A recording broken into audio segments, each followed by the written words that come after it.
that the work we do here in Science, Space, and Technology Committee is vital to ensuring our country has a bright future.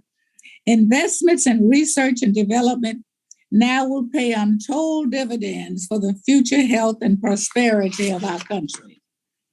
That's why I was very pleased that our committee received instructions from the Budget Committee to invest $45.51 billion in the programs we oversee.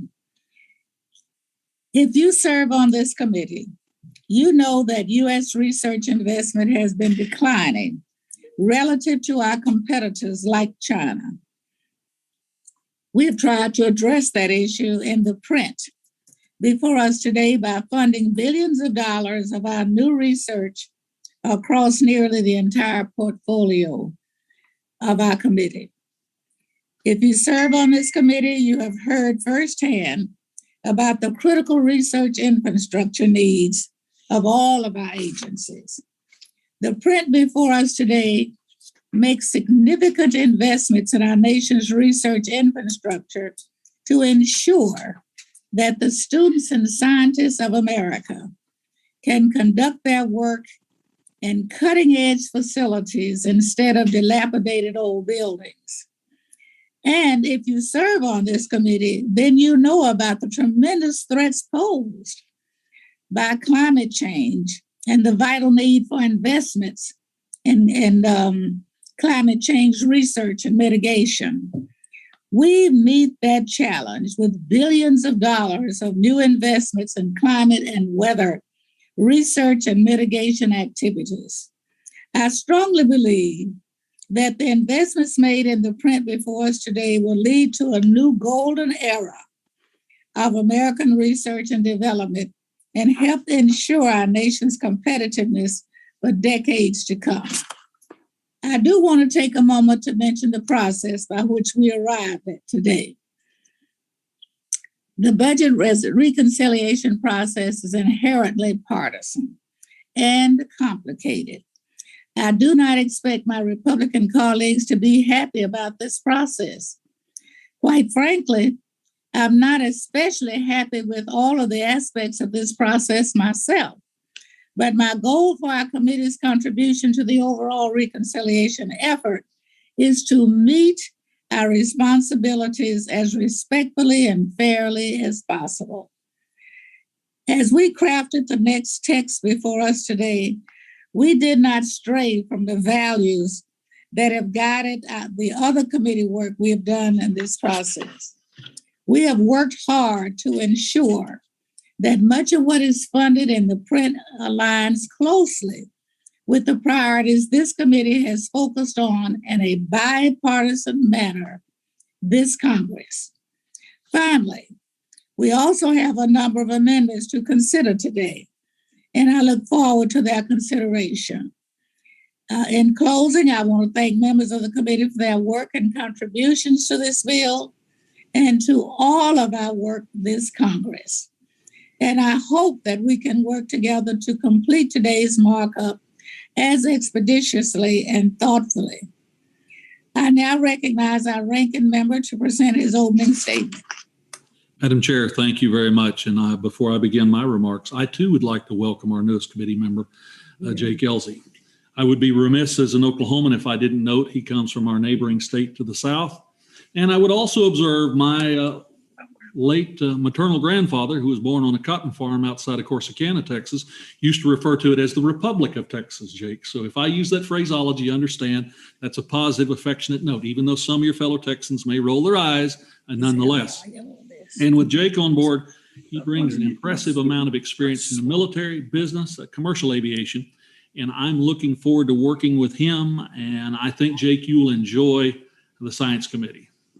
It is, if there's anything left that is such a thing as a fun committee, Science, Space, and Technology is that committee. Now, that said, again, thank you, Chairwoman Johnson.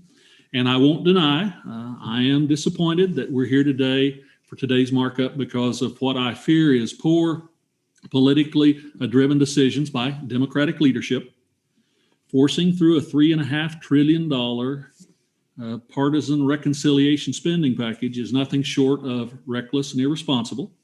This exercise isn't about making smart policy decisions to better serve the American people.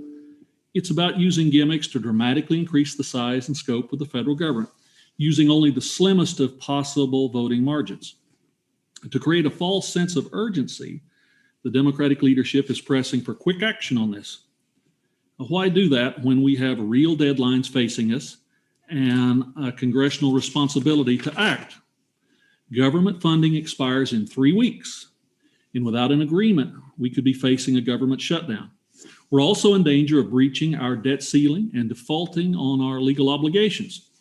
Meanwhile, $1 trillion in COVID relief funds is sitting unspent, and Americans are paying for Washington's actions with higher prices at the gas pump, at the grocery store, and just about everywhere else. Energy costs alone have increased by 24% since last summer. As inflation rises, Americans have to stretch every dollar further and further. But instead of addressing this very real problem, Speaker Pelosi, Leader Schumer, Senator Sanders are just pushing for more government spending. The Sanders budget plan directs the Science Committee to spend $45.5 billion in the committee's jurisdiction. There are some priorities in this bill I support, priorities which we have worked together on over the past few years. But this isn't the right way to fund those priorities. These aren't thoughtful investments designed to significantly improve American research and development. We're throwing money at agencies with almost no direction on how it is to be spent. We're advocating our responsibilities as legislators and handing over our decisions to unelected bureaucrats. And this isn't free money. It comes with a cost that our children and grandchildren will have to pay. We're borrowing from their future and making it harder for them to invest in the challenges they'll face. Worse, we're doing so recklessly. What happens in 5 years when the massive infusion of cash dries up? It creates a funding cliff that prevents us from making sustainable and strategic investments. That doesn't just impact our research itself when we hit the funding cliff, but scientists and researchers will find themselves out of work, further damaging our STEM pipeline. Aside from the reckless nature of the spending, I have some significant concerns with the way the money is allocated within this legislation. At a time when energy costs are skyrocketing, it's troubling that this bill rejects an all-of-the-above approach to energy research and instead focuses almost entirely on renewables. Families are paying more to heat and cool their homes, and businesses are paying more to manufacture and distribute their goods. That makes it very difficult for the United States to stay globally competitive. Why then does this bill ignore research into affordable, clean, and reliable fuel sources like natural gas and nuclear energy? We'll not be able to address climate change unless we take a comprehensive approach to developing new energy technologies, and anything short of that is just political virtue signaling. I'm also concerned that within these tens of billions of dollars, no money was allocated for bipartisan committee priorities like human space exploration and restarting the research halted by COVID. It's a sign of how disordered this bill is. I'm especially disappointed because I believe this bill undercuts the important work we've done to develop legislation to improve American research and development. We've passed 3 overwhelmingly bipartisan bills: the National Science Foundation for the Future Act, the DOE Science for the Future Act, and the Nest for the Future Act, which invest a total of $135 billion over 5 years across our most critical federal research agencies. I'm proud of our work on those bills, and I appreciate all that Chairwoman Johnson and my friends across the aisle did to develop them. That's why it's so troubling that this reconciliation package undermines our bipartisan efforts. Provisions in this package will make it harder to negotiate the House competitiveness package with the Senate. We'll throw away our deliberative, strategic approach in favor of this one-time spending spree. The legislation before us today isn't about funding science. If it were, we would be doing so through smart policies. This is about spending for the sake of spending. It's bad policy, and while I hope we can pass some amendments to improve it, I'm opposed to passing it through this committee. And I would conclude with two final thoughts. Number one, my affection for the chairman of this committee and my respect for her legislative skills will only be increased as we continue to work through the coming days. But once the committee does what it has to do today, I hope we can get back to our record of doing the things that we need to do as a committee. With that, Madam Chair, I yield back, and I look forward to the discussion for the rest of the day. Thank you very much, Mr. Lucas. I appreciate your remarks. We will now consider the committee print, and the clerk will report that print. Committee print, providing for reconciliation pursuant to S-Con Res 14, the concurrent resolution on the budget for fiscal year 2022. Without objection, the print is considered as read and open to amendment at any point. Does anyone wish to be recognized to speak on the underlying legislation? Madam Chair, I have an amendment at the desk. One moment. I was trying to see if anyone wanted to do a general statement. My apologies. Ms. Lofgren. Madam Chair. Ms. Lofgren. Thank you very much. I would like to strike the last word and make just a few comments. As the chair has mentioned, this is not a process that anyone has loved, but we have worked through it as best we can to try and make important investments. And I would just like to note something that has been has not received the acclaim that I think it should, and that is the groundbreaking experiment a few weeks ago at Lawrence Livermore National Lab, the National Ignition Facility. They made a significant step towards ignition. By some definitions, they achieved ignition. And I remember years ago asking the director how they would know when they achieved ignition, because of course they've got all the diagnostics and the like. And he said, well, you'll know when the physicists start doing backflips. And the physicists started doing backflips 3 weeks ago. Now, I want to say NIF is not within the jurisdiction of this committee. We're well aware of that. It's not within our jurisdiction. However, a lot of fusion science is. And I just think it's very important that we have taken the steps we have in this bill to provide important investments in inertial fusion R&D, equipping the Department of Energy Office of Sciences with resources to leverage NNSA's existing facilities and capabilities for energy applications, and to invest in, as part of the comprehensive R&D program, the milestone-based fusion development program that will explore public-private partnerships. You know, we are all mindful that we are in a moment of time where climate change is a threat to our constituents and to our country. There are a variety of things that we will need to do to address that. But the idea that we are now finally on the precipice of fusion energy is something that is enormously important. The scientists at the NIF who have worked these many years deserve our congratulations and thanks. And I think our committee making these investments on the areas within our jurisdiction for fusion energy will complement that. And there's really nothing in this bill that in the end is going to be more important than that. And I just wanted to highlight that, Madam Chairwoman, and thank you for your courtesy and those of your staff, your hard work, and the effort we've put in to make this a good step forward for science. And with that, I would yield back. Thank you very much. Ms. Bonamici. Thank you, Chairwoman Johnson. I'd like to strike the last word and thank you for holding this markup on the committee's provisions of the Build Back Better Act, which I enthusiastically support. And although I join your concerns about some of the process underlying these investments will be good for our communities, good for our economy, and good for our planet. As many on this committee appreciate, the national imperative to research, adapt to, and mitigate climate change is more important than ever.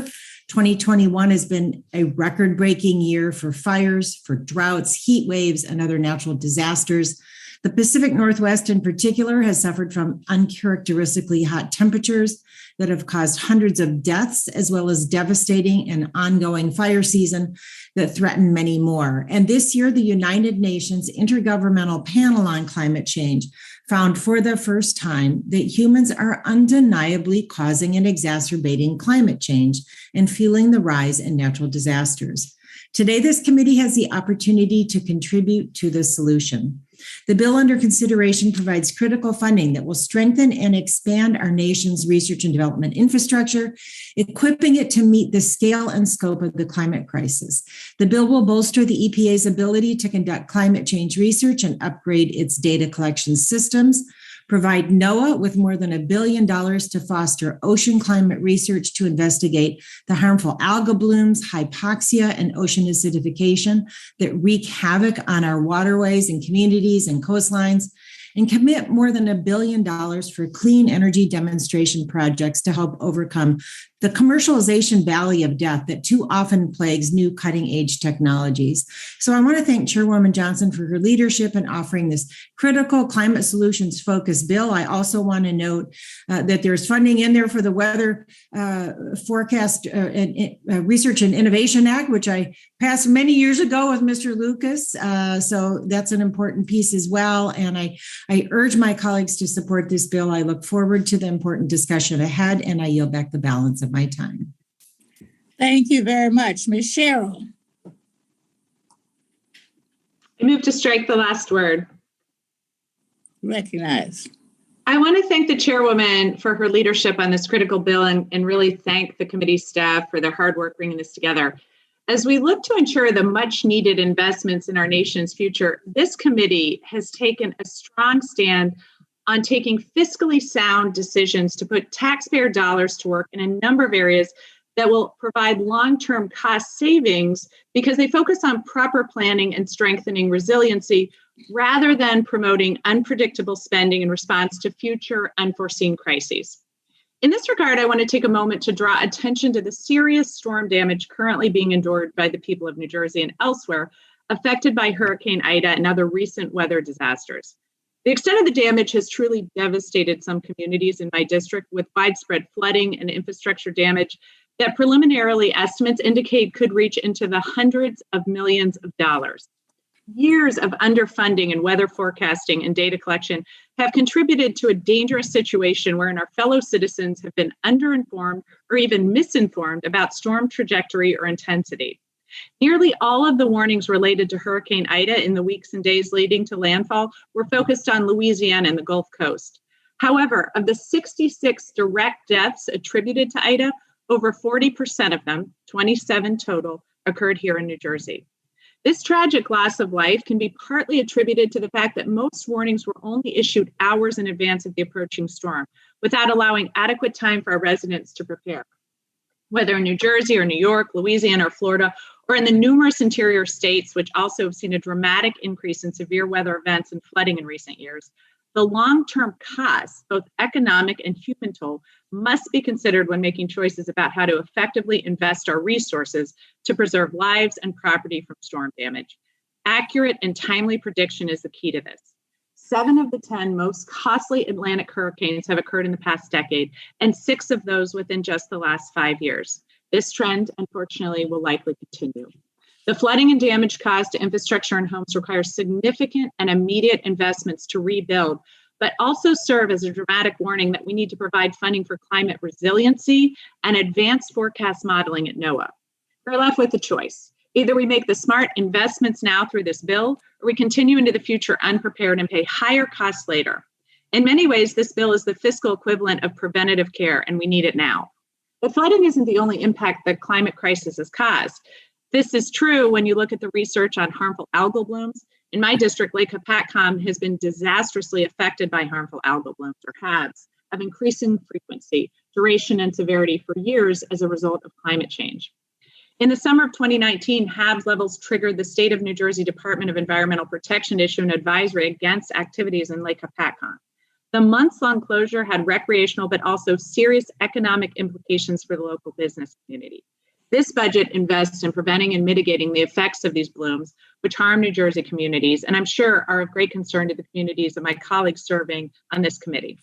Likewise, toxic contaminants such as PFAS and other harmful compounds threaten the health of communities in my district and across the country. In particular, I know that Hopatcong has been plagued by PFAS in their water supply. It's critical we invest in containing and preventing the release of these compounds into the environment.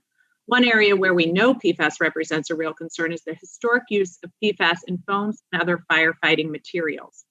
This bill funds programs for local fire departments to help cover the cost of replacing potentially hazardous equipment with PFAS-free materials. This and other critical investments in protecting our nation's firefighters will prevent exposure to toxic substances, which incur serious costs later in life. This week being the 20th anniversary of September 11th, I'm reminded of the significant health problems faced by our first responders in New Jersey and New York who were exposed to toxic substances. We learned from that event that when we identify opportunities to invest in first responder safety and the safety of the communities they serve and fund the preservation of life and property from disasters or the unintended effects of using dangerous substances, we are also investing in the economy by preventing future federal outlays to cover costs of treatments and cleanup. These are forward-looking investments that represent a cost savings in the long term by paying for them today rather than kicking the can down the road and paying the increased costs tomorrow. I urge all my colleagues to support the sound fiscal measures called for in this bill that will ensure long-term budget stability. Thank you, and I yield back. Thank you very much. Mr. Foster. Thank you, Madam Chair. Madam Chair, 2 days ago. 5 minutes. But am I audible here? You get to do whatever you want. Okay. Somebody else is not muted. Okay. Thank you, Madam Chair. Madam Chair, 2 days ago, Senator Adlai Stevenson III of Illinois died at the age of 91. Adlai Stevenson was a friend and mentor to me who, among his many other qualities, cared deeply about science policy. In the Senate, he served as the chairman of the Commerce Subcommittee on Science, Technology, and Space, where, among his many accomplishments, he authored the legislation that created the U.S. Department of Energy, one of the major agencies in today's markup.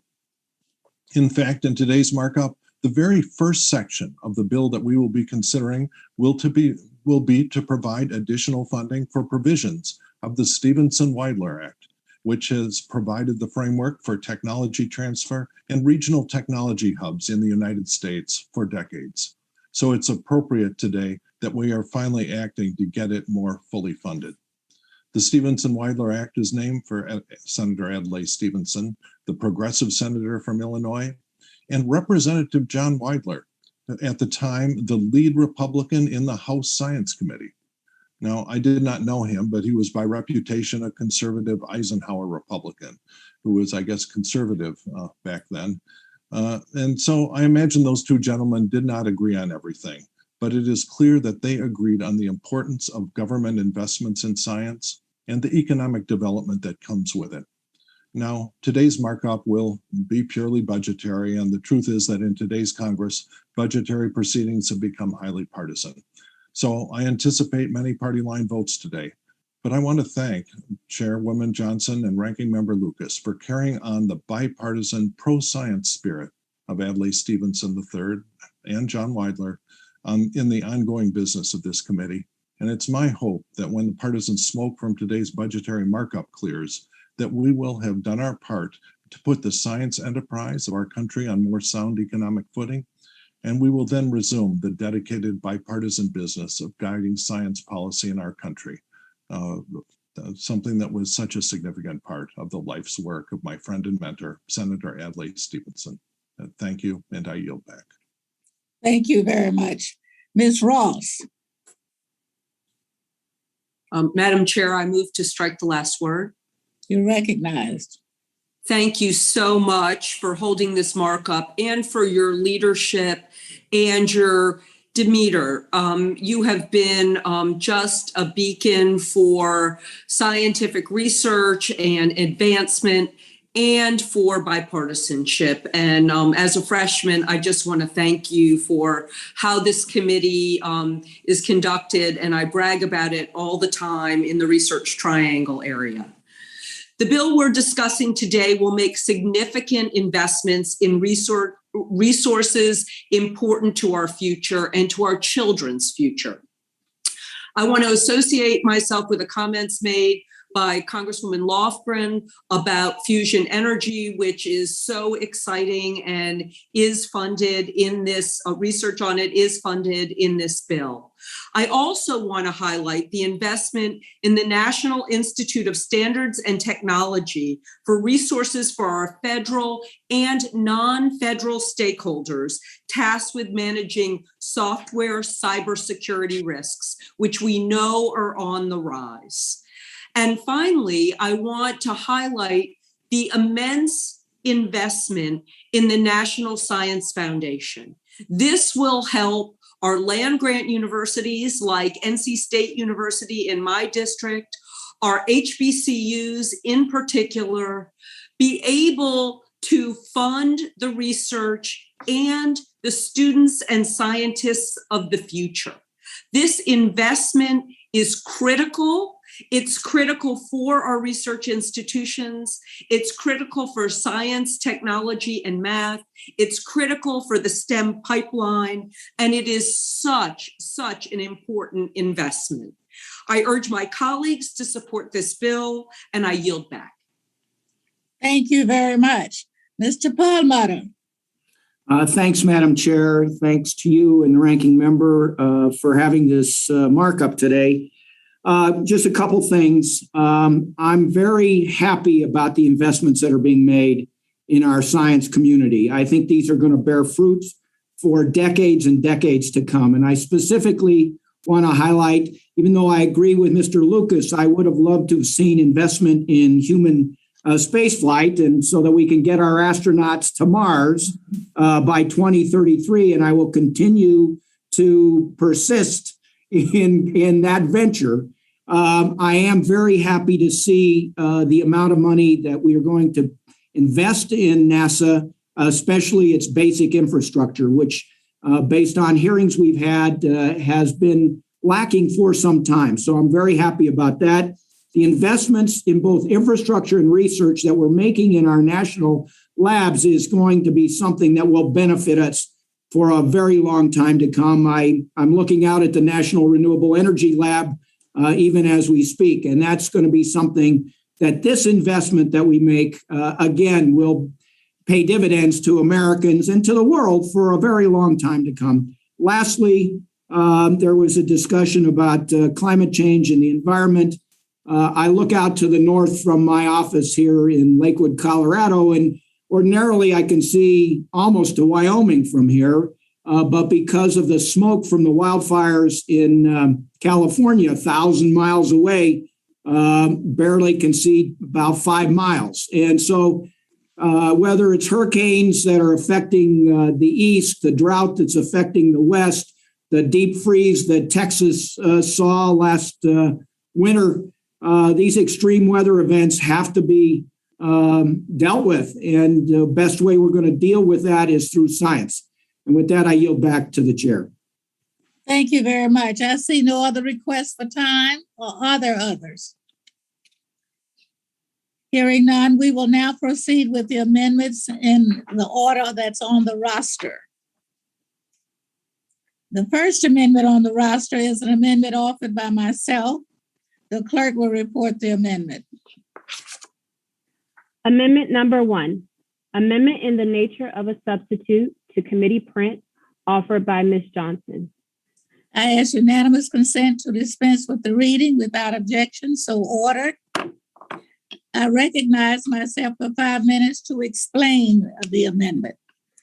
The primary change to the underlying print is is to the funding obligation periods for certain programs in the print. I'll explain this briefly. For some items funded in this bill, it is our desire that the funding be obligated in a timely manner. And the nature of the item is such that this is possible to complete in a 5-year time frame. For example, we have funding in this bill for the recapitalization of the Hurricane Hunter fleet. We want this to happen quickly. And procurements of these planes and instruments can be easily arranged in the time allotted. However, we also want to fund items like additional oversight of agency programs through the Inspector General. Unlike plane acquisitions, the Inspectors General funding largely is dedicated to personnel. For these items, we wanted to stretch the funding out over a longer obligation period so that the work of the Inspectors General in overseeing the other funding in this bill could extend over the next decade. Is there further discussion on this amendment?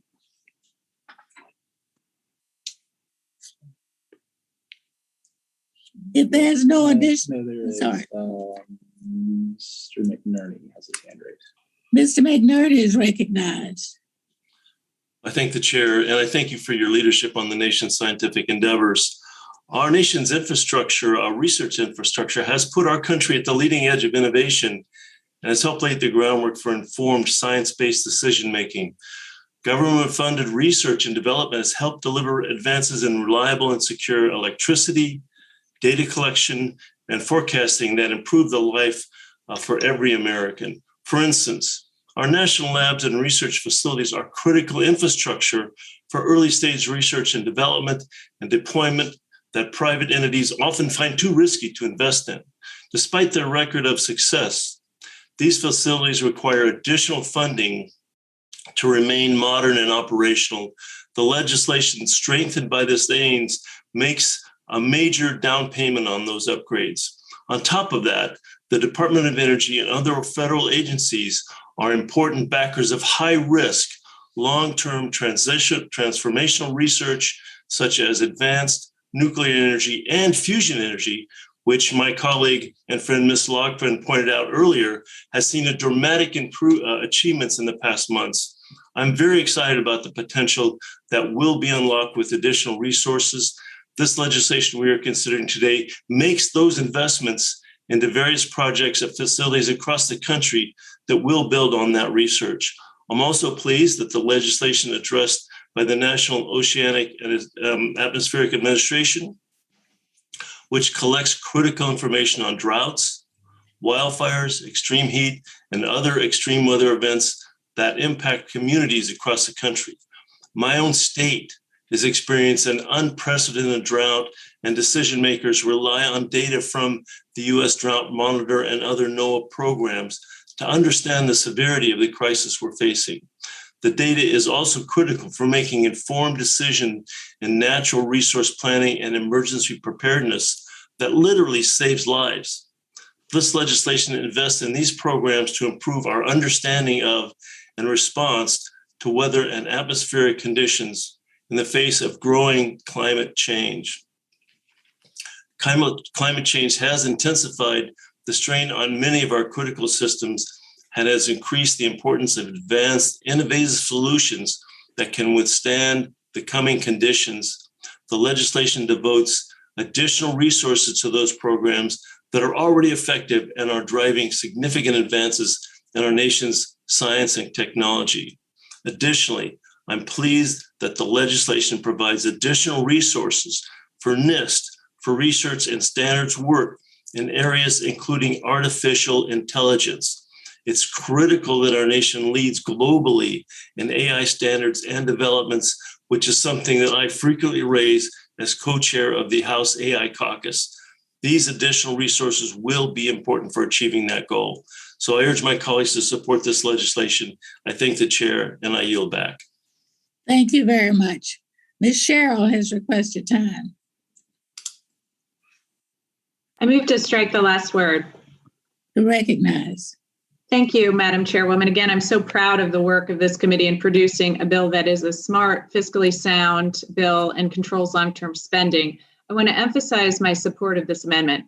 One area where we can see really intelligent financial choices are with investments in renewable and clean energy sources. This budget develops strong domestic alternatives to fossil fuels by funding cutting-edge research in energy production, long-term storage, and transmission. Investing in the future of wind power generation is especially important to New Jersey. We have the largest offshore wind investment in the nation, and we have the most favorable offshore wind conditions in the country. This budget also makes tangible investments in reducing our climate impact by dedicating resources to developing new technologies and scaling up proven renewable alternatives like wind and solar. Modernizing America's nuclear power infrastructure is a critical investment in reducing our reliance on fossil fuels. This budget will provide resources to develop next generation nuclear reactors with an emphasis on public safety, efficiency, and sustainability.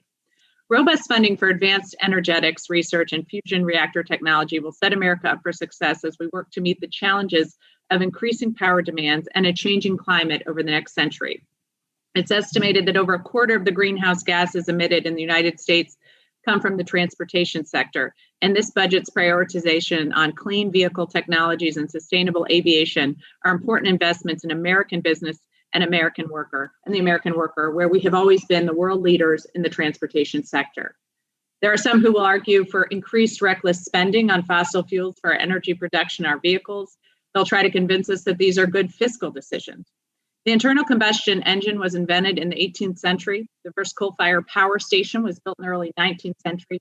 Investing in 200-plus-year-old technology for the needs of the 21st century and beyond is not smart budgetary practice.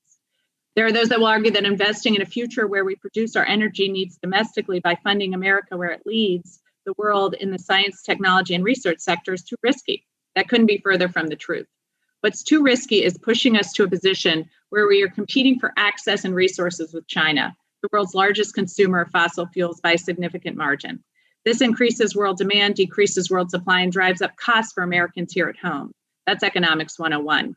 It's a short-sighted down payment on the kleptocrats ruling Russia, who use energy policy as a tool to subvert the international order.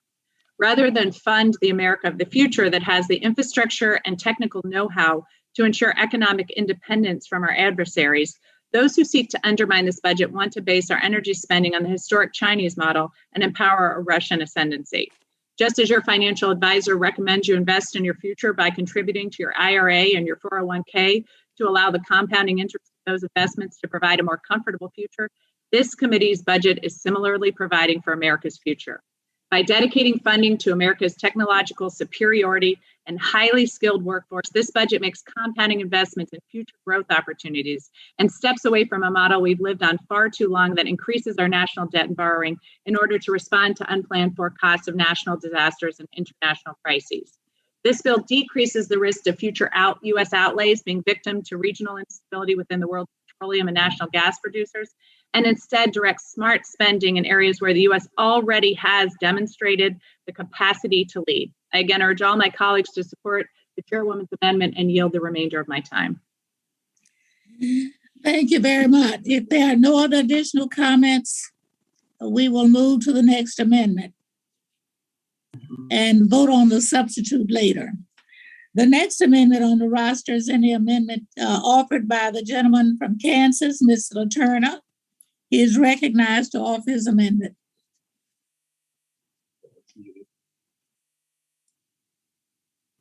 Thank you, Madam Chairwoman. I hope you'll forgive a freshman for being eager to offer the amendment earlier. I appreciate your indulgence. This amendment would ensure geographic... The clerk will report the amendment. Okay. Amendment number 2, amendment to the amendment in the nature of a substitute to the committee print offered by Mr. Letourneau. Page 1, line 14, insert the following. Without objection, we will dispense with further reading. I recognize the gentleman for 5 minutes to explain the amendment. Thank you, Madam Chair. This amendment would ensure geographic distribution of regional innovation initiatives by requiring at least 1/3 of grants or cooperative agreements for regional innovation to be awarded to states that receive EPSCoR funding from the National Science Foundation or rural or underserved communities. Similar provisions are included in H.R. 4588, the Regional Innovation Act of 2021, a bipartisan piece of legislation that passed favorably out of this committee, and the Senate passed United States Innovation and Competition Act of 2021, S 1260. EPSCoR supports 25 states and 3 jurisdictions that combined receive just a fraction of NSF funding.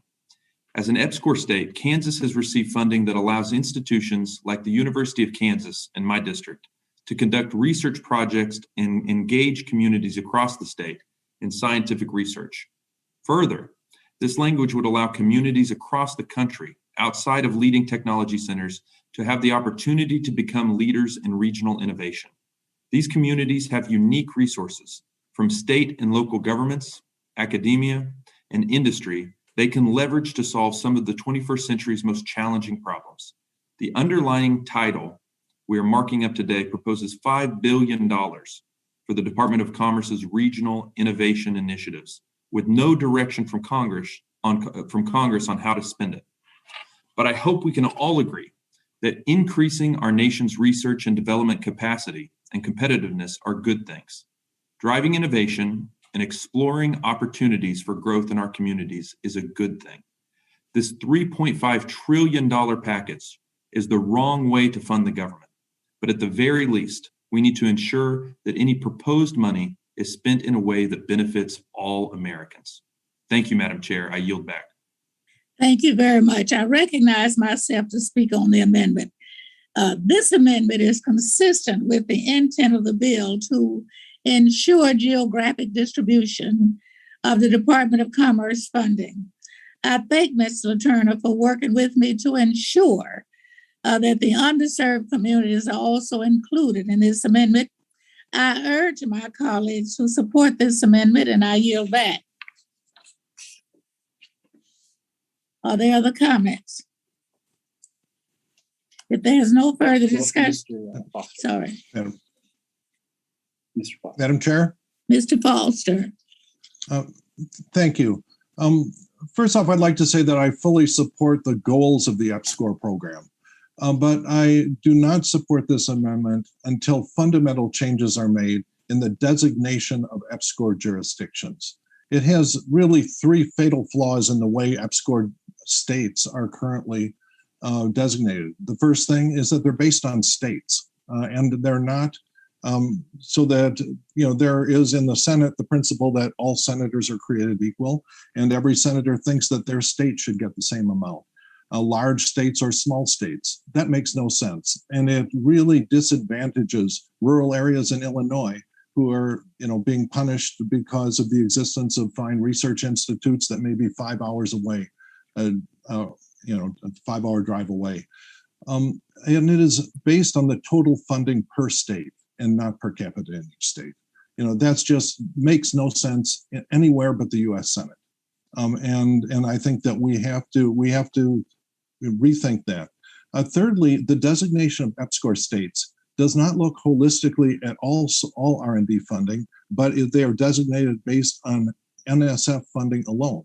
So, for example, NASA has programs for EPSCoR states, and there is no rational reason why NASA funding should be spread out according to how much money is spent by the NSF. And so the designation of EPSCoR states, which is used in a variety of programs, and as a concept I fully support, is fundamentally flawed because it doesn't start by saying, let's look in a region, not a state, but some appropriate geographic region, for example, a congressional district or some group of nearby congressional districts with equal numbers of people, and then ask, does the total amount of federal R&D money really shortchange that region rather than using states? The sort of anomaly that we see. For example, if you look at one EPSCoR eligible institution, Brown University, a wonderful Ivy League school with a $4 billion endowment, is underserved. By the definition of EPSCoR, is underserved. Despite the fact they have within commuting distance, federal investments of many billions of dollars nearby in Massachusetts, Connecticut, you name it. And so that this is in no rational way an underserved institution. They certainly are not suffering economically in any way. And yet the designation of EPSCoR designate Brown University. It's a fine university. I have many friends and collaborators who work there, but it is not underserved. And so we have to step back and look at the definition of underserved here, solve the three fundamental problems with the EPSCoR system, and then allocate funding on that basis. And so regretfully, I am not going to be supporting this program and look forward to the results of a pending National Academy's look at the future of the EPSCoR program, and hope that they will look at more rational ways to designate truly underserved areas that don't generate these anomalies and these injustices. Well, thank you, and I yield back. Madam Chair. Frank Lucas. Mr. Lucas is recognized. Madam Chair, thank you. And I want to congratulate you and Congressman LaTurner for working together to come up with language that addresses several fundamental problems, whether it's the underserved communities, rural areas, trying to make sure that access to these resources are available all over the entire country, no matter the traditional nature of the institution, no matter the geographical, physical location. We may not agree on a lot of things today as a committee, but I will say, I think this is a great example of the leadership of the committee and a very interested member working together to try and address a real challenge. I don't deny that the implementation of the program cannot be improved ultimately, but that's also our responsibility to figure that out. So with that, I want to thank Congressman LaTurner and the chairwoman and urge passage of this amendment and yield back, Madam Chair. Thank you very much. Is there further discussion? The vote then occurs on the amendment. All those in favor say aye. Aye. Aye. Aye. All those opposed, nay. Nay. Nay. The ayes have it. The amendment is agreed to. Our next amendment on the roster is an amendment by Mr. Weber. The clerk will read the amendment. Amendment number 3, amendment to the amendment in the nature of a substitute to the committee print offered by Mr. Weber. Page 7, line 5. I ask unanimous consent to dispense with the reading. Without objection, so ordered, and recognize the gentleman for 5 minutes to explain his amendment. Thank you, Madam Chairwoman. My amendment's pretty straightforward. It substantially increases funding for the versatile test reactor, which is we're talking about nuclear energy earlier, which is a critical piece of DOE R&D infrastructure that will allow U.S. nuclear researchers to validate and test a wide range of advanced reactor designs right here in the United States. As part of the extensive provisions passed last Congress and the Energy Act of 2020, we were able to authorize robust funding for the VTR. It was, quite frankly, it was a tremendous achievement I was proud to lead. But unfortunately, the appropriation bills and this very budget reconciliation bill do not, and I repeat, do not reach the bipartisan marks we worked so darn hard to authorize. The VTR is an immediate need, absolutely immediate, crucial need for the U.S. nuclear industry. The underlying bill before us today has an extensive focus on reducing our emissions through clean energy. What could be better? I think some of my colleagues might have overlooked that there is no clean energy future without advanced nuclear, just that simple. And the growth of nuclear energy is the very best vehicle to accelerate us down that road of absolute emissions reduction. The versatile test reactor is the building block where we want to go. It can provide data necessary to develop new types of reactors that actually produce more nuclear energy with less waste, believe it or not. It will accelerate the testing of advanced nuclear fuels, materials, and components. But most importantly, It will solidify the United States leadership in advanced nuclear. Now, my colleagues, this is not hyperbole. This is the cold, hard truth. Right now, as a matter of fact, the only fast neutron test reactor resides in Russia. And in China, they have begun to load fuel into their Generation 4 reactor. We should all have grave concerns about the geopolitical as well as economic implications that would come from state-owned enterprises, which indeed could dominate the very global nuclear market. If there is one thing I implore my colleagues to rally around, it is our belief in Americans and their ingenuity. If we want to regain and sustain our global nuclear leadership role, we have to give our best, brightest minds the resources to keep up. In the nuclear space, the VTR, Versatile Test Reactor, is that resource, and that is what my amendment does. The Versatile Test Reactor deserves our full attention, our support, and funding to ensure it remains on budget and on schedule. Continuing this crazy roller coaster, and will they, won't they, when it comes to funding for this project each year will cause permanent harm to global nuclear safety. So I want to conclude by urging my colleagues to support this amendment, and I reserve the balance of my time. Thank you very much. Ms. Bonamici has requested time. Thank you, Chairwoman Johnson. I move to strike the last word to oppose this amendment. You recognize 5 minutes.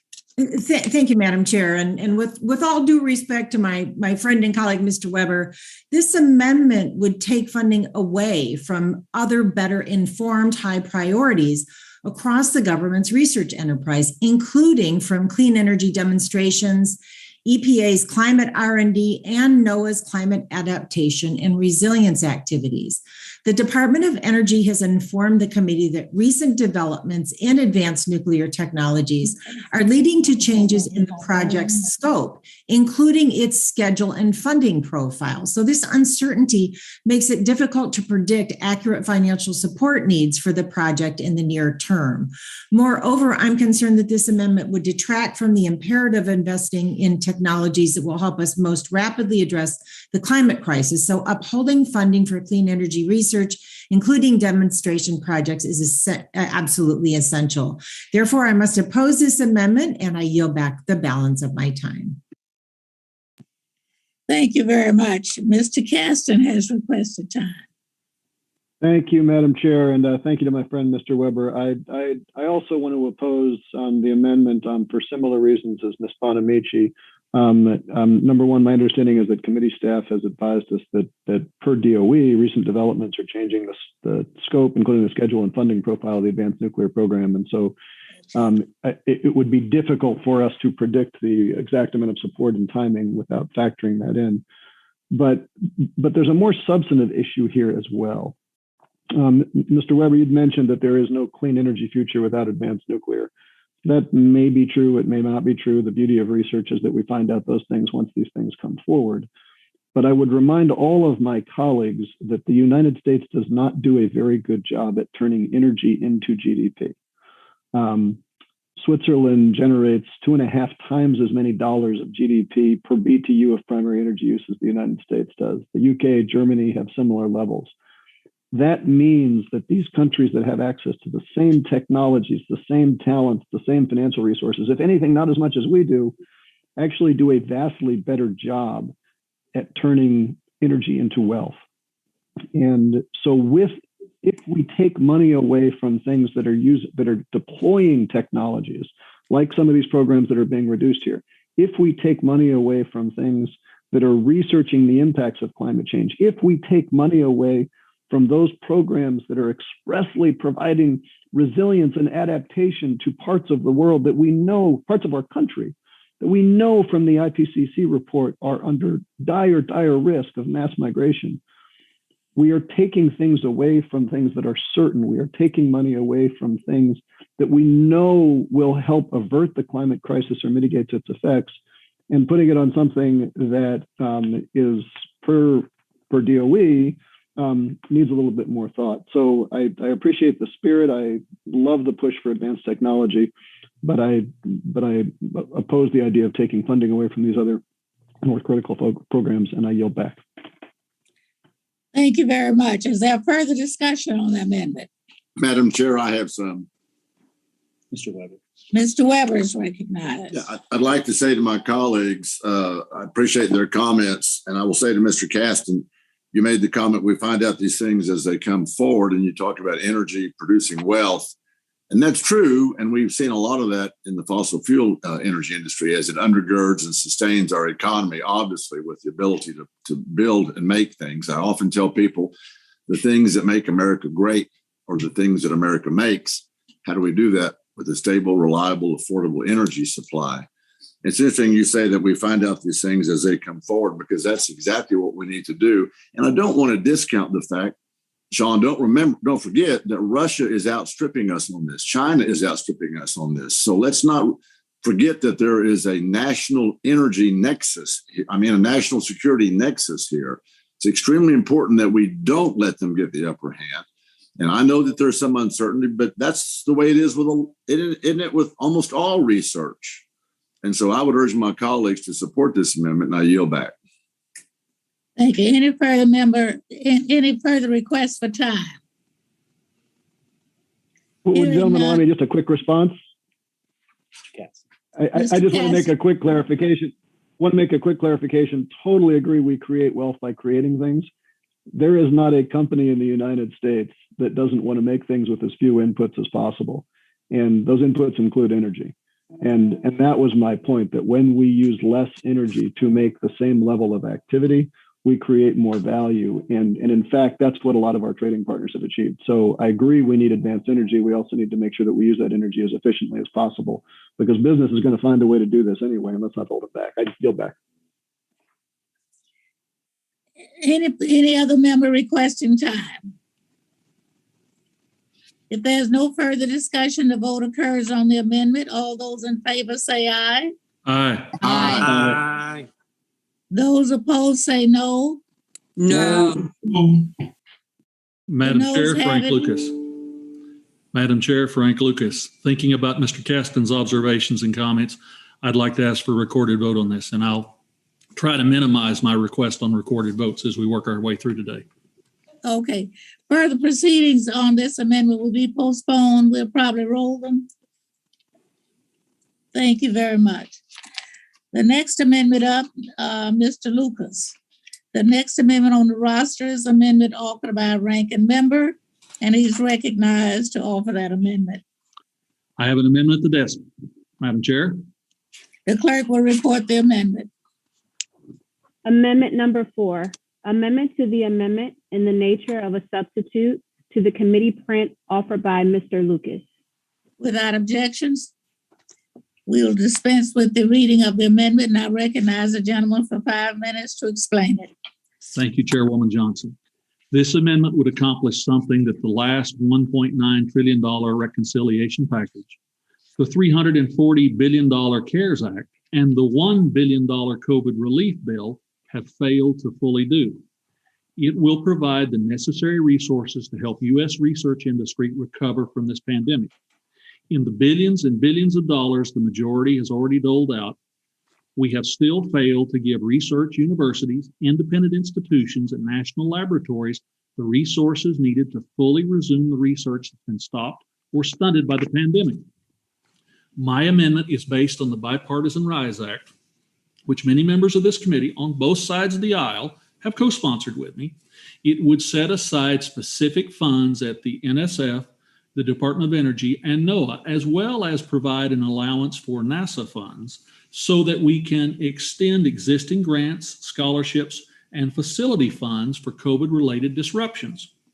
We've relied on American scientists to combat COVID, but we're not giving them the funding they need to resume the work that's been stopped by the pandemic. Restarting our research work requires investment, and it's long overdue. This amendment would reallocate almost $3 billion of the $45.5 billion this bill provides to support research recovery. Since the majority demands to move forward with this Partisan Reconciliation Act, I offer this amendment to at least ensure some of its fundings will be utilized to solve the imminent challenge that has been consistently overlooked. This is a common sense issue with bipartisan support. So I urge my colleagues to support this amendment. I thank you, and I reserve the balance of my time. Madam Chair. Thank you, Mr. Lucas. I recognize myself to speak on the amendment. Unfortunately, I must oppose the amendment by the ranking member. As the gentleman knows, I've been a vocal champion of COVID research recovery funding since early in the pandemic. I'm a proud co-sponsor of the RISE Act along with Mr. Lucas. However, I also recognize that the situation on the ground has evolved over the year or the months. Estimates we relied on from the community or from the agencies a year or 6 months ago are not still valid today. We asked NSF as recently as a few weeks ago for their current estimates for COVID recovery. Their response was less than half of the $2.4 billion in this amendment. However, this remains a priority of mine, above all, to protect our STEM talent pipeline, which is why we explicitly included text on COVID recovery in the committee print. The best approach now is to leave the agencies the flexibility to respond to facts on the ground as they change. And therefore, I must oppose this amendment, and I yield back. Are there further comments? Madam Chair, Mr. Gonzalez from Ohio, I'd like to strike the last word. Mr. Gonzalez is recognized. Thank you, Madam Chair. I'd like to speak in support of this amendment, and certainly disappointed to hear the objection from the chair. I'd like to thank Mr. Lucas for offering the amendment, which does provide what I believe is still much needed resources to America's research community to recover from this pandemic.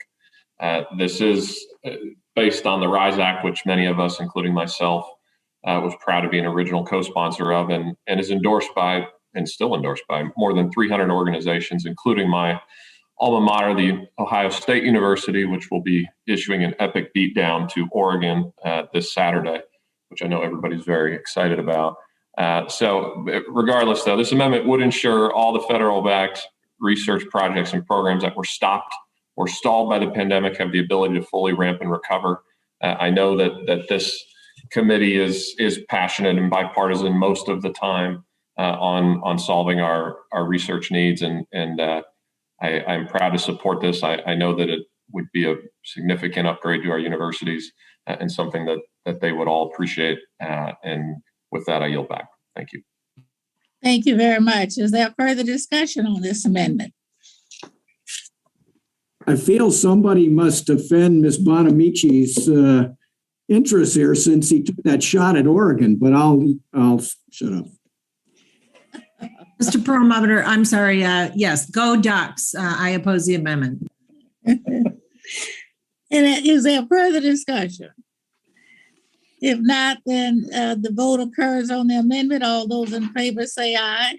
Aye. Aye. Those opposed say no. No.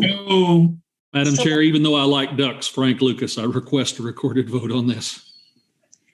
A requested recorded vote will be postponed. Let's see, our next amendment is on the roster's amendment also by Mr. Lucas. You recognize to offer your amendment. Madam Chair, I have an amendment at the desk. The clerk will report the amendment. Amendment number 5, amendment to the amendment in the nature of a substitute to the committee print offered by Mr. Lucas. Page I ask 11. unanimous consent to dispense with the reading and without objection, so ordered. I recognize the gentleman for 5 minutes to explain the amendment. Thank you, Chairwoman Johnson. My amendment provides for critical reforms to this legislation by amending the Department of Energy EERE appropriation for demonstration projects to include hydrogen, nuclear, fossil energy technologies. The legislation before us today includes $1.1 billion in renewable energy demonstrations, but reserves less than $70 million for all other applied energy R&D activities combined. This narrow insistence on picking winners and losers is in direct conflict with the approach we took in last Congress, where we passed the Bipartisan Energy Act of 2020, the first comprehensive update of U.S. energy policy in 13 years. That landmark legislation takes an all-of-the-above energy approach, focusing on competition and innovative clean technology solutions across the U.S. energy portfolio. The Energy Act includes significant provisions for the demonstration of these next-generation energy technologies, which cover not only renewable energy resources, but also essential clean energy technologies like advanced nuclear and fossil energy. That broad-based, all-of-the-above approach is what's needed now. Let me be clear. I support strategic investment in the demonstration of early-stage renewable energy technologies. This work is a necessary component of our long-term clean energy plan. My amendment does not remove funding for these activities.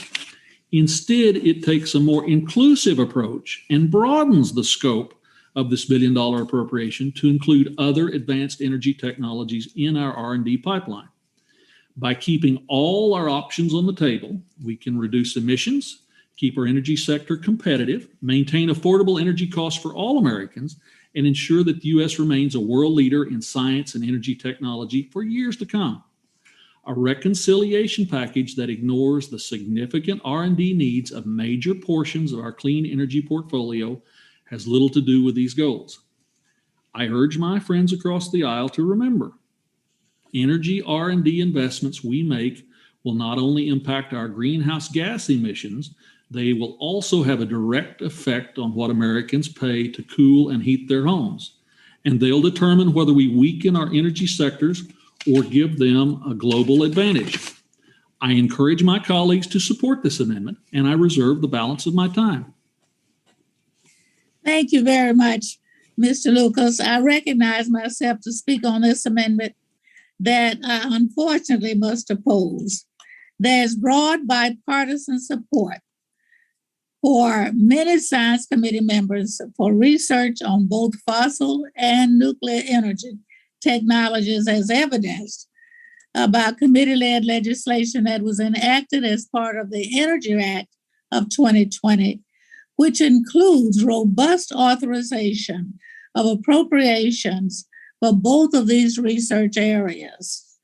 When compared to the authorized levels in the Energy Act of 2020, these specific references to provisions in statute identified in this amendment by Mr. Lucas receive more than sufficient support between the annual appropriations process and the bipartisan infrastructure bill proposes, whereas the technology areas already identified in the committee print do not. The committee print does provide support for both fossil and nuclear energy technology research and development initiatives that are not elsewhere supported. We should not provide additional financial support for already well-funded research areas, rather than other priority research areas that are not receiving sufficient support elsewhere. And for only these reasons, this amendment should not be adopted. I yield back. Any further requests for time? Madam Chair, Frank Lucas. Mr. Lucas. Today, this committee's job is to consider the $45 billion budget reconciliation legislation before us. And we can't take this responsibility lightly. The fact is, the House has yet to consider the Senate infrastructure bill, and we have no way of knowing what the outcome of that process will be. The legislation we're voting on today includes $1 billion for EEERE demonstrations and little to no funding for fossil energy, nuclear energy, hydrogen demonstrations. My amendment corrects this imbalance and preserves the bipartisan priorities agreed to in the Energy Act. Again, I respectfully encourage my colleagues to support the amendment, and I yield back, Madam Chair. Thank you. Thank you very much. Any more requests for time? Madam Chair, Randy Weber. Mr. Weber. Thank you. I want to, of course, support my colleague's amendment here. And our colleague, Mr. Caston, pointed out earlier that there are other countries that do their energy a lot more efficient than we do. And what better chance do we have to make sure that all of our energy production has as much possibility of being as efficient and, might I add, with less emissions as possible? Isn't that what we're interested in going forward? You know, that we want to have an all of the above policy. So I hope my colleagues here will support his amendment. I yield back. Thank you very much. Any further requests for time? Madam Chair, Mr. Gonzalez from Ohio. Mr. Gonzalez is recognized. Thank you, Madam Chair. I appreciate the ranking member's amendment and certainly urge my colleagues on both sides of the aisle to support it. We talk a lot at this committee about following the science in an effort to solve complex problems. And I'm certain we're all in agreement that climate change is a complex problem that demands smart, thoughtful solutions that will effectively allow us to innovate and adapt. But if we believe in the science and are serious about this issue, we need to recognize that nuclear power is the most reliable, clean energy source available to us today. Equally important, it operates at a much higher capacity than renewables, is more grid resilient, and releases less radiation into the environment than any other major source of energy. That's why I'm frankly puzzled and disappointed by the majority's decision to fund energy efficiency and renewable energy R&D activities at more than 20 times the rate of nuclear. To be clear, I'm not an opponent of renewable energy, but renewables absolutely have a role to play in our energy mix. But renewable energy alone, I don't believe, from what I've read, is capable of supplying our national energy need. It can contribute, and it should contribute in a big way, to the base load, but it cannot supply all of it. In countries such as Germany, we see what happens when countries selectively choose energy winners and losers. And instead of establishing a diverse baseload, the Germans have closed nuclear plants and doubled down on renewables, such as wind and solar. As a result, they've driven up household costs and forced the country to rely on cheap carbon polluting gas from Russia. And they've done that at very little reduction in terms of their carbon footprint. So I'm not sure that they've gotten much out of the program to date. And similar events are unfolding here in the US, particularly in California, where residents' energy prices are 6 times the national average, and electricity blackouts are a common occurrence. That is the last thing I want to impose on my constituents. And then the last point I want to make, and it's one that, frankly, I don't hear us talk about much, is I think it's important that we recognize the ecological impact of renewables. So a recent study published by the Carnegie Institution for Science and Stanford University shows that if the US were to adopt a more ambitious climate goal, the ecological footprint of solar power development could grow to more than 27,500 square miles, which is roughly the land area of South Carolina, and crowd out wildlife by destroying their habitat. So massive habitat destruction. In contrast, deploying 1,000 megawatt nuclear facility would only require 1 square mile. Another study finds 2,206 onshore wind, hydropower, and solar energy generation facilities have already encroached on many of the world's most important places for conserving biodiversity, degrading 886 protected areas, 749 key biodiversity areas, and 40 distinct wildlife areas. And again, to contrast this with nuclear, in order to produce the same amount of electricity as a nuclear plant, wind farms require up to 360 times as much land, and solar facilities nearly 75 times as much land. So the ranking member's amendment is a serious attempt to address the challenges posed by climate change. Picking winners and losers, particularly renewables, to me, it has a lot of trade-offs that we need to be honest with ourselves about. And no government can foresee which promising R&D activities will deliver the best return on investment. I don't think any venture capitalist can, and I certainly don't think any government can. So that reason alone should guide us towards more spending on a variety of research activities, as this amendment does. I think it's a smart amendment and strikes the right balance. I thank the ranking member for his amendment and urge my colleagues to vote yes. Thank you. Thank you very much. Any further requests for time? Madam Chair, this is Perlmutter. I'd like to strike the last word. Mr. Perlmutter is recognized for 5 minutes.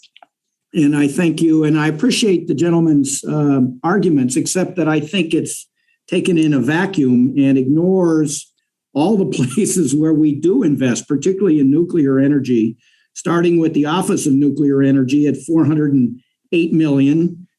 We then have low dose radiation, $180 million research, fusion materials research, $250 million, and inertial fusion research, $140 million, alternative and enabling fusion research, $275 million, fusion reactor system designs, $250 million. So I appreciate Mr. Lucas, Mr. Gonzalez's comments, but I think it ignores other line items where we seriously are looking at nuclear research. Now, to Mr. Lucas's point, fossil fuels research is not as funded as some of these other line items are, but nuclear is for sure. And I think to then try to take it from energy efficiency and renewable energy line item of the demonstration projects that are spread across wind energy, solar energy, geothermal energy, water power energy, vehicle technologies, bioengineering technologies, and building technologies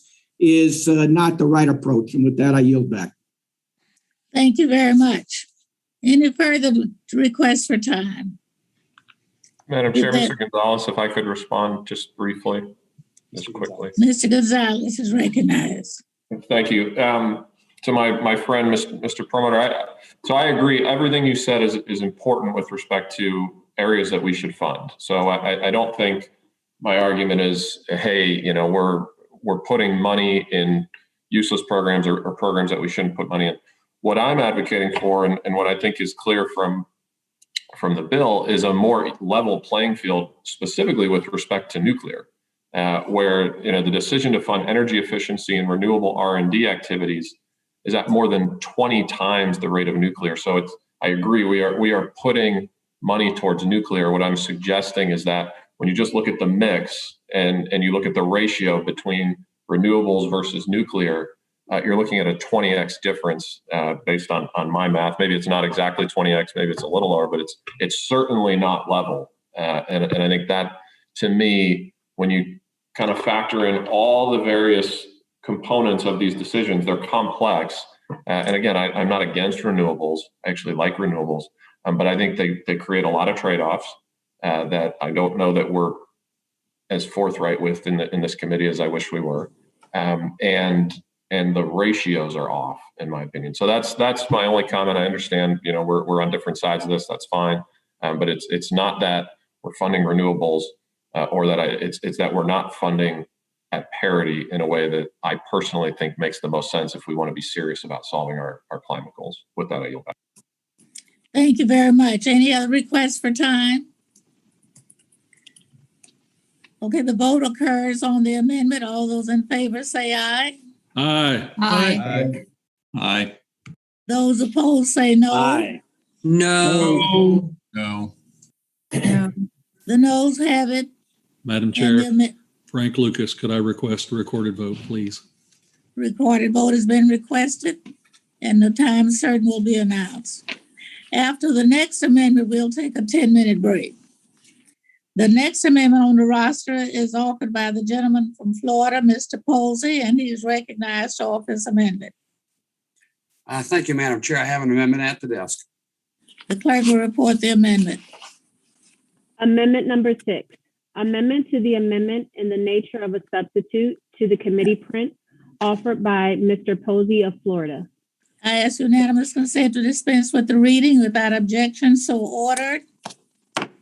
And I recognize the gentleman for 5 minutes to explain his amendment. Thank you, Madam Chair. This amendment modifies the language appropriating funds to the Department of Energy's Office of Energy Efficiency and Renewable Energy for advanced solar energy technology demonstrations to reinforce the importance of supporting technologies at all stages of the solar energy supply chain. We've heard a lot about increasing deployment of solar energy technologies, increasing capacity, and its role in lowering emissions. This week, the Department of Energy released a study concluding that solar energy could account for up to 40% of the country's electrical supply by 2035 and up to 45% of that supply by 2050. However, photovoltaic, that same study stated that those industries are vulnerable to production disruptions. For example, during one period last year, incidents in China took offline 15% of the world's capacity for production of polysilicon, a semiconductor material critical for solar equipment. The department study also concluded that the United States has lost significant ground to China in recent years on the production of polysilicon. The White House recently reported U.S. technological leadership and production of semiconductor-grade polysilicon is at risk due to China's actions to increase its dominance of both the semiconductor and the solar supply chain. Last month, the Department of Energy also concluded that given concerns about forced labor in the solar energy supply chain in China, the need for domestic capacity to meet goals has expanded. The growth of U.S. solar will require new solar materials, solar demonstration projects, critical material supply chains, and building or retooling of manufacturing facilities for the production of increased energy technologies. According to one analysis, China holds between 71 and 97% of the world's capacity for various solar panel components. As the Department of Energy has stated, that China is actively planning to undermine the electric power system in the United States. We put our security and our reliability at risk by increasing solar energy's share of our electricity supply while depending upon foreign components and materials. As such, we must ensure that the department's advanced solar energy technology demonstration programs foster innovation at all phases of the solar supply chain, including the production of important materials, development of new components, and demonstration of advanced manufacturing technologies. This is consistent with Congress's direction in Section 3004 of the Energy Act of 2020, which authorized the Advanced Solar Energy Technologies Program, for which this underlying legislation appropriates funds. Given the concerns described above, I encourage my colleagues to join me in emphasizing the importance of innovations that support a robust domestic solar supply chain. I urge my colleagues to support this amendment and reserve the balance of my time. Thank you. Thank you very much. I recognize myself to speak on this amendment. I support this amendment, which would add language to encourage development of domestic supply chain for solar energy. This is consistent with language we included in the Energy Act of 2020, which supports the domestic supply chains for materials and components, as well as the manufacturing of solar energy technologies.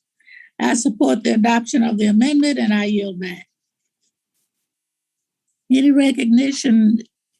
Madam Chair, I'd like to be recognized, please. Ms. Bonamici. Thank you, Madam Chair. And I just want to take a moment to speak in support of the amendment and thank Mr. Posey for offering it. We have seen, even right here in Northwest Oregon, solar companies struggle to survive, risking hundreds of jobs because of the proliferation of cheap subsidized Chinese solar products. And so to increase domestic manufacturing is going to be good for solar energy and good for our economy. And I just want to mention I support the amendment and yield back the balance of my time. Thank you. Thank you very much. Any other requests for time? Hearing none, the vote occurs on the amendment. All those in favor say aye. Aye. Aye. Aye. Aye. Those opposed say no. The ayes have it and the amendment is agreed to. We'll take a 10-minute break and come back right on 10 minutes. Thank you. Madam Chair, I know that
Order. Our next amendment on the roster is an amendment by the gentleman from Iowa, Mr. Feastra, and he's recognized to offer his amendment. Madam Chair, I have an amendment at the desk. The clerk will report the amendment. Amendment number 7, amendment to the amendment in the nature of a substitute to the committee print offered by Mr. Feenstra of Iowa. I ask unanimous consent to dispense with the reading without objection, so ordered. And I recognize the gentleman for 5 minutes to explain his amendment. Thank you, Chairwoman Johnson and Ranking Member Lucas. This amendment would ensure that biofuel technology is included in the Energy Department's research and demonstration activities moving forward. The use of biofuels in combustion engines has already been a proven solution for reducing carbon emissions while maintaining affordability. A DOE study earlier this year showed that from 2005 to 2019, corn ethanol usage resulted in reductions of over 500 million tons of greenhouse gases. Additionally, the Energy Information Agency's 2021 Annual Energy Outlook estimates that by 2050, liquid fuel vehicles will still account for 79% of new vehicle sales. That's 4 out of every 5 cars. As the DOE Office of Science continues to research and demonstrations in bioenergy and energy efficiency, it's important that biofuels are part of this solution. A bill I introduced just last month focuses on one such advanced technology. The Biofuel Cell Research Act would establish a research and development program for commercially viable biofuel-powered engines. Biofuel cells create electricity from clean-burning fuels that can be used to power engines. Current electric vehicles still rely on baseload generation and requires non-renewable resources.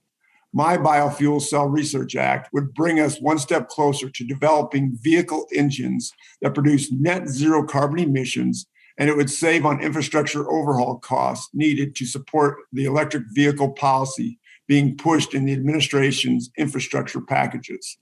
My amendment today would allow funding from the Department of Energy's Office of Science to go towards carrying out demonstrations of these types of advanced biofuel projects. One of my common sayings is that the corn or soybean is like a battery, and we simply squeeze it to get the energy out. This amendment would prove me right by making this reality. I urge my fellow Science Committee members to support my amendment, and I yield back. Thank you very much. I recognize myself to speak on this amendment.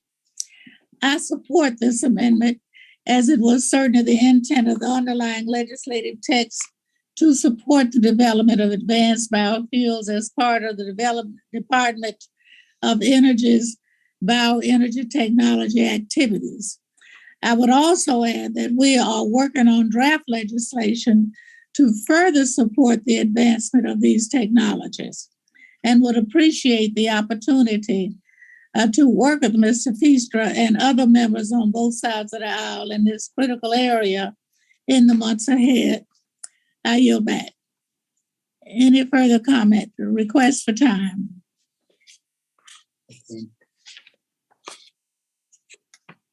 Mr. Kildee wants to be recognized. Mr. Kildee. Mr. Kildee. Mr. Kildee. Thank you, Madam Chair. And my comment is on another subject, but I do want to thank Mr. Feenstra for his thoughtful amendment and for your support of it, and be happy to work with him as I'm involved with many of these issues myself.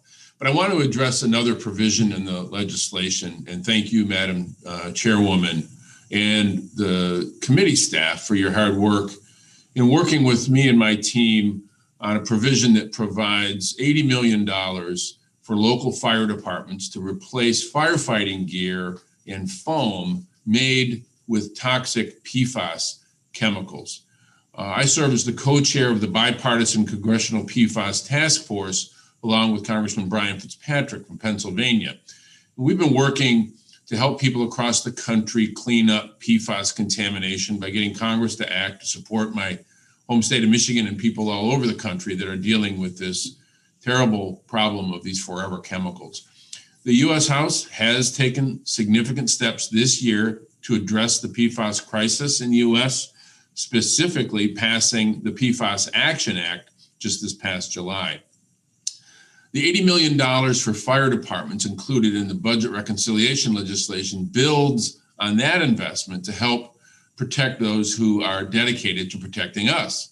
So I, along with Congressman Jim McGovern, have been leading this effort. We sent a letter with 71 other House members advocating for this funding last month. And as many of you know, PFAS is dangerous. It's been linked to serious health problems such as cancer, thyroid disease, other really difficult conditions. Firefighters are primarily exposed to PFAS through the firefighting foam that they work with and through the personal protective equipment that is made with these forever chemicals. Fortunately, recently, PFAS-free alternatives are, for both of those applications, are effective and available. And this federal funding will assist local fire departments all over the country in replacing and properly disposing of unsafe gear, should they choose to do so. The $80 million included in this bill will ensure that fire departments receiving those grants will not have to choose between removing these chemicals from their equipment and securing other essential items. Congress needs to do all it can to clean up and prevent exposure to these toxic PFAS chemicals in our environment, but especially to protect our firefighters. Firefighters and all first responders work tirelessly during this pandemic to take care of us, to take care of our communities, to keep them safe. We owe this to them. And so I thank you, Chairwoman Johnson, for your leadership on this, for your assistance to me and my team, for including these important resources. And with that, I yield back. Thank you very much. Any other requests for time? The vote occurs on the amendment.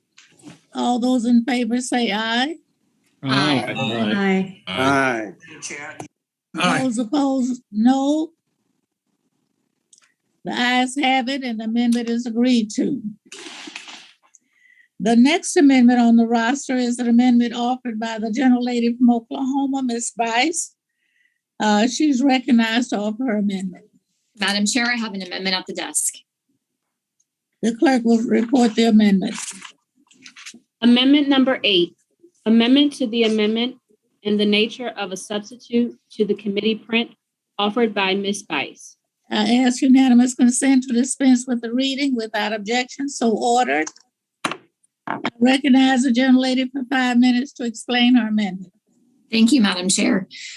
NASA's Earth Science Division uses unique global observations from space, air, sea, and land to enable informed decision-making for sectors that influence our daily lives.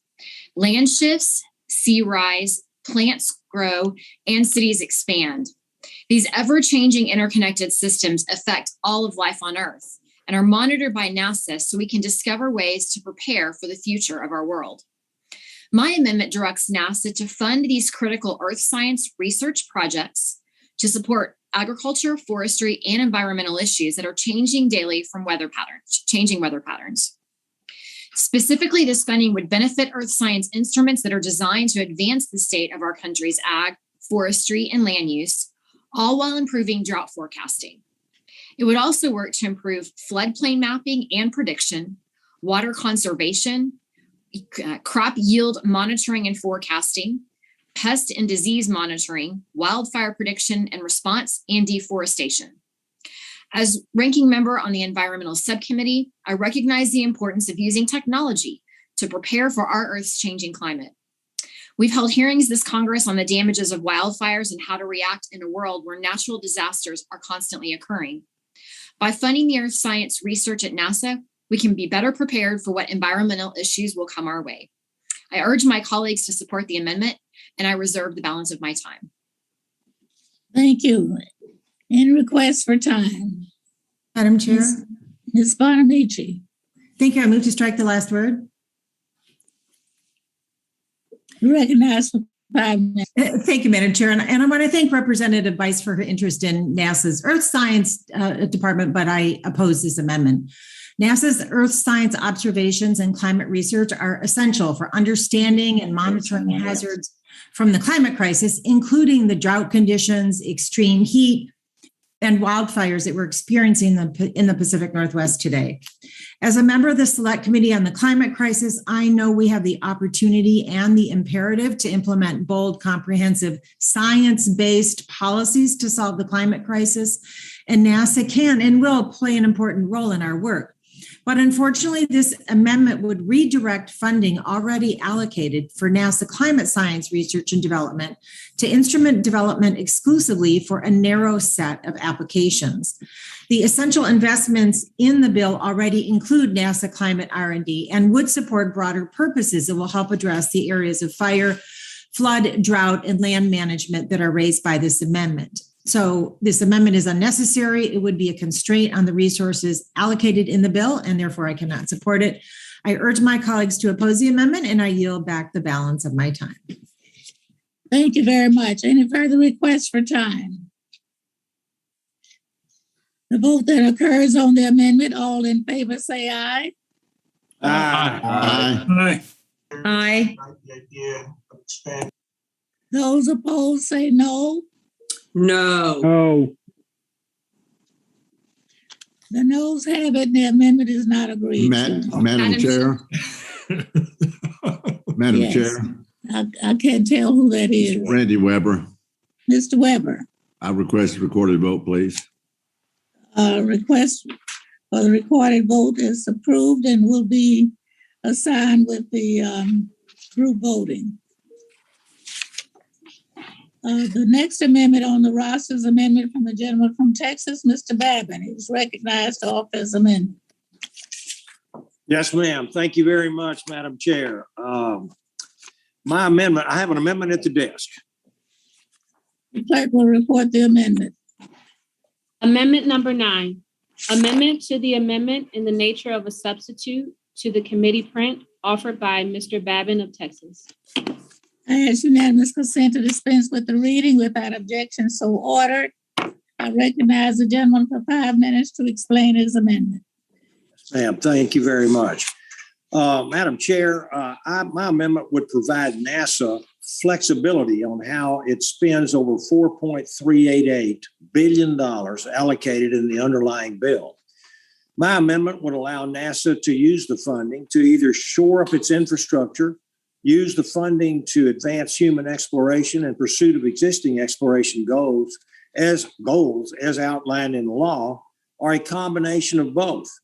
NASA Administrator and former Senator and astronaut Bill Nelson has testified before Congress several times this year, expressing the need for funding for infrastructure and exploration, and did so again in my district just last week at Johnson Space Center, accompanied by some of the giants of the Apollo era, Gene Kranz, Fred Hayes, and Walt Cunningham, plus several other former astronauts of the shuttle era. And my amendment would give NASA the flexibility that it needs to achieve the goals directed by Congress. And in a bill that exceeds over $3.5 trillion, of which $45.5 billion is under this committee's jurisdiction, it is astonishing to me that NASA's human exploration program would be ignored. This committee was founded following the Soviets' launch of Sputnik. As China continues its steady march into space, this bill turns a blind eye to the challenge that the Chinese Communist Party presents.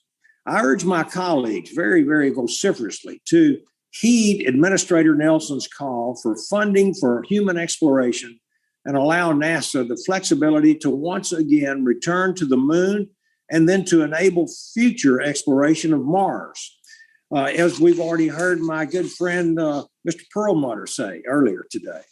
As I've said many times before, I proudly represent Johnson Space Center, and so I'm keenly aware of the state of NASA infrastructure. Upgrading NASA's outdated facilities is an important priority that I very, very and fully support. Unfortunately, the NASA Inspector General issues a report yesterday outlining many shortfalls with how NASA prioritizes, manages, and executes its infrastructure program. As NASA addresses those enabling issues, we should ensure that it stays the course on its primary mission, and that is exploring the cosmos. My amendment would allow NASA to fund not only infrastructure, but also the development of the human landing system, spacesuits, surface habitats, and rovers. This would help secure American leadership in space and also ensure that it remains a domain that is free for exploration rather than a tool of communist oppression and propaganda. As this bill progresses, I certainly hope that we will be able to identify ways to pay for the underlying provisions in a manner that doesn't burden our society's most vulnerable, the elderly and the poor, with stifling inflation caused by reckless money printing and debt accumulation. We can and we should and we must prioritize and budget for our space program through regular order using yearly budget authorization and appropriations processes to fund our nation's space enterprise. I urge my colleagues to support my amendment and to help America get back to the moon and on to Mars. And I yield back the balance of my time. Thank you very much. Mr. Caston, recognized. Thank you, Madam Chair. I rise to oppose the amendment, and I certainly share Mr. Babin and I should say Mr. Perlmutter's support for robust funding of NASA's infrastructure, and I'm pleased to see that that is in the underlying bill. But I really want to echo Ms. Bonamici's point about the challenges that we have in understanding what's going on with climate change. Those of us on the Climate Committee recently had the opportunity to get a full briefing from a number of the authors of the IPCC report. Some of us had the time to read significant parts of that report. And my big takeaway from that was that this huge surge of wildfires and flooding and hurricanes we're seeing this summer, those are not our new normal. Our new normal is the rate of change in the rise in temperature, the rise in these extreme weather events. And that calls for making sure that NASA has the ability to do the research and study and understand what's going on right now, because the data is changing faster than our ability to track it. And so my objection is not to the importance of NASA infrastructure, but the reprogramming of funds that are currently in the bill for that climate research and development. I mean, look, we sat there and eyed up we saw this hurricane intensify as it got to land, and I'm sure many of my colleagues were like me saying this isn't supposed to happen, and all of a sudden we're Googling and trying to learn about brown ocean effects, that as you get this moisture land, the hurricanes continue to intensify. That's the kind of thing that our NASA agencies need to be studying so that we catch the next big trend that is coming through and understand and can protect the American citizens before it's too late. So like I said, I support the spirit of this amendment, but object to the reprogramming and encourage a no vote. Thank you. Yield back. Thank you very much. Mr. Perlmutter. Thanks, Madam Chair. I move to strike the last word. And ordinarily, Dr. Babin and I are 100% agreement on subjects revolving around NASA. And I agree with many of the points that he's raised, but I was convinced by the hearing we had and the testimony and pictures that we saw about the deferred maintenance that we have across many of the NASA facilities. And, we don't have any NASA facilities in Colorado, but it is such a national jewel and gem for us. I want to make sure that those facilities are up to speed, and I would love to see more money directed towards our space exploration, and I will continue to advocate for that. But we have to have solid infrastructure to be able to do the kinds of tasks that I would like us to see undertake over the course of next 10, 12, 20 years. And we've got to have solid infrastructure with that. So I appreciate my friend's comments, but I think that the direction of the bill to rebuild the infrastructure is a proper place, because it'll be a lot of jobs, and it will get NASA into a place where it is competitive and surpasses China and Russia and everybody else. But we can't keep deferring that maintenance. And with that, I yield back. Thank you very much. Mr. Lucas. Madam Chair, I'm in support of Ranking Member Babin's amendment, which attempts to address the two challenges raised by Administrator Nelson earlier this year: funding NASA's critical infrastructure for exploration and funding human exploration to ensure American leadership in space. Ranking Member Babin's amendment is a thoughtful compromise between these two priorities. It allows NASA the flexibility to prioritize and decide how to strategically apply the additional funding to achieve the bipartisan goals set forth by Congress.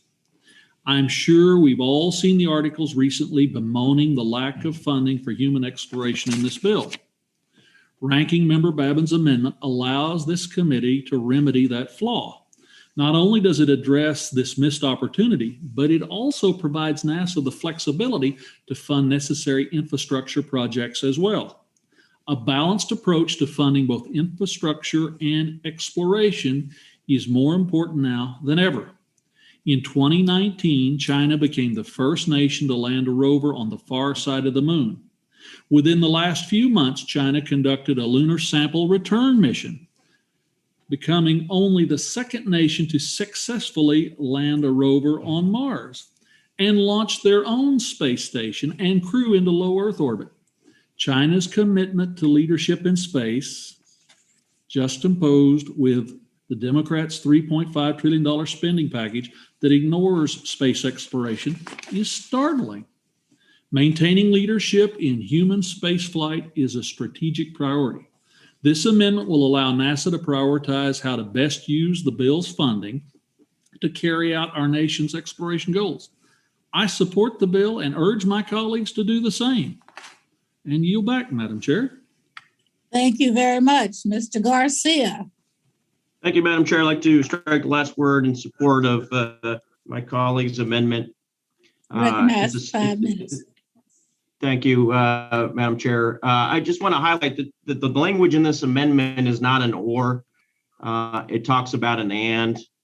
This is not mutual exclusivity between climate change investments nor infrastructure investments being traded for human space exploration. It's astounding to me that given the coordinate system that we're working in terms of these budgets at the top line, $3.5 trillion that we can't support in parallel with the infrastructure investments, one of the most fundamental missions of NASA, and frankly, a mission that Administrator Nelson has been adamant about supporting since he's been in the position. I strongly urge my colleagues to look beyond the partisanship in this case and do the right thing. I don't dispute the impact of humans on climate change. And I think in a worst case scenario, if we see the trends that some are asserting we will see, we will have full situational awareness to human extinction as a result of climate change without the ability to do anything about it if we don't continue to fund things like human exploration programs. So urge the colleagues across the aisle to do the right thing. Again, this is not an or scenario. This is an and. It gives flexibility to the administration to continue to invest in these large programs and do the right thing for the country. I yield back. Thank you very much. Any further requests? Yeah, Madam Chair, this is Brian Babin again. Just if you'll recognize me to strike the last word. I want to commend my two colleagues, our ranking member Frank Lucas, Mike Garcia, and actually also the two fellows from the other side of the aisle, Mr. Perlmutter and Mr. Caston. These are thoughtful, comments. But I will say, and to second, or maybe I should say third, what my previous colleague said, when it comes to if you're reducing climate funding, absolutely this budget request and the president's budget request increased Earth and climate science by over $250 million and inexplicably cut exploration. And this would simply restore balance to NASA's programs. And then the second point that we've heard is that this is going to reduce funding for infrastructure. As Mr. Garcia said, this is not an R, it is an and R. And it provides NASA with flexibility, something that is absolutely necessary to spend over $4 billion allocated in the bill to infrastructure and our exploration. I would hope that my colleagues across the aisle would remember that when they cast their votes. And I urge everyone to support this amendment. Thank you, and I yield back. Thank you very much. Any more requests for time? Madam Chair, Caston. Mr. Caston's recognized.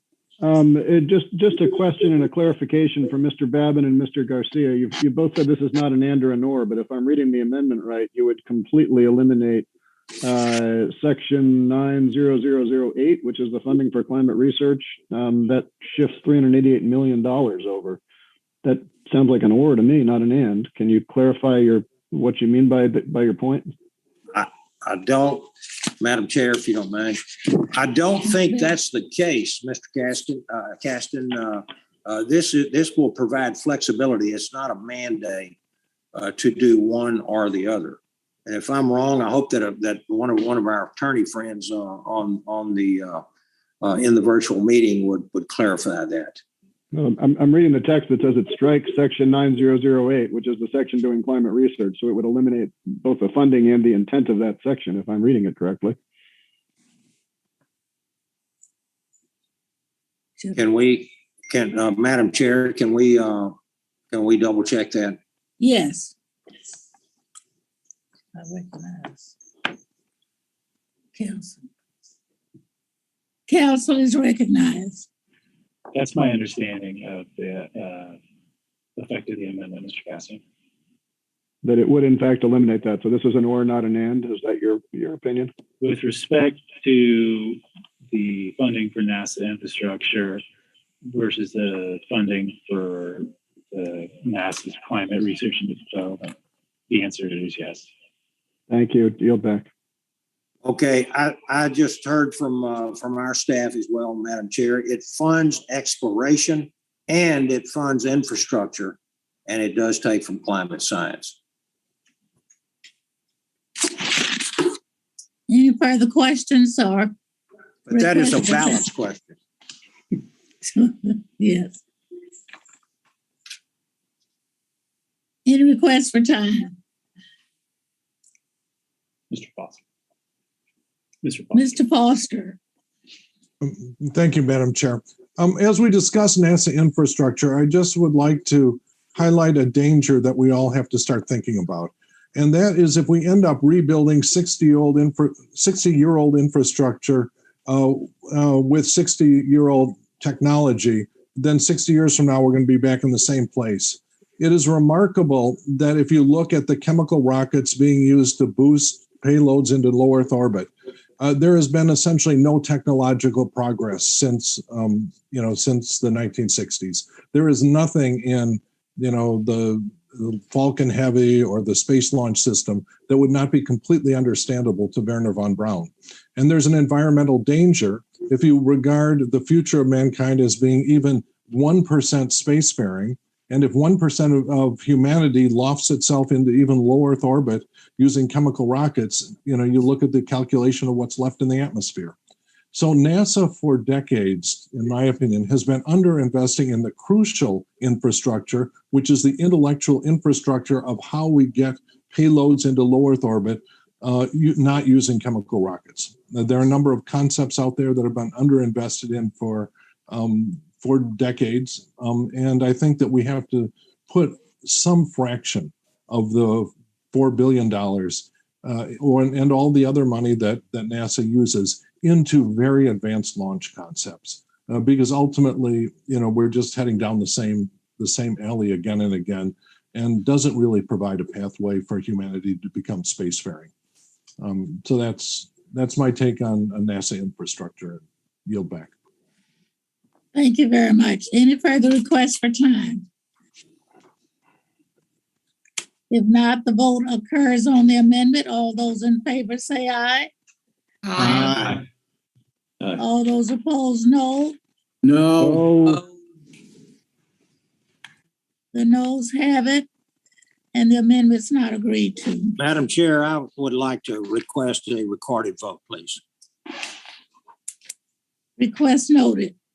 The next amendment on the roster is an amendment offered by the gentleman from Texas. Mr. Babin, you're recognized again.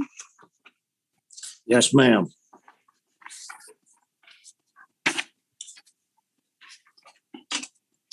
The clerk will report the amendment. Amendment number 10, amendment to the amendment in the nature of a substitute to the committee print offered by Mr. Babin of Texas. Ask unanimous consent to dispense with the reading and without objection, so ordered. I recognize the gentleman for 5 minutes to explain his amendment. Yes, ma'am. Thank you, Madam Chair. My amendment I have an amendment at the desk. My amendment would set aside 20% of the funding allocated for climate change research and development for data buys. Earlier this year, the committee held a hearing on the state of NASA's Earth Science enterprise. At that hearing, 2 private sector witnesses testified to the promise that commercial remote sensing companies hold for advancing the state of not only climate science, but also Earth science as a whole. While NOAA has incorporated data buys into their weather portfolio for many years, NASA is also supportive of data buys. They recently stood up the commercial small sat data acquisition program after a successful pilot program.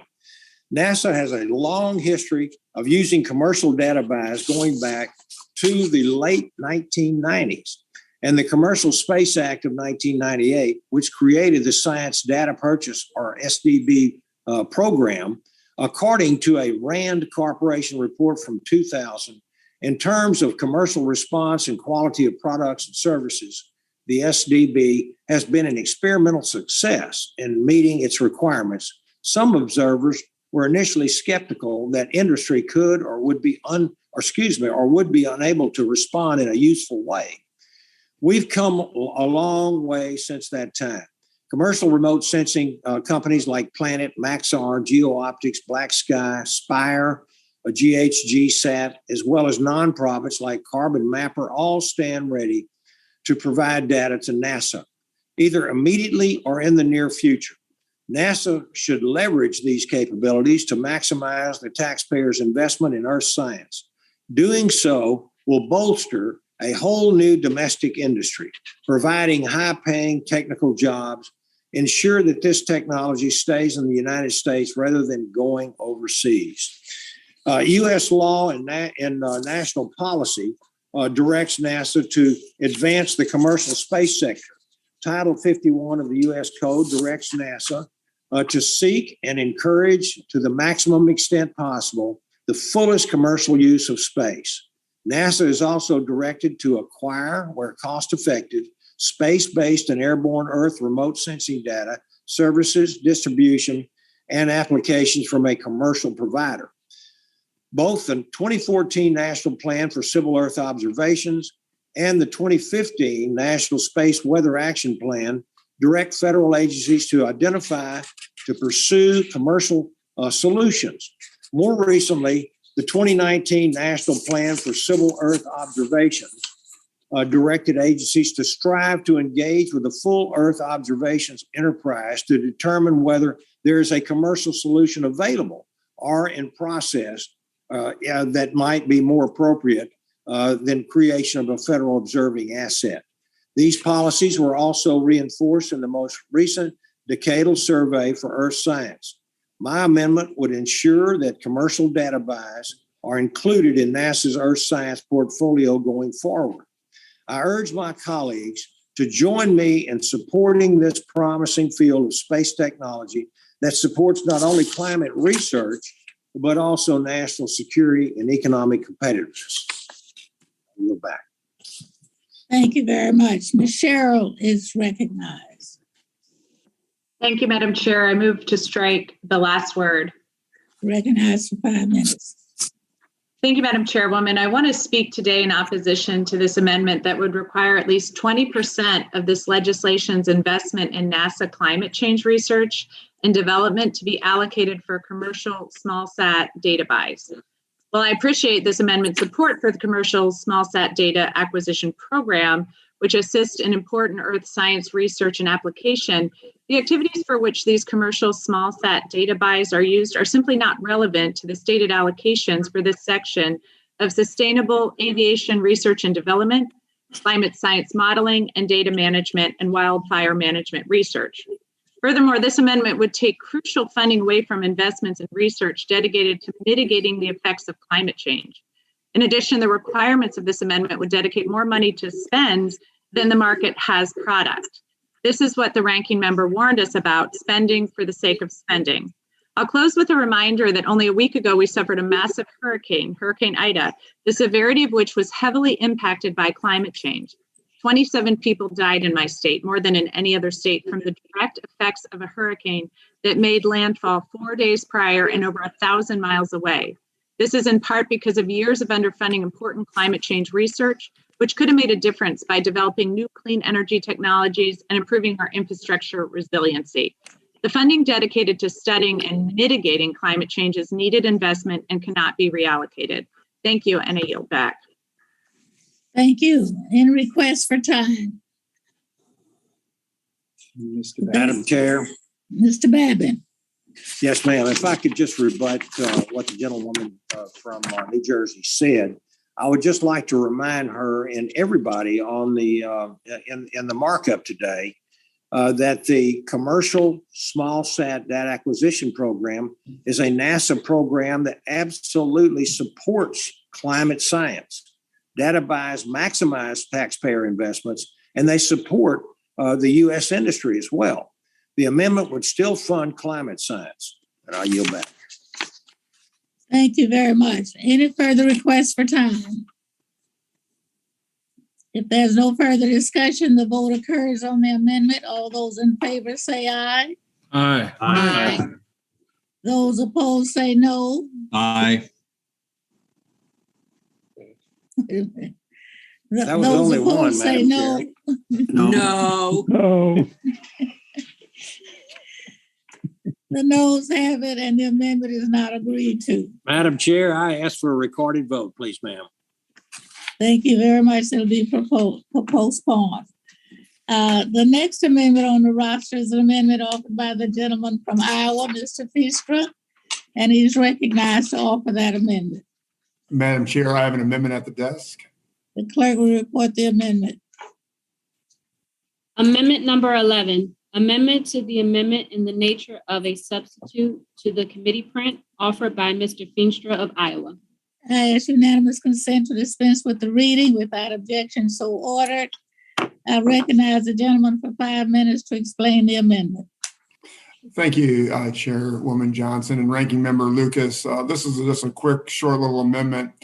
This amendment would ensure that funding going to NASA for the purpose of sustainable aviation fuel research and development will also include the research into biofuels. When I questioned Energy Secretary Jennifer Granholm in our committee meeting in May, she told me directly that she believes biofuels and biofuel technologies have an extremely bright future in sustainable aviation fueling.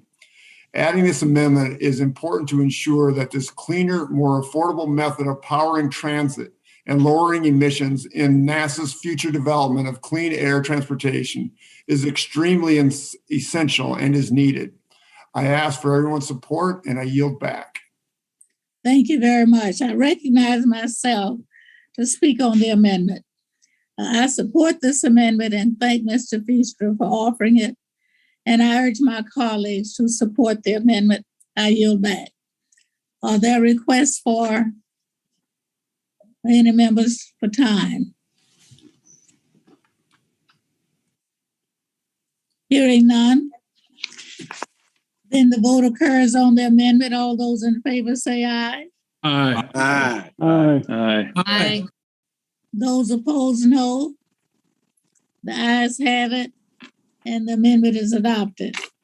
The next amendment is on the roster is offered by the gentleman from Texas, Mr. Elsie, and he's recognized to offer his amendment. Thank you, Madam Chair. I have an amendment at the desk. The clerk will report the amendment. Amendment number 12, amendment to the amendment in the nature of a substitute to the committee print offered by Mr. I ask unanimous consent to dispense with the reading without objection, so ordered. I recognize the gentleman for 5 minutes to explain his amendment. Madam Chair, thank you. Madam Chair and members, the amendment I respectfully bring for your consideration advances policies that are essential to safety in our increasingly congested airspace. As a former naval aviator with my good friend and colleague, Mike Garcia, who was also my wingman at the time, and my former job as an airline pilot, I have always prioritized safety in my aviation career. This amendment is very simple. It includes aviation safety to the funding allocated for aeronautics research and development conducted by NASA's Aeronautics Research Mission Directorate. Advancing aviation safety is a central mission of NASA's Aeronautics Research Enterprise, which assists in the development of solutions to the pressing needs of the aviation sector. This amendment will provide additional funding to address aviation safety research and development needs while continuing to support research in substantial aviation challenges such as noise, emissions, efficiency, and performance.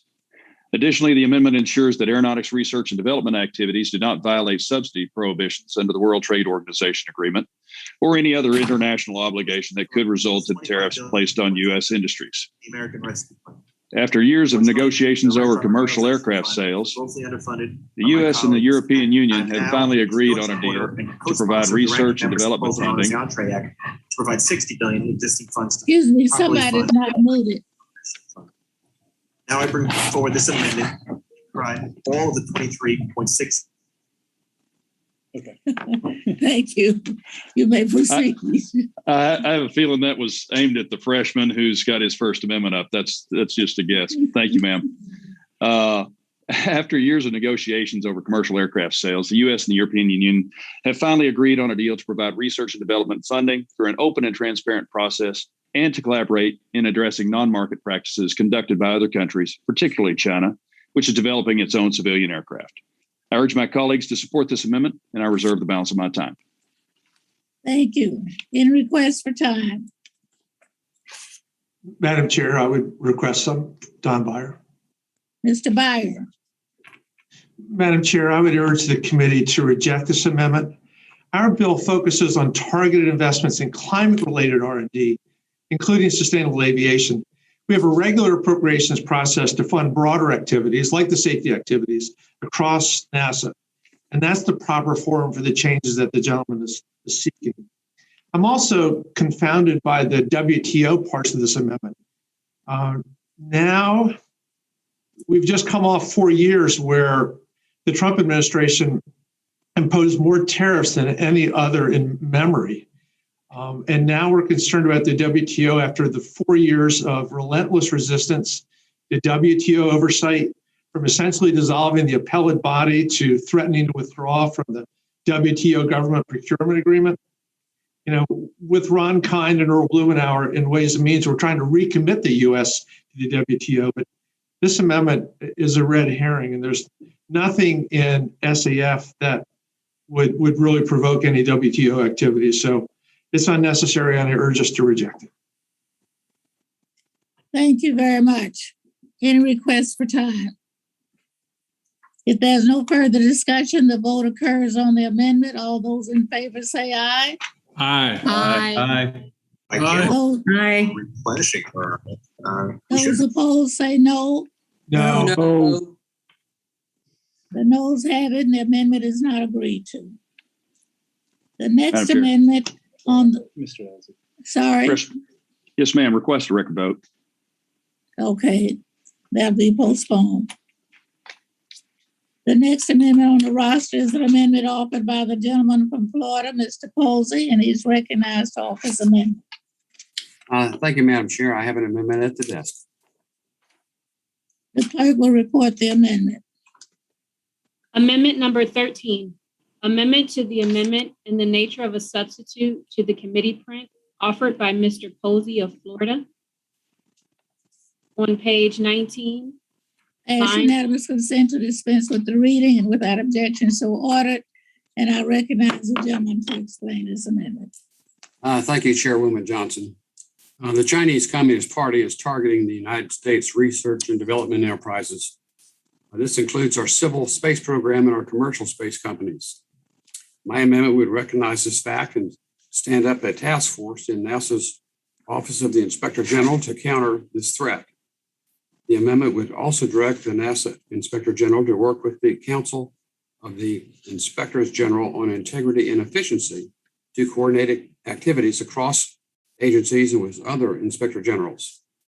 It would raise the profile of this issue within the federal government and prioritize funding as the bill moves forward, mitigating the threat of the Chinese Communist Party.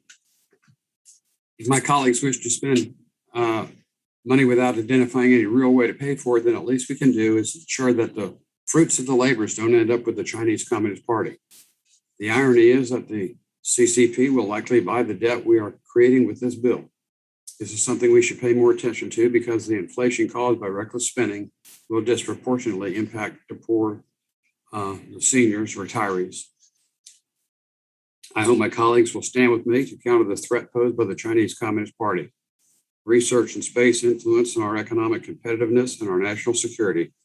Without addressing these unique threats posed by the Chinese Communist Party, this bill could simply be funding research that benefits the CCP rather than our own citizens. I urge my colleagues to support this amendment and yield back to balance my time. Thank you. Thank you very much. Mr. Byer is recognized. Yeah, thank you, Madam Chair. Once again, I urge my friends to reject this amendment. First of all, there's nothing in this bill that will not be paid for. The budget resolution clearly says that all will be funded.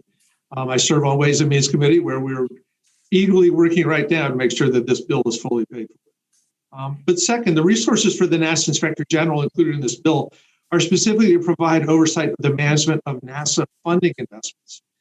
I share perhaps not to as great a concern about the Chinese Communist Party's ability to invade NASA, but this amendment would divert resources from the important oversight purpose, which is critical given all the money that we're spending on NASA. Therefore, I cannot support this amendment and urge us to vote no. Thank you very much. Any other requests for time? If there's no other further discussion, the vote occurs on the amendment. All those in favor say aye. Aye. Aye. Aye. Aye. Those opposed say no. No. No. The noes have it and the amendment is not agreed to. Madam Chair, Yes, I respectfully request a recorded vote. thank you. It'll be postponed. The next amendment on the roster is an amendment offered by the gentleman from California, and he's recognized, Mr. Sherman. I have an amendment at the desk. The clerk will report the amendment. Amendment number 14, amendment to the amendment in the nature of a substitute to the committee print offered by Mr. Page 20, line Ask 4. unanimous consent to dispense of the reading without objection so ordered. I recognize the gentleman for 5 minutes to explain his amendment. This is probably the shortest amendment, and I hope it's the least controversial. I will try to give the shortest speech. This bill funds artificial intelligence. Our committee has recognized that artificial intelligence comes with great promise and also risks that we need to make sure that AI is controlled and is controllable. We have passed into law through the work of our committee, although it was part of the National Defense Authorization Act, language to say that controllability is an essential part of artificial intelligence. However, you expect researchers to just want to break new barriers as to how many calculations can be done, how many problems can be solved. And so I think it's important when we fund AI research to remind them that controllability and safety is an essential part of AI research. And with that, I yield back. Thank you very much. I recognize myself to speak on this amendment. I'd like to thank Mr. Sherman for ensuring we have adequate safeguards when developing and deploying artificial intelligence systems. I support this amendment and urge my colleagues to do the same. I yield back. Any requests for time? Mr. McNerney. Mr. McNerney. Well, I think the chair, and I want to thank my friend and colleague Brad Sherman for introducing this amendment. I think it's important. Artificial intelligence is going to be transformative. We want to make sure that it transforms in a positive way, including job creation and including bias and misuse by security agencies. And there's a lot of aspects of AI that we need to make sure we can control. So I support this amendment and I yield back. Thank you very much. Any other requests for time? If not, then the vote occurs on the amendment. All those in favor say aye. Aye. Aye. Those opposed say no. The ayes have it and amendments agreed to. The next amendment is on the roster is offered by a gentleman from Texas, Mr. Elsie. He's recognized to offer his amendment. Thank you, Madam Chair. I have an amendment at the desk. The clerk will report the amendment. Amendment number 15, amendment to the amendment in the nature of a substitute to the committee print offered by Mr. Elsie. Ask unanimous consent to dispense with the reading and without objection so ordered. And I recognize the gentleman for 5 minutes to explain his amendment. Madam Chair, thank you. Madam Chair and members, the amendment I'm offering today would reallocate $600 million of the underlying legislation's $1.195 billion for research activities for authorized semiconductor research and development work at the National Institute of Standards and Technology, also known as NIST, that was included in last year's 2021 NDAA and the CHIPS Act for the Creating Helpful Incentives to Produce Semiconductors Act. The CHIPS Act is widely reviewed as the most significant federal action to support the semiconductor industry since partnering with Semitech in 1987. The purpose of the CHIPS Act is to coordinate federal government support for the microelectronics industry. The amendment would support advanced microelectronics packaging and microelectronic research to enable advances and breakthroughs in measurement science, standards, material characterization, instrumentation, testing, and manufacturing capabilities for the next generation of microelectronics. The development of advanced semiconductors is of vital national security and economic importance, and this manufacturing should remain in the United States. I encourage my colleagues to support this amendment, which advances the objective of better chips made in the United States. I urge support of this amendment and reserve the balance of my time. Thank you very much. I recognize myself to speak on this amendment. And unfortunately, I must oppose the amendment that allocates 1/2 of the total NIST research funding in this bill just to for microelectronics packaging research. While it's a worthy area of research, the gentleman has not justified why it's much higher priority than every other area of research. This amendment would leave many of the critical areas of research at NIST underfunded, including artificial intelligence, quantum science, cybersecurity, and much more. I continue to support additional funding for the CHIPS Act, especially as part of the bipartisan competitiveness package being discussed separately. But I must oppose this amendment and I yield back. Are there other requests for time?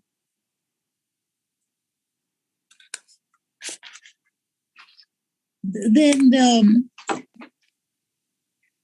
vote occurs on the amendment. All those in favor say aye. Aye. Aye. Aye. Those opposed say no. No. The noes have it and the amendment is not agreed to. Madam Chair, Yes. request a recorded vote, please. Okay. It's postponed.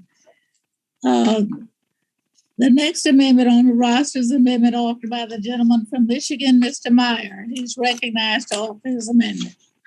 Madam Chair, I have an amendment at the desk. The clerk will report the amendment. Amendment number 16, amendment to the amendment in the nature of a substitute to the committee print offered by Mr. Meyer of Michigan. Page 20, Line I ask 24. unanimous consent to dispense with the reading and without objection so ordered. I recognize the gentleman for 5 minutes to explain his amendment. Thank you, Chairwoman Johnson. My amendment today would reallocate 150 million, so only 15% of the 1 billion for advanced manufacturing to fund the Manufacturing USA Institute to focus specifically on domestic manufacturing of semiconductors. As all of my colleagues here know, semiconductors are critical to our daily lives. They're critical to our advanced technology development, including in areas of climate science, and most critically to the state of Michigan, they are essential to our automotive industry. You know, from our smartphones to our automobiles, semiconductor technology is essential to both our economic security and national security interests. But over the past 3 decades, the U.S. has fallen dramatically behind. Tomorrow, if I can make it back tonight, but if not, dramatically behind our foreign counterparts in semiconductor manufacturing. Our reliance on imported chips threatens our semiconductor supply chain and our leadership in the global technology space, which is why this amendment today is so critical. It ensures we're providing the resources necessary to increase domestic semiconductor manufacturing capability, guaranteeing a level playing field for American companies who are competing with existing foreign producers that are already receiving significant manufacturing subsidies from their own governments.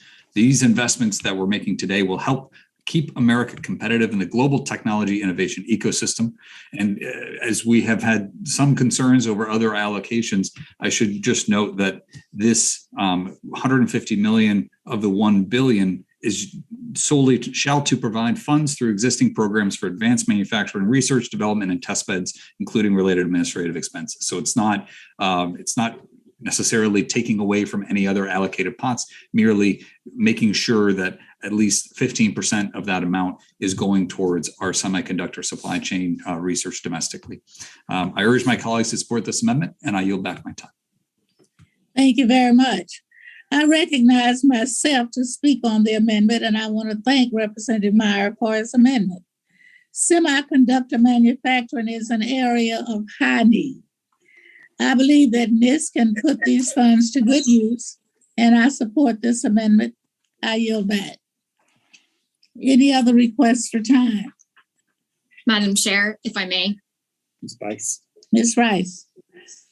Thank you, Madam Chair. I just want to echo the sentiments of my colleague from Michigan. But one thing to add, as a member of the House Armed Services Supply Chain Task Force, not only is this important for consumer products, but it's also incredibly important for our national security. As we've seen with these issues with semiconductor manufacturing in the U.S., makes us very reliant on other countries, including our adversaries. And so I certainly appreciate Representative Meyer bringing this forward, and I wholeheartedly support the amendment and encourage my colleagues to do the same. Thank you, and I yield back. Thank you. Any further discussion? Any other requests for time? Madam Chair, Mr. Perlmutter, I'd like to strike the last. Mr. Perlmutter is recognized. And I just agree with Mr. Meyer, Ms. Bice. If COVID's taught us anything about the supply chains, we need to have the supply chains, whether it's for semiconductors or toilet paper or a bunch of things in our country, and not be so dependent upon other countries to produce these products and produce the components. And it may cost us a little more per widget, but I think the interruption that we faced because of this pandemic really highlights the need to manufacture more things at home. And with that, I yield back. Thank you very much. Any other requests for time?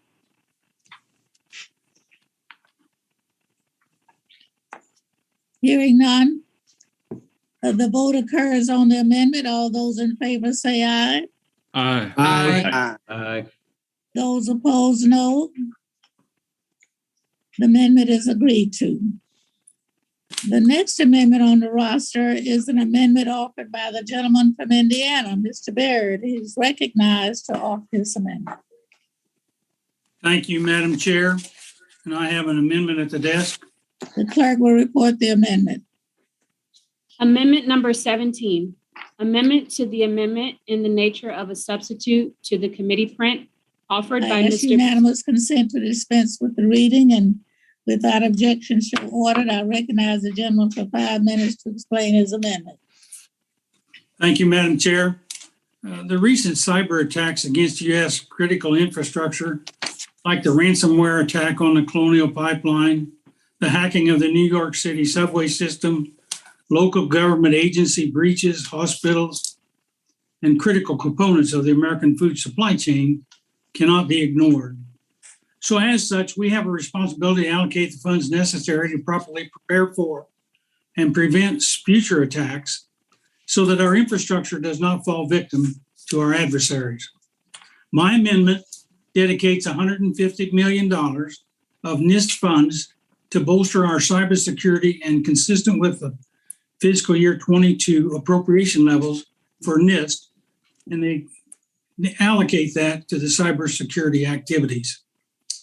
Our adversaries like China and Russia clearly have no intention of stopping, and we cannot continue to turn a blind eye to their attempts to undermine our infrastructure. We have a responsibility to hold them accountable, and part of that plan includes dedicating the funds necessary to best prepare for future threats. So this amendment really provides clarification and enhances the long-term ability for planning for this cybersecurity research. I encourage my colleagues to support the amendment, and I yield back. Thank you very much. I recognize myself to speak on the amendment. This amendment is consistent with the intent of the bill to promote cybersecurity research. And I believe that NIST can put these funds to good use.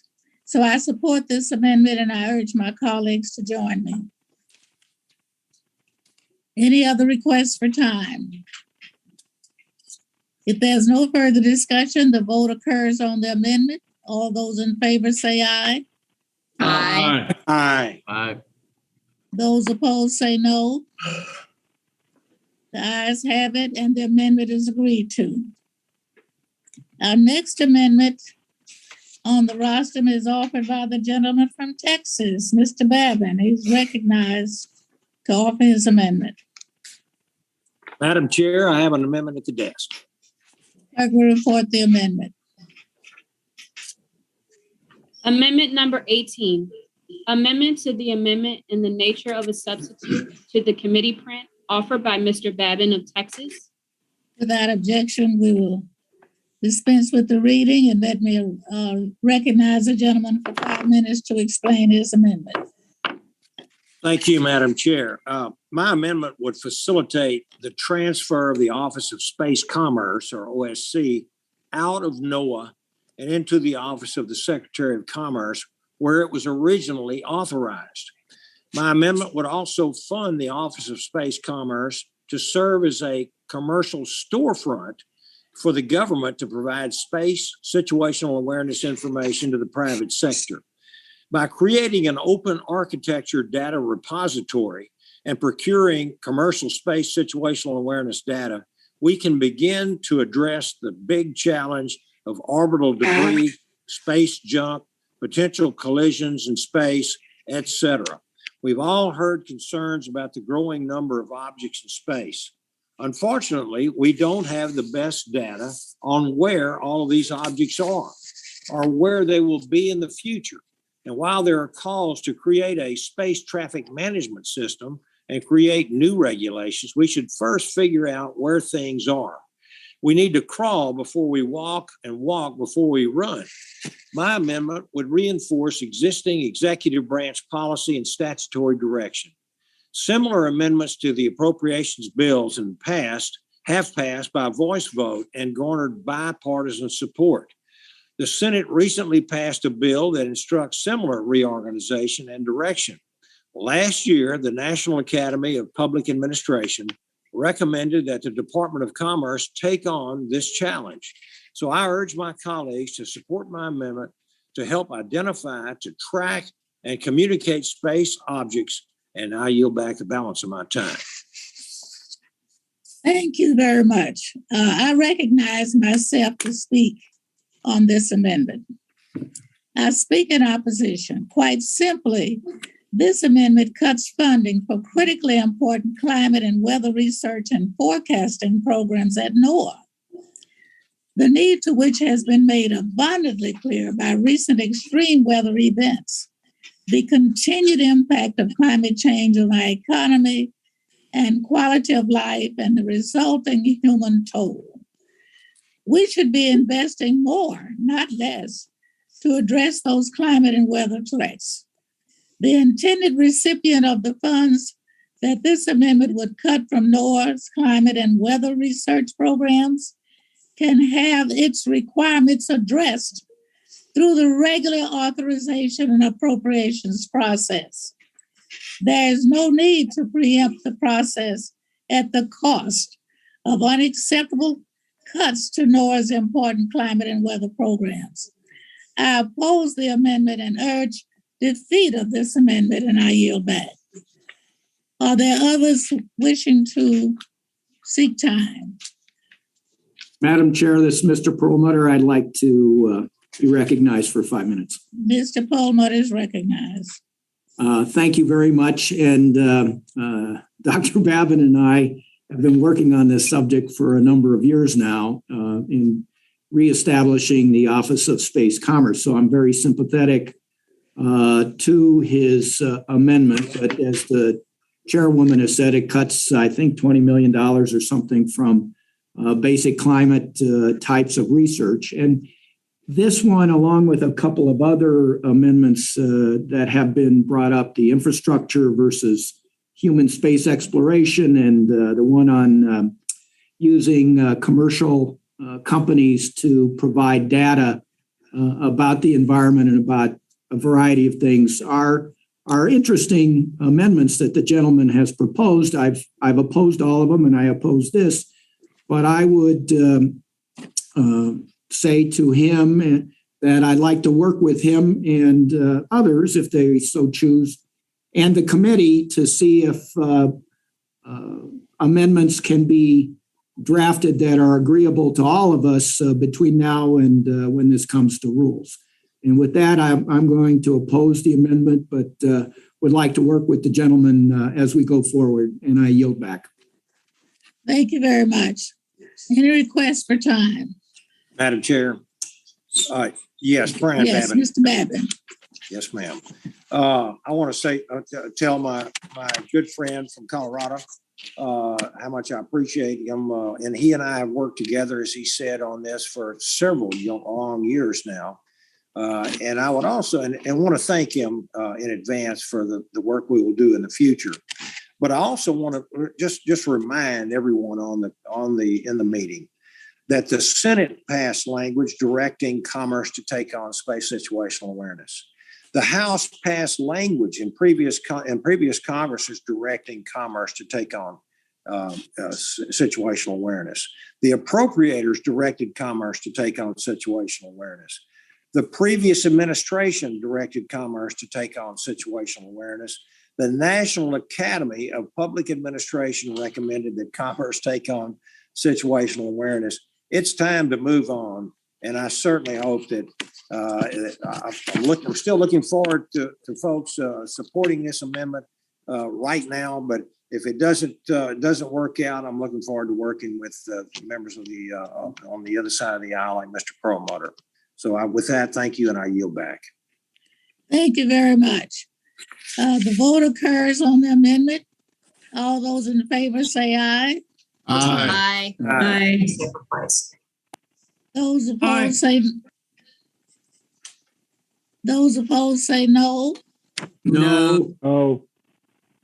The noes have it, and the amendment is not agreed to.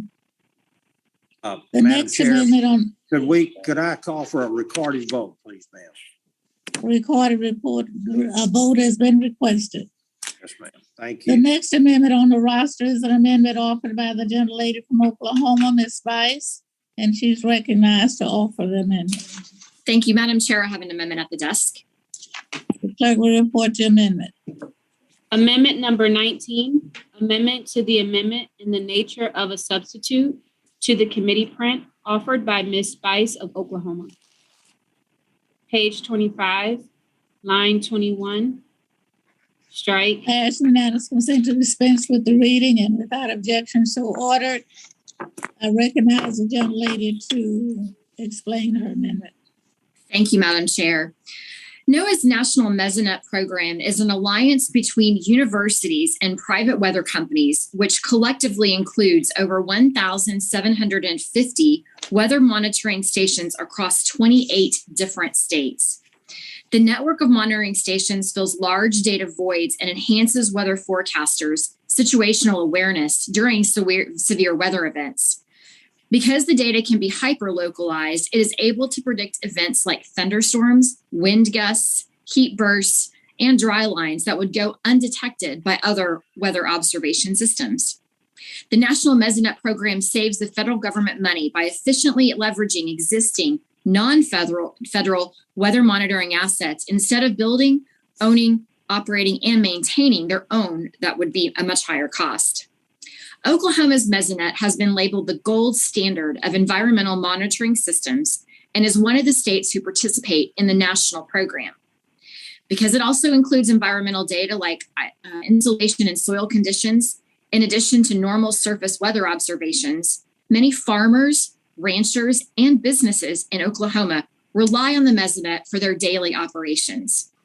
It is my hope that each of the 50 states will one day have a Mesonet system that rivals Oklahoma's. But cost and capital to get the top tier program up and running is the number one barrier. And although the stations themselves are relatively cheap, states are hesitant to use limited budget resources on establishing a new program. My amendment seeks to infuse the National Mesonet Program with funding to help those states who want to build out or expand their Mesonet programs. When this happens, not only will citizens in each state benefit from more accurate weather forecasts, but NOAA will also gain access to a treasure trove of data that will help develop algorithms and models. I urge my colleagues to support the amendment and reserve the balance of my time. Thank you very much. Ms. Stansberry is recognized. Thank you, Madam Chair. This amendment would actually reduce the investments designated for NOAA to recruit, educate, and train a climate-ready workforce. These investments, as we all know, are crucial to ensuring that NOAA can help provide on-the-ground support for communities to enhance climate adaptation and resilience. We know and have heard how important it is for the federal government to play a role in helping communities to better prepare for, build resilience to, and adapt to extreme events that are being exacerbated by climate change. The devastation that we've seen from Hurricane Ida and other climate disasters underscore how important this is. I cannot support any reduction to these vital investments that will help our communities prepare against the impacts of climate change. Therefore, Madam Chair, I respectfully oppose this amendment and I yield back. Thank you very much. Mr. Lucas. Thank you, Madam Chairwoman Johnson. And I want to thank my colleague from Oklahoma for her willingness to lead on environmental and weather issues.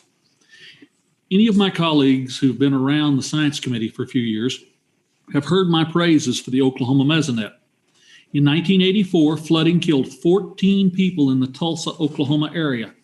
The state's emergency managers realized they were not receiving accurate and useful data quickly enough to alert citizens about flooding chances. From that tragedy, that terrible tragedy, came a joint collaboration between Oklahoma State University and the University of Oklahoma, which has since become the premier mesoscale system in the nation. Oklahoma's Mesonet is an amazing system that collects weather information every 5 minutes from 121 stations across the state, including at least one station in every county. I personally use data from the Cheyenne station, not that many miles from my home. I can access the cattle comfort index, soil moisture, dispersion conditions that are essential for ranch operations. It's accurate, and best of all, it's free to everyone. Although we are extremely blessed to have this available in Oklahoma, not every state offers this program, and that's why I support the amendment. Every citizen across the country deserves access to this level of weather forecasting. And it's not just farmers and ranchers who will benefit. The Mesonet can gather atmospheric data like air quality for urban communities, as well as information on ocean conditions and sea level for local communities.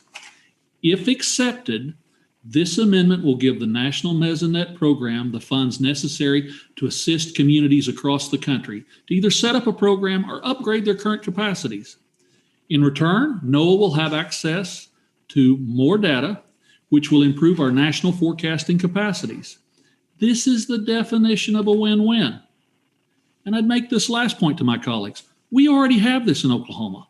This is not going to make a dramatically better Mesonet system in Oklahoma. It's sharing the success we have with the rest of you. So whatever happens in Mr. Perlmutter's state of Colorado, or in Kansas, or in Texas, or in Arkansas, we'll have a little forewarning before you share your weather with us. And besides, the renewable energy people use this information keenly to create wind pattern forecasting for potential wind farm sites and to record the availability of solar energy for potential solar panel sites. It's a win-win for everybody. I urge my colleagues to support this amendment. I thank my colleague from Oklahoma for wanting to share our success with the rest of the country. And I yield back, Madam Chair. Thank you very much. Any requests for time? If there's no further discussion, the vote occurs on the amendment. All those in favor say aye. Aye. Those opposed say no. Nay. No. The noes have it and the amendment is not agreed to. Madam Chair, on this one, I request a recorded vote for the sake of everyone in the United States. Thank you. Thank you very much. We're going to do one more amendment and then we're going to have a 10-minute break. The next amendment on the roster is an amendment by the gentlelady from Oklahoma, Ms. Spice. You're recognized. Thank you, Madam Chair. I have an amendment at the desk. The clerk will report the amendment. Amendment number 20, amendment to the amendment in the nature of a substitute to the committee print offered by Mrs. Price of Oklahoma. Page 29, line 16. Strike. Without objection, we'll dispense with the reading. And I recognize the gentlelady for 5 minutes. Thank you, Madam Chair. The National Weather Center brings together federal, state, and academic units to improve our understandings of Earth's atmosphere. NOAA, the National Weather Service, the Department of Interior, and the state of Oklahoma all have a presence in this collaborative state-of-the-art facility located in Norman, Oklahoma. Services housed in the National Weather Center building provide life and property saving services for Americans across the country, thanks to their accurate and timely forecasts. NOAA's National Severe Weather Storms Laboratory is housed in the National Weather Center and works closely with fellow NWC tenants, the National Weather Service Storm Prediction Center, to forecast and study severe weather events all across the country. With more severe events happening each year, the need for more equipment, more full-time employees, and more space to operate is becoming more urgent. The building also serves as a training ground for the next generation of meteorologists. If we expect a younger generation of students to enter this field, we need to offer attractive facilities and instruments to pique their interest and retain them when they are experts. My amendment enables the National Weather Center to undergo a much-needed expansion, increasing the research, development, and collaboration among public and private organizations. It is also my hope that this will allow the National Weather Center to bring in new partners. This will only serve to benefit NOAA, the Weather Center, and all organizations involved. I urge my colleagues to support this amendment, and I reserve the balance of my time. Any request for time? Let me recognize myself to speak on the amendment. The committee print includes investments for NOAA to support research infrastructure. The language in the committee print includes direction for the agency to address both deferred maintenance of facilities as well as improvements for specific equipment and instruments. This amendment would set aside a portion of this money for one specific facility.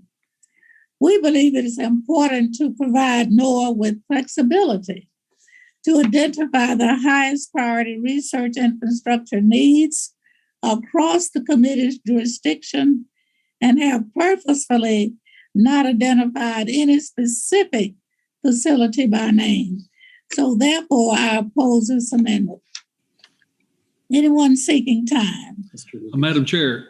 Mr. Lucas. Thank you, Madam Chair.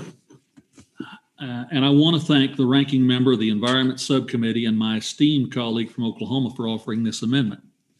Since opening in July of 2006, the National Weather Center has made invaluable contributions to United States weather enterprise.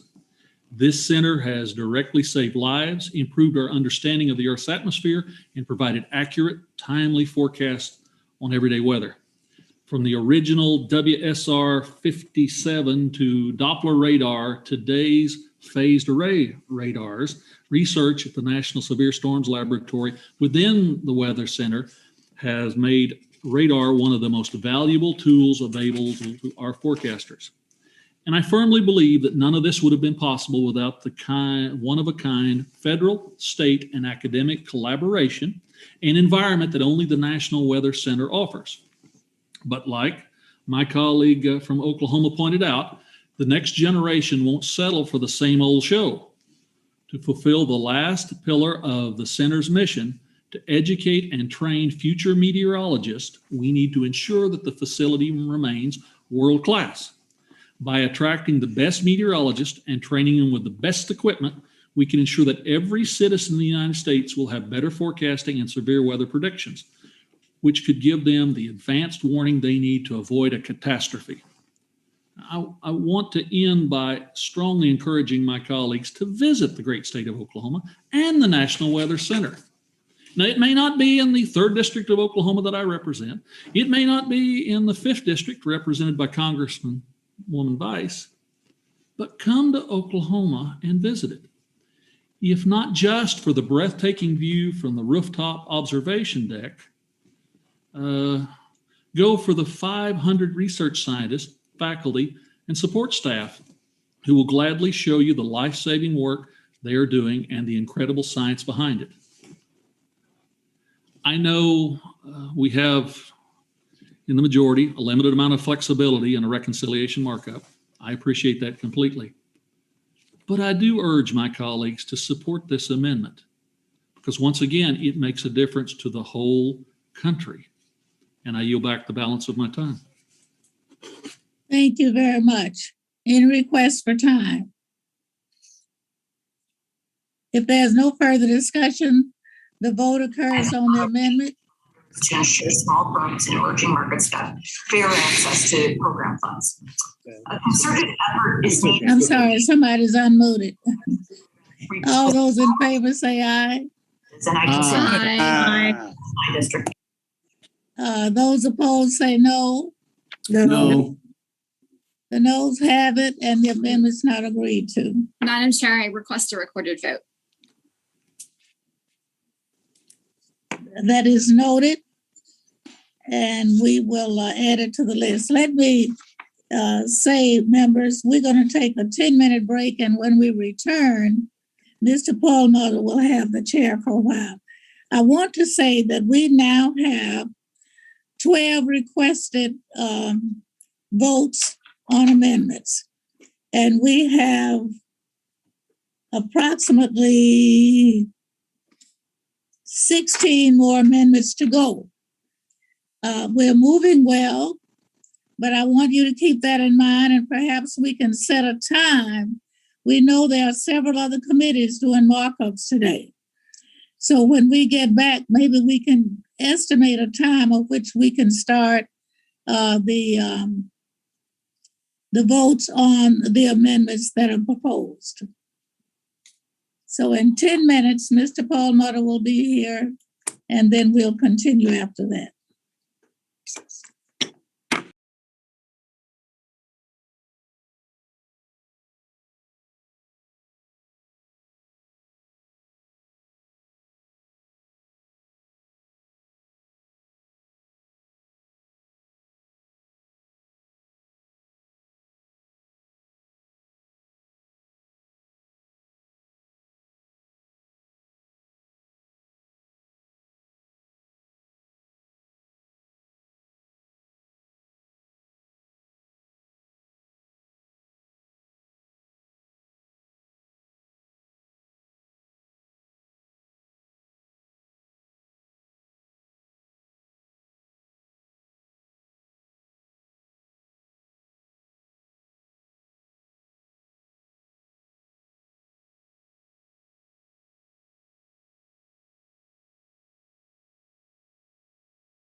order. We're now on Amendment 21 by the gentleman from Oklahoma. Mr. Lucas, you're recognized to offer your amendment. Mr. Chairman, I have an amendment at the desk. Clerk will report the amendment. Amendment number 21, amendment to the amendment in the nature of a substitute to the committee print offered by Mr. Lucas of Oklahoma. Without objection, the amendment will be considered, will be dispensed with and considered as read. Thank you, Mr. Gentleman, Chairman. Mr. Lucas is recognized for 5 minutes. Thank you, Mr. Chairman.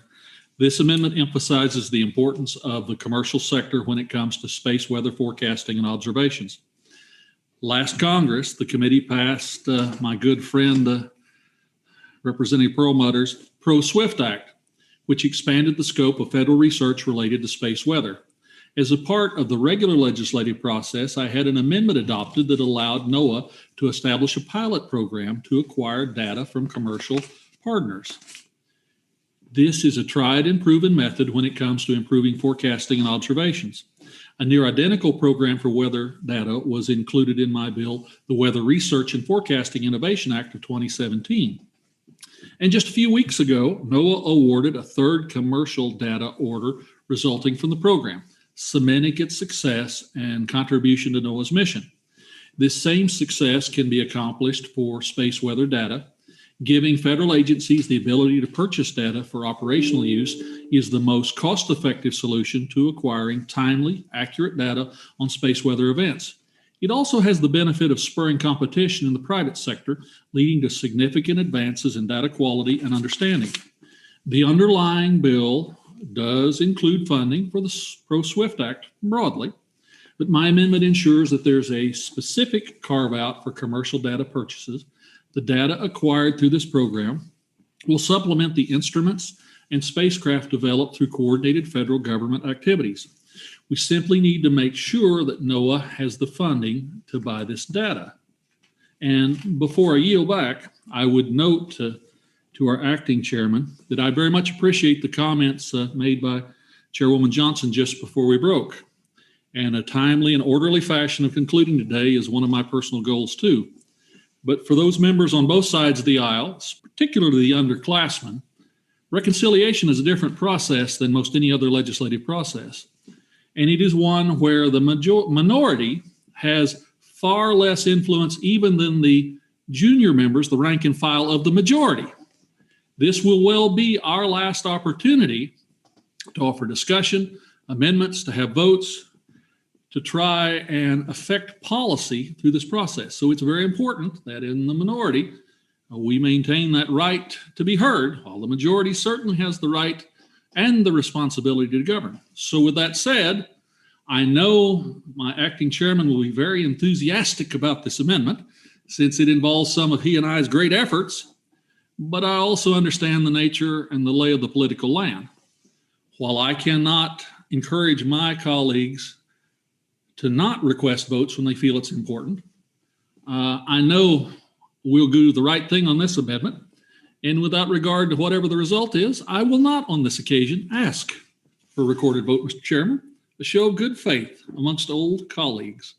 And I yield back.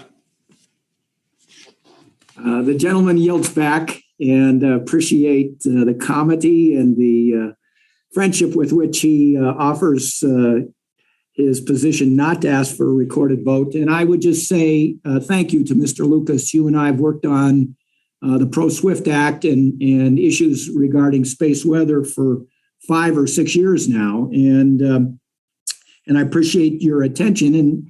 But I would oppose the gentleman's amendment because it reallocates and redirects $25 million of the funding in contradiction of what I think the initial intent of the Pro-SWIFT Act is. I remain grateful for this committee's work on space weather so we can better prepare our nation for space weather events by breaking down barriers between space weather research and the operational space weather forecasters. That was exactly what the Pro-SWIFT Act was designed to do, and I can tell you it's already working at the many agencies involved. So I appreciate the ranking member's amendment, but I must oppose it because it is focused on the weather data pilot program, which is not really ready for the kind of funding that he has proposed. As the gentleman likely remembers, we specifically adopted language to the bill which allows the pilot program to enter into contracts only after the work on space weather integrated strategy is completed. There are several steps that still need to be completed before the strategy will be finished, and NOAA will be able to solicit commercial space weather data contracts pursuant to this Pro-SWIFT Act. So I oppose the amendment, but as I said with Dr. Bavin, I look forward to continuing to work with the ranking member on this subject and to work with all my colleagues to support implementation of the Pro-SWIFT Act. And I yield back and ask if there's any other Mr. Chairman request for time. Mr. Weber. Yeah, I will agree not to ask for a recorded vote too if you will support the gentleman's amendment. Well, I appreciate the request from Mr. Weber, the gentleman from Texas, but I'm going to oppose the amendment. And if you ask for a recorded vote, we'll take a recorded vote. We do not want to in any way trample on the minority's rights to seek votes when they believe it's necessary. If there's no further discussion, the vote occurs on the amendment. All in favor, please say aye. Aye. Aye. Aye. Aye. Like aye. For the industrial. All those opposed, please say no. No. No. In the opinion of the chair, the noes have it, and the amendment is Mr. Chairman. Mr. Chairman, while I will not request a recorded vote, I would suspect I will enjoy the recorded votes 18 months from now much better than these. Thank you, sir. And Mr. Chairman. Yes, Mr. Weber, if you have something to add, unlike the comment by Mr. Lucas just then. Just want to say thank you for your indulgence. You're a good sport. All right, thank you. We will move on now to Amendment 22 by Ms. Bice from Oklahoma. She's recognized to offer her amendment. Mr. Chairman, I have an amendment at the desk. The clerk will report the amendment. Amendment number 22, amendment to the amendment in the nature of a substitute to the committee print offered by Ms. Bice. I ask unanimous consent to dispense with the reading, and without objection, it is so ordered. Ms. Bice, you're recognized for 5 minutes. Thank you, Mr. Chairman.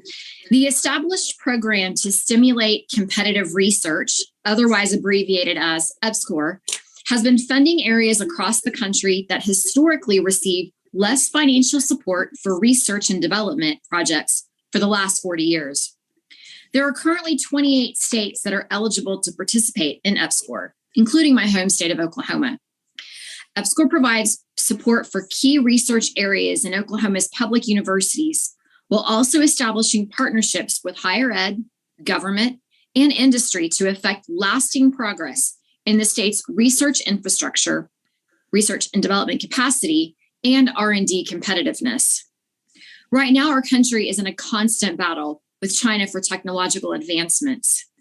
And to stay competitive, it is crucial that we continue to fund R&D throughout America, especially in underserved communities. In this committee, we oftentimes mention the importance of STEM education. By funding EPSCoR, we are supporting access to quality STEM education for every student, no matter where they're from. My amendment would designate 20% of the $3.4 billion this bill provides for research equipment, facilities, and infrastructure to go to projects based in EPSCoR eligible states. These projects will have tremendous impact on the access to high quality research experiences for STEM students in these other underserved communities, and in effect, increase their overall competitiveness of such research and STEM education programs in the EPSCoR states. Providing more funding for EPSCoR will enrich our future generations for a more advanced society, one that is competitive on a global scale. With that in mind, I urge my colleagues to support my amendment and push our country forward with EPSCoR. I now reserve the balance of my time.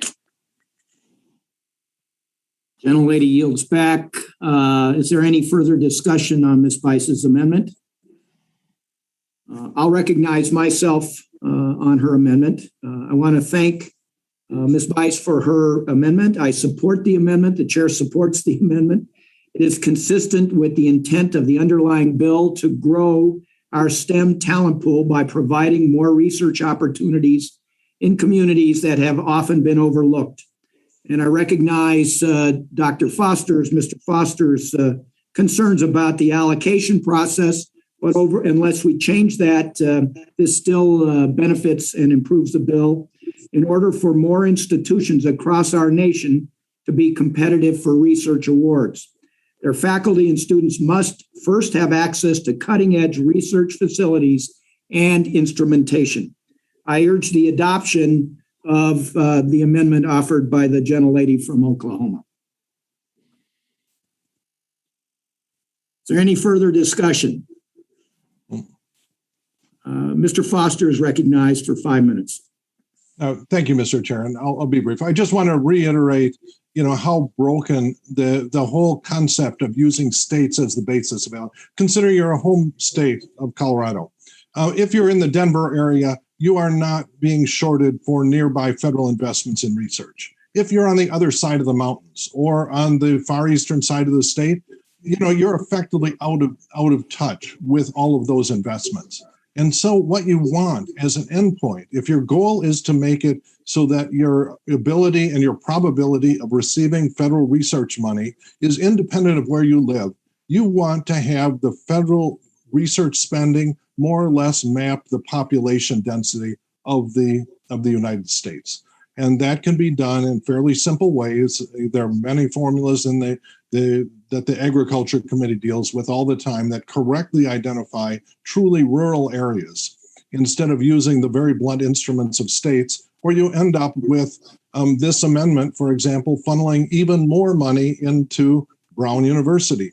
As I said, Ivy League, $4 billion, they're sitting on $4 billion of investment fund. They are not underserved in any way. And yet, because we're using this really flawed designation thing, they're in line ahead of many, many people in, for example, rural Colorado.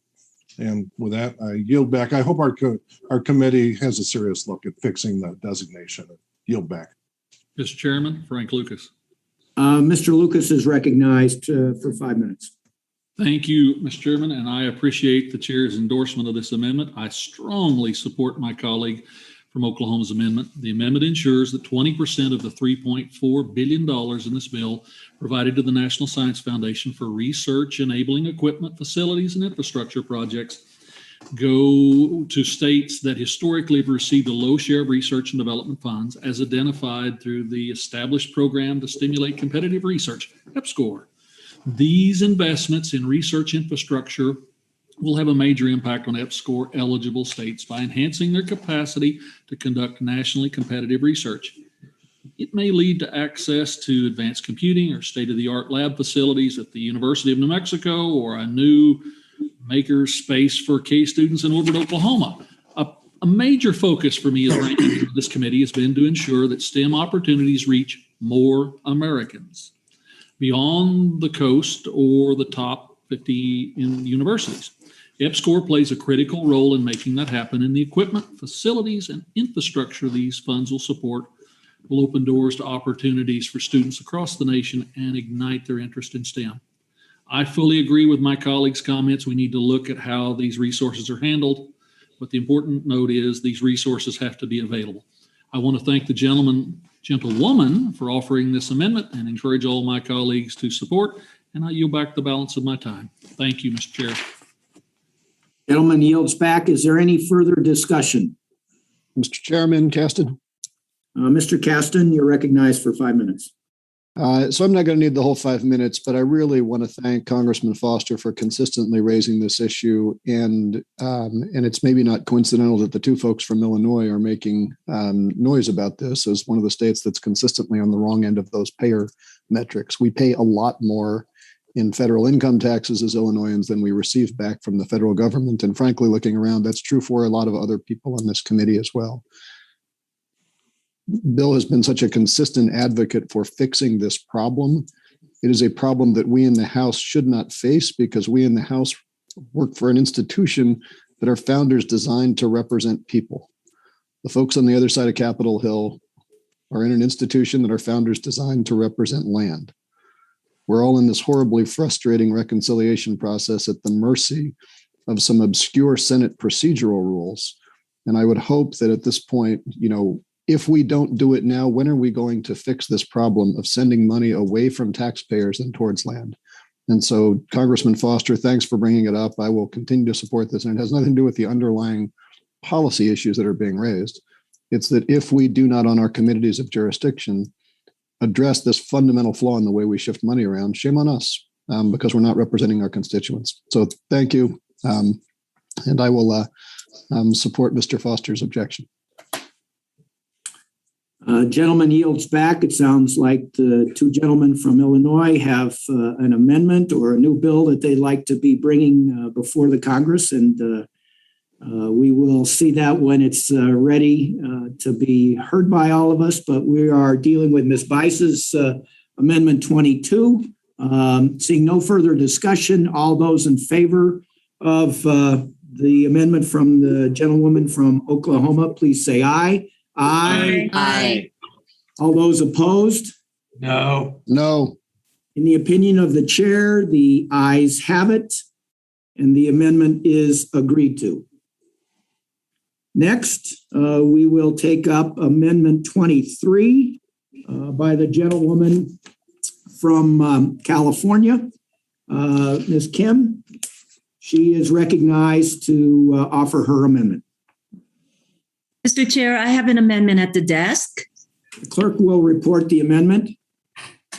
Amendment number 23, amendment to the amendment in the nature of a substitute to the committee print offered by Ms. Kim of California. Without objection, the reading of the amendment will be dispensed with. The gentlewoman from California is recognized for 5 minutes. Thank you, Mr. Chair. Hardworking California workers and families in my district are seeing the impacts of inflation each day and are bearing the brunt of this nationwide 30-year inflation high. My constituents are paying more for everything, especially gas, with the average price of gasoline in California rising from $3.26 in January to $4.32 per gallon in August. The average price of gasoline in my district is more than $1 higher than the national average. Instead of making wise investments in a broad array of energy forms, including nuclear and gas, this reconciliation process cuts critical R&D funding that could bring the cost of energy down and lessen the inflation crisis. This legislation seeks to remove our energy market to mirror California's, which relies heavily on imported electricity and results in electricity blackouts, higher gas prices, and higher utility costs. That is why I'm introducing an amendment repurposing $1 million for the National Science Foundation to conduct an economic study on the impacts of inflation on the American people and the U.S. economy. I urge my colleagues to support my amendment so we can have a better understanding of the effects of narrow-minded energy policy and reckless spending on hardworking American families. Thank you, and I yield back. The gentlewoman from California. I'm sorry, it was telling me that I was muted, but I wasn't muted. So the gentlewoman from California yields back. Is there any discussion on her amendment? Mr. Chairman. Gentleman from Virginia, Mr. Byers, recognized. Mr. Chairman, thank you very much. And with much respect for my friend from California, I think this is a completely unnecessary amendment. There is a body of literature that we have spent hundreds of millions of dollars on inflation. Some of the best minds in our country and in the world for the last 100 years studying this. We know about inflation. We certainly would agree that sustained inflation higher than 5% is really bad for us. Similarly, deflation, anything less than 0% is really bad for us, even scarier. We hate it when the value of our assets, our home, our 401k, our stock market stuff, goes down. Yes, we had a short-term bump this summer, but let's look just at July or June, which was the all-time high, a little more than 5%. Literally half of it was used car prices. And used car prices were at 10% because the rental car companies depleted their fleets during COVID and had to, instead of selling their cars at the auctions, they went to the cars and competed against honest car dealers buying those cars, drove the prices way, way up. There's a chip shortage, which has resulted from the fire in Japan and the freeze in Texas. And that too has driven up used car and new car prices.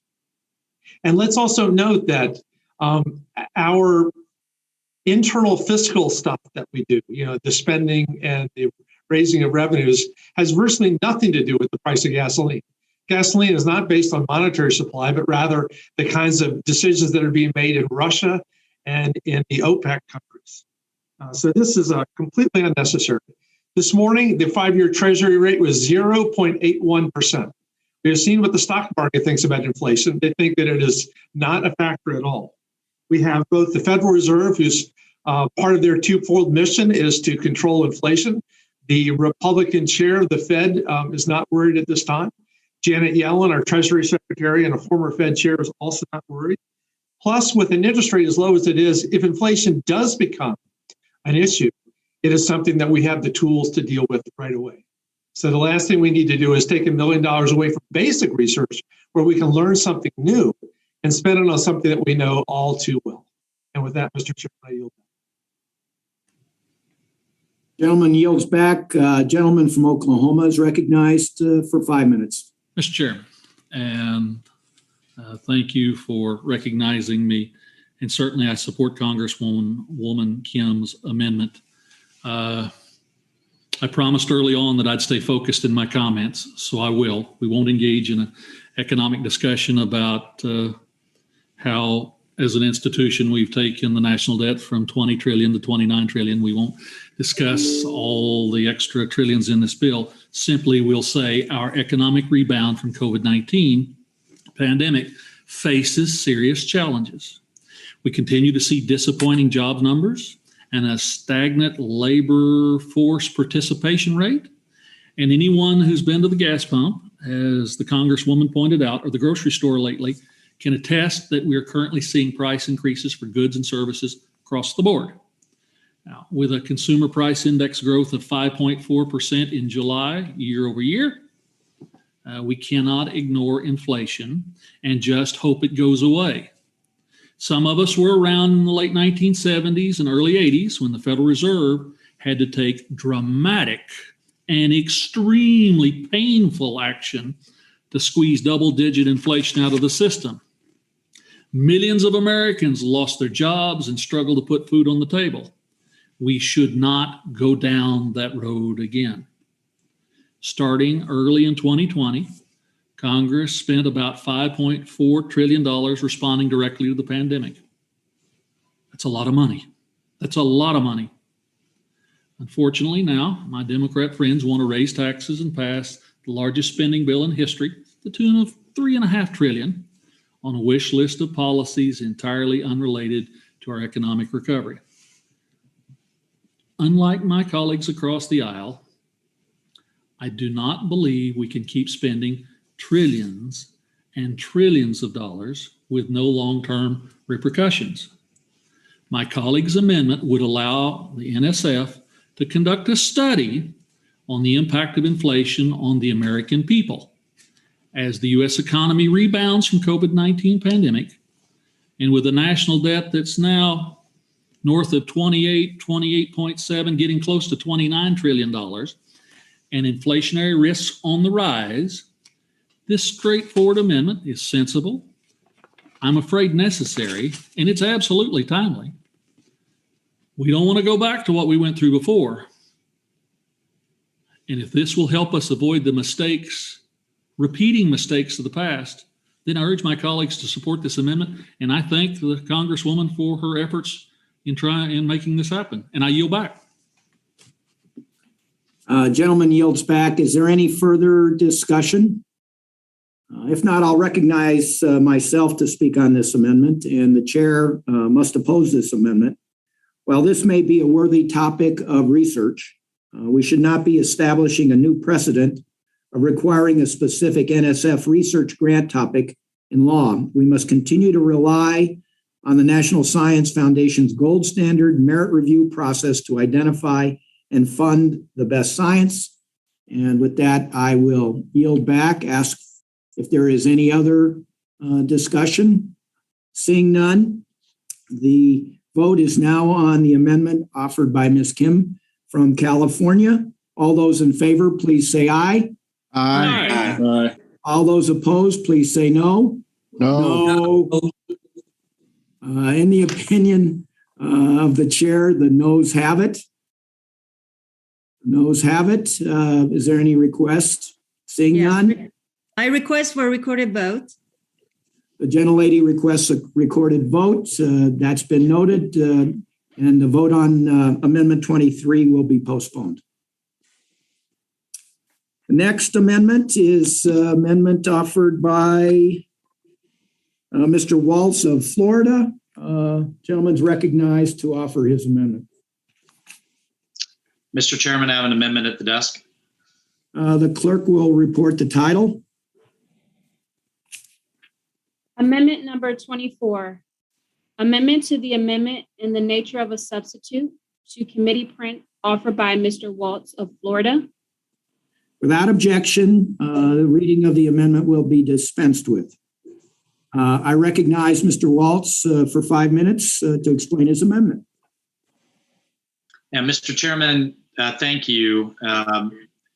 Of the $7.5 billion authorized for the National Science Foundation, this amendment would set aside $25 million specifically for the Office of the Chief of Research, Security, Strategy, and Policy at NSF. That office, as we've discussed in this committee before, leads the NSF efforts to develop and implement strategies to improve research and security, and advise the NSF director on offices pertaining to all aspects of research and security strategy. We've discussed in both this committee and the Research and Technology Subcommittee that the IG, the Inspector General at NSF, has received 1,000% increase in referrals from the FBI pertaining to fraud and theft, much of that stemming from the Chinese Communist Party. So the purpose of this amendment is to ensure the NSF has the resources necessary to implement commensurate security measures with this overall increase in their remit and their budget. We must protect our research and development at NSF, and it's a responsibility, I believe, strongly of this committee to put those resources in place.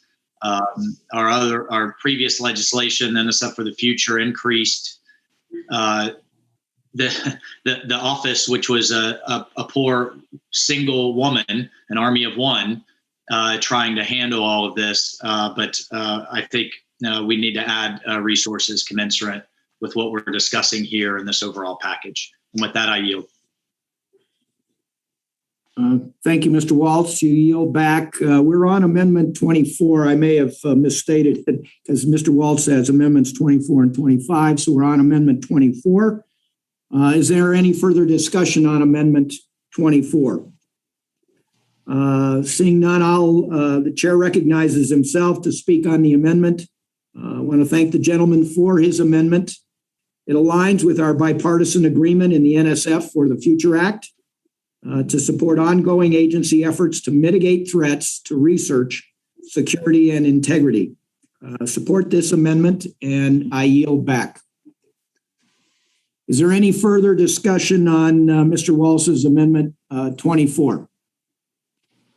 Seeing none, the question's on Amendment 24. All those in favor, please say aye. Aye. Aye. Aye. All those opposed?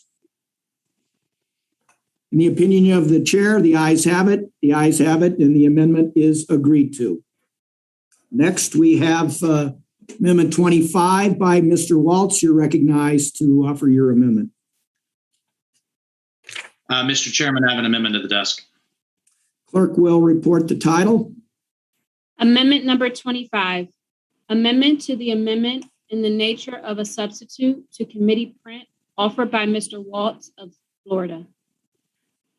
I ask unanimous consent to dispense with the reading of the amendment, and without objection, it is so ordered. Gentleman from Florida is recognized for 5 minutes to explain his amendment. Thank you, Mr. Chairman.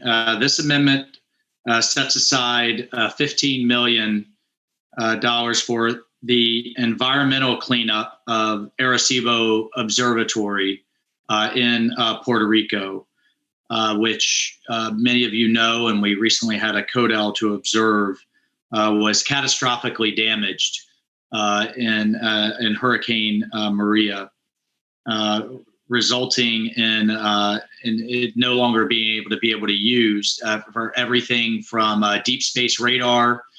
Those of you who worry about meteor strikes, we've lost the capability to detect it months in advance, but also fundamental and applied research that was inspiring students from not just Puerto Rico, but from all over the world. It truly served as a magnet for space research and is now no longer operable. The amendment also would set aside $454 million for the construction of the next generation Arecibo telescope and other repairs. But unfortunately, we do not have the complete planning and requirements in place at this time from the National Science Foundation. So while I offer the amendment, I will also have to withdraw it, and I yield my time.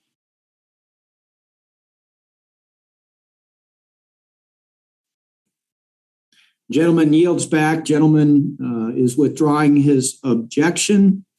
There is no objection to him withdrawing the objection. The amendment is withdrawn, and we will proceed to Amendment 26, offered by Dr. Baird. Dr. Baird, you're recognized for 5 minutes. You're recognized to offer your amendment. Yes, thank you, Mr. Chairman. And I have an amendment at the desk. The clerk will report the title. Amendment number 26, amendment to the amendment in the nature of a substitute to the committee print offered by Mr. Baird.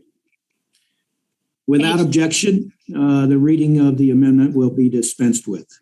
Dr. Baird, you're recognized for 5 minutes to explain your amendment. Thank you, Mr. Chair.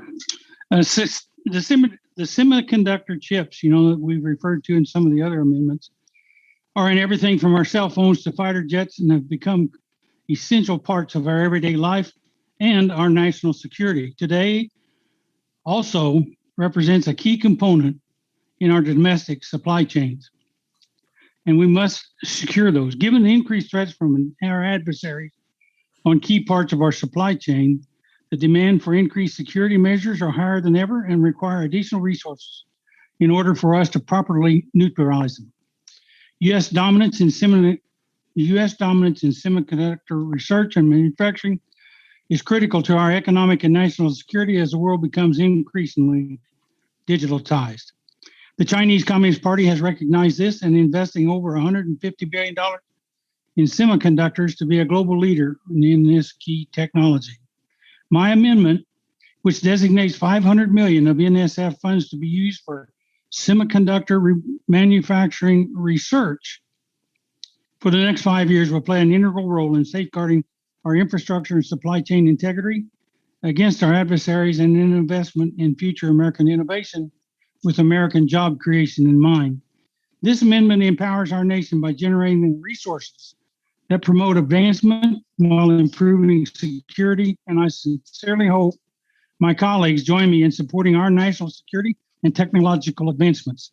This amendment is in line with the Bipartisan CHIPS Act many of you supported in the last Congress, and is also in line with the work our committee has recently conducted towards innovation and competition. I urge your support. I yield back.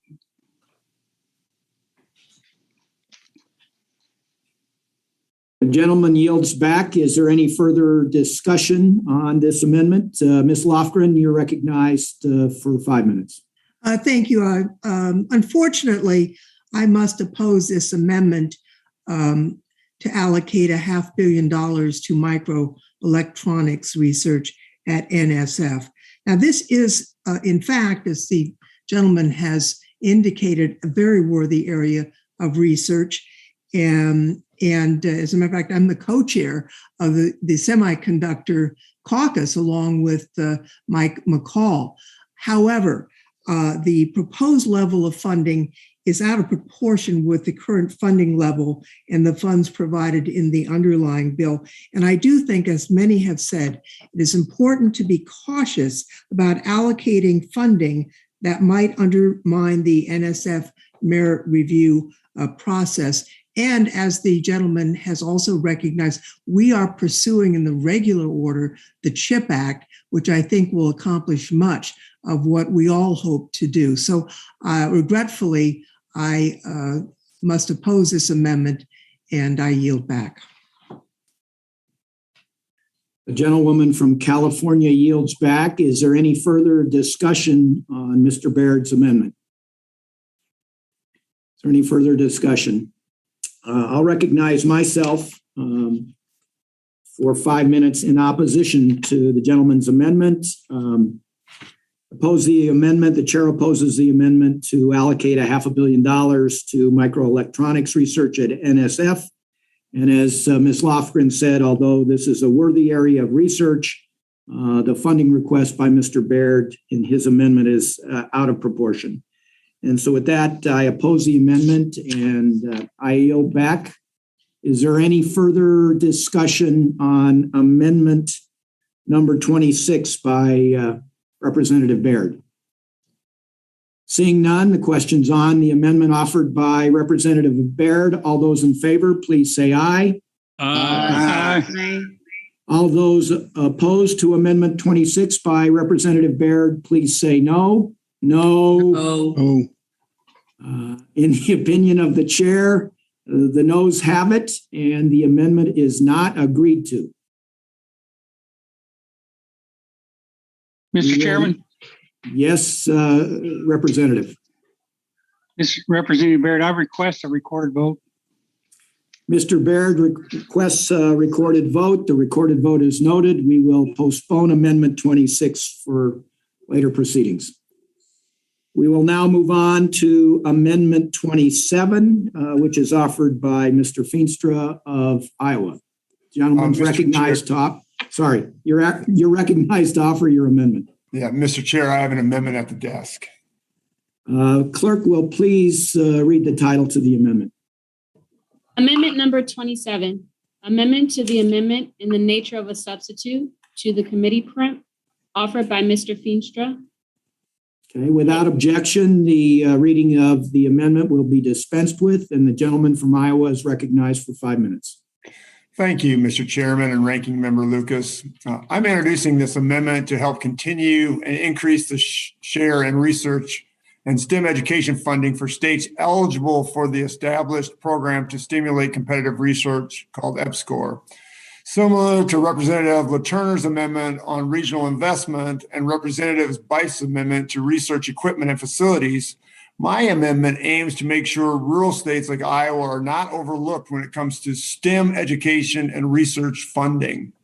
The 25 states and 3 territories in EPSCoR, including my home state of Iowa, represent only a fraction of the NSF and R&D budget. Those of us eligible for EPSCoR grants receive less than 12% of all federal research funding. Again, this number includes 1/2 of the states in our country.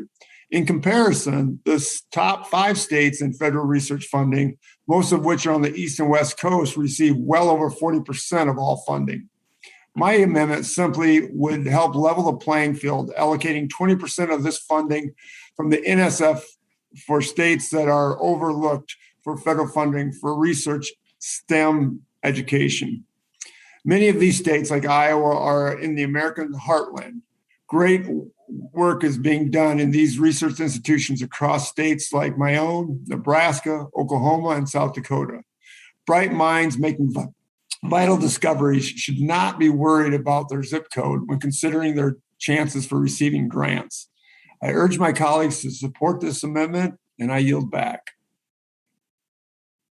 Gentleman yields back. The gentlewoman from California, Ms. Lofgren, is recognized for 5 minutes. Thank you, Mr. Chairman. I am absolutely certain that the gentleman has the best intentions in the world with this amendment. Unfortunately, I cannot support it.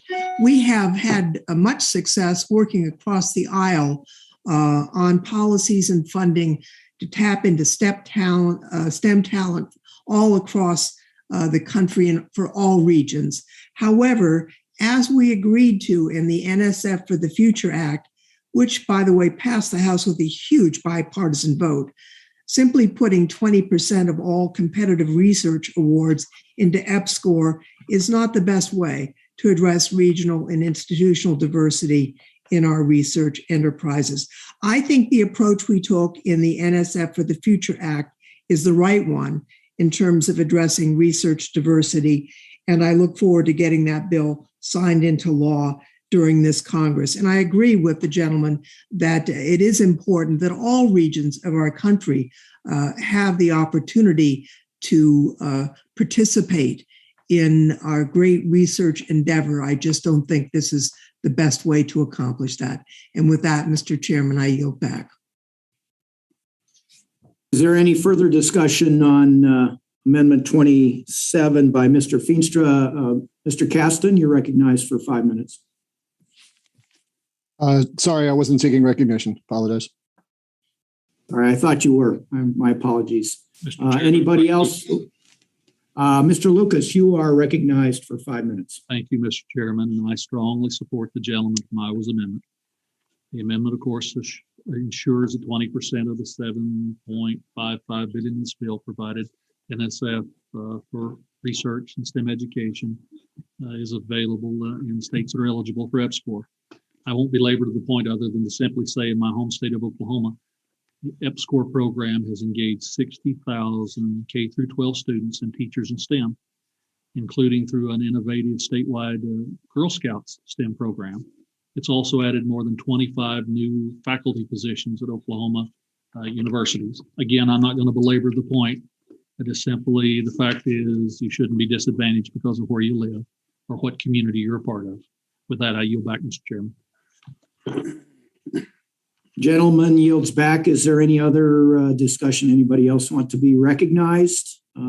If not, I'll recognize myself for 5 minutes in opposition to the amendment. And again, we've had several conversations about EPSCoR, and this the 20% allocation really seems to avoid the bill that Ms. Lofgren spoke about, our NSF for the Future Act. So the chair appreciates the gentleman's intention here, but opposes the amendment. And if there is no further discussion, the question is on passage of Amendment 27 by Mr. Feenstra.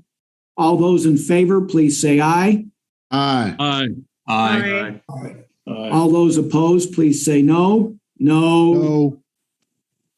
In the opinion of the chair, it's close, but the amendment is defeated.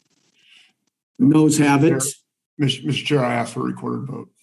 I think that's a fair request by the gentleman from Iowa. A recorded vote has been requested, and we will postpone this for later votes.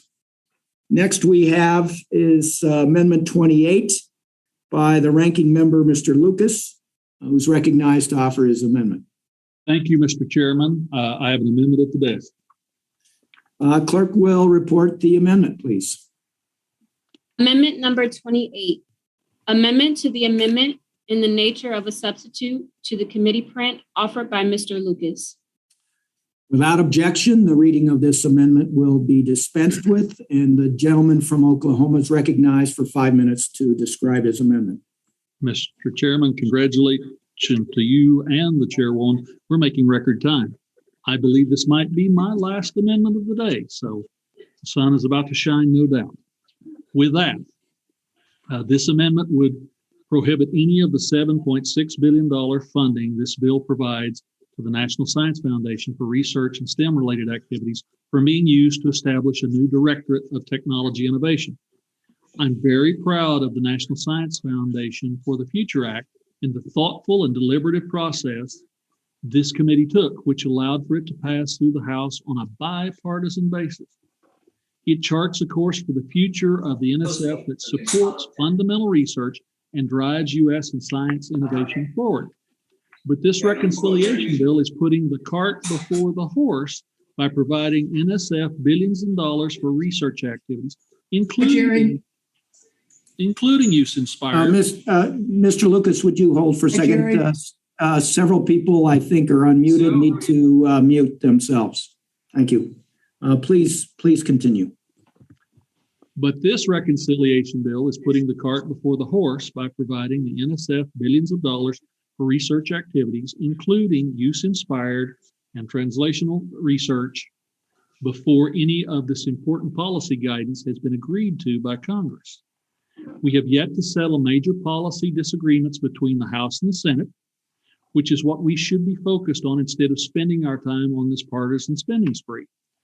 I have serious concerns that this reconciliation process will stall all of the momentum that we have to get our American competitiveness bills over the finish line and to the president's desk. In the NSF for the Future Act, we put a great deal of care into crafting a new directorate that improves NSF's ability to advance fundamental research. Our proposed directorate for science and engineering solutions takes the basic research funded by NSF and helps apply those discoveries to solving national challenges from cybersecurity to climate change. We also propose a funding profile for the new directorate that is practical, sustainable, and in balance with the rest of the foundation. But without this amendment, this bill is guaranteed to undercut this committee's ability to come to an agreement with the Senate on what the future of the foundation should be.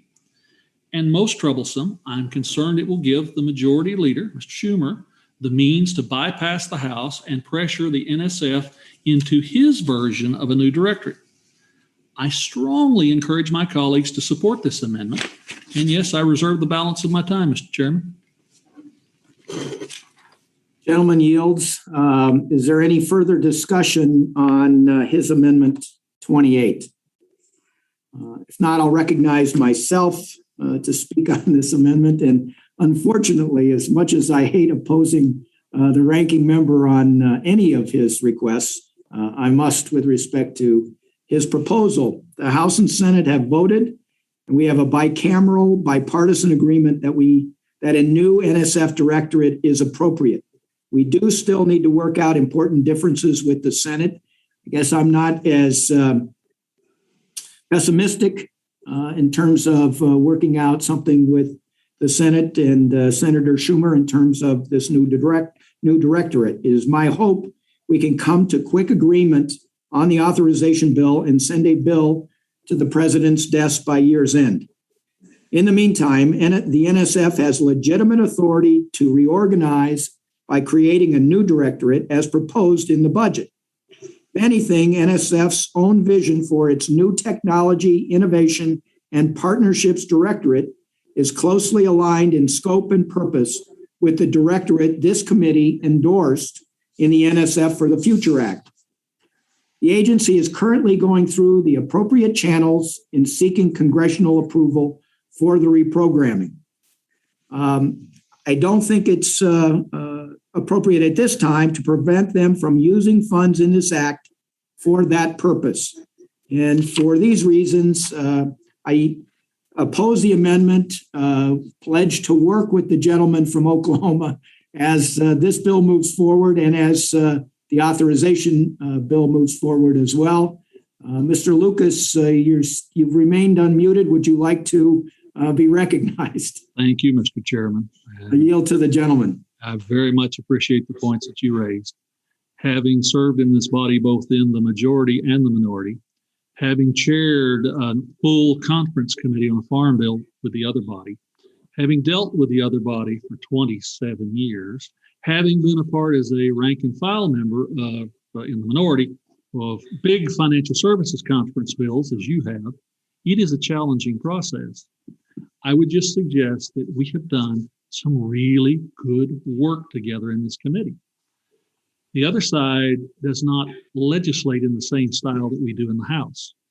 There is a reason, if you read the history books, that the House has always been historically admired from the founding of the country for our work ethic and the way we do things. I just want to make sure that with the amount of money at stake and with the future very well of this nation and maybe civilization as we know it, that we do the right thing. I just happen to think that the right thing is what the Republicans and the Democrats on the Science Committee believe and believe together. With that, we have cast our votes in the best possible way we can for our constituents. But my goodness, let the other body decide what to do. Oh my goodness. Yield back, Mr. Chairman. The gentleman yields back. I would disagree with the gentleman that we're abdicating to the Senate, but many of his points are well taken. Is there any further discussion on Amendment 28 by Mr. Lucas? Seeing none, the question now is on Amendment 28 by the gentleman from Oklahoma. All those in favor, please say aye. Aye. Aye. Aye. All those opposed, please say no. No. No. In the opinion of the chair, the noes have it, and the amendment is not agreed to. Chairman, let's have one more roll call vote at the end of the day, please. Gentleman from Oklahoma requests a recorded vote. Vote on Amendment 28 will be postponed. We now move to Amendment 29, offered by the gentleman from Texas. Mr. Babin, gentleman's recognized to offer his amendment. Yes, sir. Mr. Chairman, I have an amendment at the desk. Clerk will please report the title to the amendment. Amendment number 29, amendment to the amendment in the nature of a substitute to the committee print offered by Mr. Babin. Without objection, the amendment will be considered as read. Gentleman from Texas is recognized for 5 minutes to explain his amendment. Yes, sir. Thank you very much, Mr. Chairman. If we're going to authorize new spending new spending in science and technology, we must make sure that it's being protected. The FBI and the intelligence agencies have continually warned Congress about the threat of foreign espionage in U.S. science and technology, and particularly on university campuses. China's investment in development and not on basic research implies that they are building their technological successes on the basic research developed in the United States and from our allies around the world. We've even seen the infiltration of Chinese influence in our university systems on several different occasions at our own top institutions. We've got to work to ensure that foreign nationals from China coming to study at our universities do not undermine our open system of research. And that's why I introduced this very simple amendment, which stipulates that none of the funds provided by this title may be obligated or expended to an institute of higher education that maintains a contract or an agreement between that institution and a Confucius Institute. It is critical that we take every step possible to mitigate adversarial threats by protecting our research institutions. I encourage all of my colleagues to support this amendment. And with that, Mr. Chairman, I yield back. Gentleman yields back. Is there any further discussion on Amendment 29 offered by Mr. Babin? Mr. Chairman. Who's that? Mr. Weber, you're recognized for 5 minutes. I want to say I wholeheartedly support my colleague's amendment. We live in a dangerous world in a dangerous time. Pardon me. And while it's true that we are focused on things that are important to the American people, whether it's climate change, whether it's the price of energy, as we all saw in Afghanistan, an uncertain world where our enemies are willing, ready, quite able to kill us. This is important because we have the outside influence of a nation that is not, I repeat, not our friend. It's So I would hope that we would be very, very bipartisan in this, and we would support my colleague's amendment. With that, I yield back. Thank you, Mr. Weber. You yield back. Chair recognizes himself to speak on this amendment. And even though two good friends from Texas have supported this amendment, I oppose this amendment. The amendment's misplaced. This bill is about investing in research and research infrastructure. We address legitimate research security concerns in this bill with robust funding for inspectors general at all the agencies. In addition, Chair supported Mr. Waltz's amendment to fund the NSF Research Security Office. But Confucius Institutes have nothing to do with the research security. We should not be looking to address all of our concerns about China in this particular bill. For that reason, I oppose the amendment. As I've said many times, I look forward to continuing to work across the aisle on productive solutions to our research security concerns. With that, I oppose the amendment and ask for any further discussion on Mr. Babin's amendment number 29. Seeing none, and to keep Mr. Elsie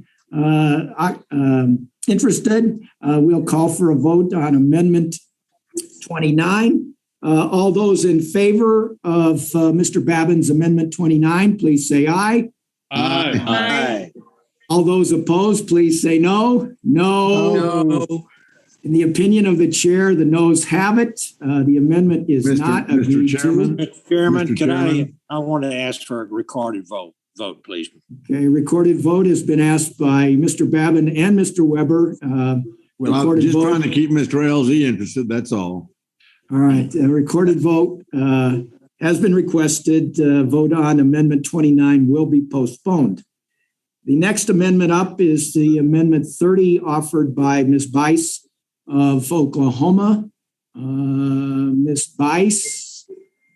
Mr. Chairman, I will be offering that amendment. Okay, that's good. Gentleman from Texas, Mr. Weber, is recognized to offer his amendment. Mr. Chair, I have an amendment at the desk. Clerk will please read the title to amendment 30.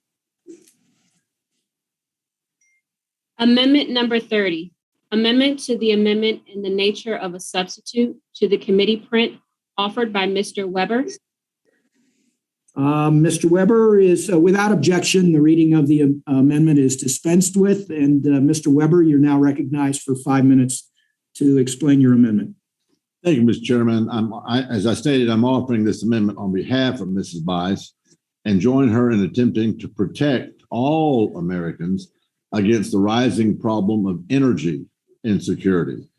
Right now, we are looking down the barrel of an economically troubled future with out-of-control inflation and rising costs for everything from gasoline to consumer goods.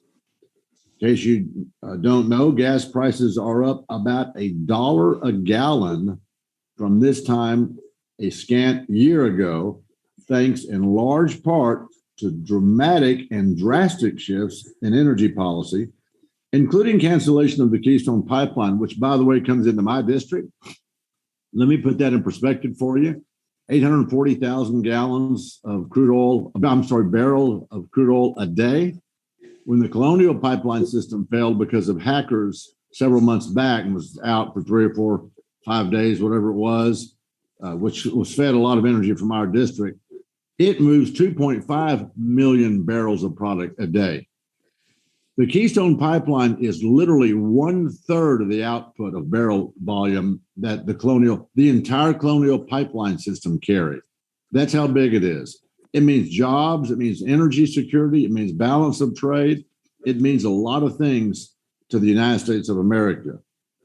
The president he's canceled the Keystone Pipeline. He's put a pause on drilling permits for federal lands. And he is, of all things, you can't make this up. He has asked OPEC to increase their output. Good grief, what are we thinking?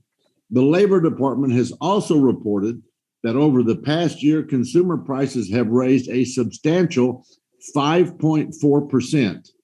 The policies of the current administration, in all practicality, are basically gutting the wallets of Americans, leaving them with less money for their families, not more, less money to support their families.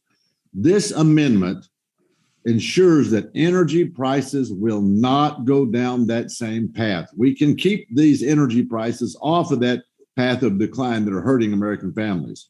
It's already been estimated that if President Biden's corporate tax rate is enacted, energy customers in 38 states will face higher energy bills. You want to talk about protecting the American public? Higher energy bills in 38 states. This is deeply troubling considering that approximately 4.8 million households were unable to pay at least one energy bill during the past year. Ms. Bice's amendment simply requires that recipients of funds from this legislation used for commercial scale DOE projects prepare an assessment. My gosh, they've got computers, they've got the wherewithal, it's not difficult. That they prepare an assessment showing the effect that their particular project would have on energy costs for consumers. Is that too much to ask? I ask my colleagues across the aisle. To protect American consumers, maybe we can't do nothing about the inflation that's been happening, but energy prices going up, we've got a simple fix for that. As stated this morning, Stephanie Bice and I, we support demonstrations for every clean energy technology, including nuclear, fossil, wind, solar, and geothermal. In fact, we would argue that we think these activities are necessary for their commercial deployment. But we must not rush technologies to market simply because they're designated as clean. You know, how many rare earth minerals go into batteries and into windmills and all of those things? And what's going to happen when those batteries are depleted? Those kinds of things. Not just because they're clean, they also have to be affordable. They have to be environmentally friendly. This amendment rules out no projects. It doesn't rule out any projects. It does not favor one technology over another. It absolutely puts American families first while protecting the most vulnerable communities amongst us, those who are already facing energy insecurity. And after all, isn't that what we're all supposed to do as members of Congress? Protect and support and help our American families? I urge my colleagues to support this amendment, and I reserve the balance of my time. Gentleman, I guess reserves 14 seconds because he almost ran out of his 5 minutes. I got to recognize you as having had the longest speech today, Mr. Weber, but that's not surprising. I would ask for any other discussion on amendment number 30. And I'm just kidding, my friend from Texas, he knows that. And is there any further discussion on Amendment 30 by Ms. Bice? Mr. Caston, are you raising your hand? Yeah, if I could strike the last word, please. Yeah, the gentleman from Illinois is recognized for 5 minutes. So I just want to make a quick comment in opposition and completely agreeing with the principle, but suggesting to you that the math is really easy. As many of you on this committee know, I spent 20 years in the energy industry, built a lot of energy projects, and there's a famous saying in the energy industry that is as true today as it was 20 years ago when I was getting started, that everybody wants to be the third owner of a power plant. And the reason why everybody wants to be the third owner of a power plant is because you get the financing to build a plant because you are on the margin cheaper than what you're displacing. And then you tend to lower the price on the grid because every energy asset price is on the margin. Anything we do to embrace clean energy lowers the marginal cost of energy. If you insulate your home, you don't spend as much on energy. If you got solar panels, you don't have to buy fuel. If you got an electric vehicle, you don't have to buy gasoline. If you got geothermal, you don't have to buy fuel. If you got wind, you don't have to buy fuel. You would have a conversation about capital amortization, but the vast majority of the first investors in energy plants, sadly, never hit their target capital return. Will the gentleman yield for a markets are minute? efficient. I'm going to finish before I'm done, and I'll yield you the balance of my time when I'm done. Okay. The issue that creates for all of us is that embracing this energy transition is to embrace a massive wealth transfer from energy producers to energy consumers. That is going to be really hard for some of us, particularly those of us who come from energy producing districts. And I get it. But we don't need to do the analysis of whether delivering a cold beer and a hot shower with less purchased energy is good for the American consumer. It is good. But we do have to figure out how to make sure that we don't leave people in communities who have depended on energy production in the lurch. And we can do that, but we don't need to do that in this bill. So I oppose, and I would happily yield the balance of my time to Mr. Weber. I thank the gentleman. You mentioned that you spent 20 years in the energy industry. My comments earlier were that most of these companies, if not all of them, are going to have the computers, the wherewithal, the programs to be able to zip this out pretty quick as to what they expect their impact to be on consumers. And hey, if it's good, it's good. And if it's not, it's not. It's just that simple. It seems like a no-brainer to me. With that, I would yield back.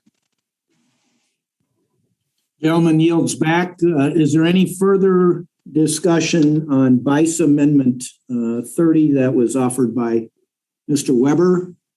If not, I'll recognize myself to speak on the amendment. This amendment is impossible to enforce and is outside the scope of the legislative text. Demonstration of new energy technologies would inform energy producers and regulators of their potential viability. But there is no way to accurately determine the impacts of these individual projects on the eventual price of energy for consumers, especially before such projects are even carried out. Additionally, many projects that this amendment would apply to are R&D facilities that do not directly address energy generation, including laboratory infrastructure, quantum computing, and many other functions within the Department of Energy. So for those reasons, I oppose the amendment. And, would the gentleman yield? I would yield to the gentleman, sir. Thank you, sir. I mean, it seems interesting or easy for me because, you do a lot with investing, and you look at portfolios, you look at people, companies, and you're making it somewhat of an informed decision about how you want to invest your money. Nobody is saying, I don't think, this amendment's not saying that, they're going to be able to tell the absolute outcome. But I don't see the harm in saying, look, we would like for y'all to at least guesstimate the outcome so that we as members of Congress could say, okay, they're aiming at this. That's a pretty good target. We think it's a good deal. And we would know how to deal with it going forward in the future. Just a thought on my half, and I'll yield back. Thank you, Mr. Weber. And I guess I'd make the same offer to you as I have to Mr. Lucas and Mr. Babin, that I think the amendment as you proposed it does go beyond the scope of the legislative text, but I'm happy to work with you as this bill moves to the Rules Committee and then to the floor. And so, thank you. Again, is there any other discussion on Vice Amendment number 30? Seeing none, the question is on the amendment. All those in favor, please say aye. Aye. Aye. Aye. All those opposed, please say no. No. Mr. Chairman. In the opinion of the chair, the noes have it and the amendment is not agreed to. Mr. Weber. I request recorded vote.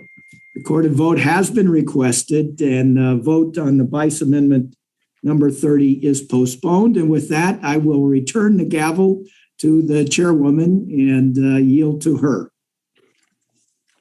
Thank you very much. The next amendment on the roster is an amendment offered by the gentleman from Iowa, Mr. Feastra. He's recognized to offer this amendment. Madam Chair, I have an amendment at the desk. The clerk will report the amendment. Amendment number 31. Amendment to the amendment in the nature of a substitute to committee print offered by Mr. Feastra of Iowa. That's unanimous consent to dispense with the reading and without objection, so ordered. I recognize the gentleman for 5 minutes to explain his amendment. Thank you, Madam Chair and Ranking Member Lucas. My amendment is very simple. It adds a requirement for all federal agencies that receive these funds in this package to report to Congress on its plans to sustain any new programs or infrastructure after this act expires. One of the largest drawbacks in funding via forced reconciliation process of which there are many, is that this is a reckless way to fund scientific research. This funding is not sustainable, and it floods agencies with one-time infusion of cash, as opposed to bipartisan bills I've supported that scale up funding responsibility and create strategic plans. When this $45 billion dries up and expires, I fear the research will dry up as well, especially if there's no concern for sustaining these new projects. This amendment is simple. It requires agencies to detail their plans to Congress on how any new programs and projects that are created can be sustained after this massive influx of cash runs out. I urge my committee colleagues to please support this amendment, and I yield back. Thank you very much. I recognize myself to speak on the amendment, and I must oppose this amendment as it is needlessly redundant with the regular appropriations process. We have a regular system of annual appropriations precisely to do what we can and what we regularly hear from agencies about their funding priorities and needs. Sustainment costs are part of this process and something best left to the regular process of the congressional oversight. And so for this reason, I oppose this amendment and I yield back. Others wishing to be heard? Hearing none.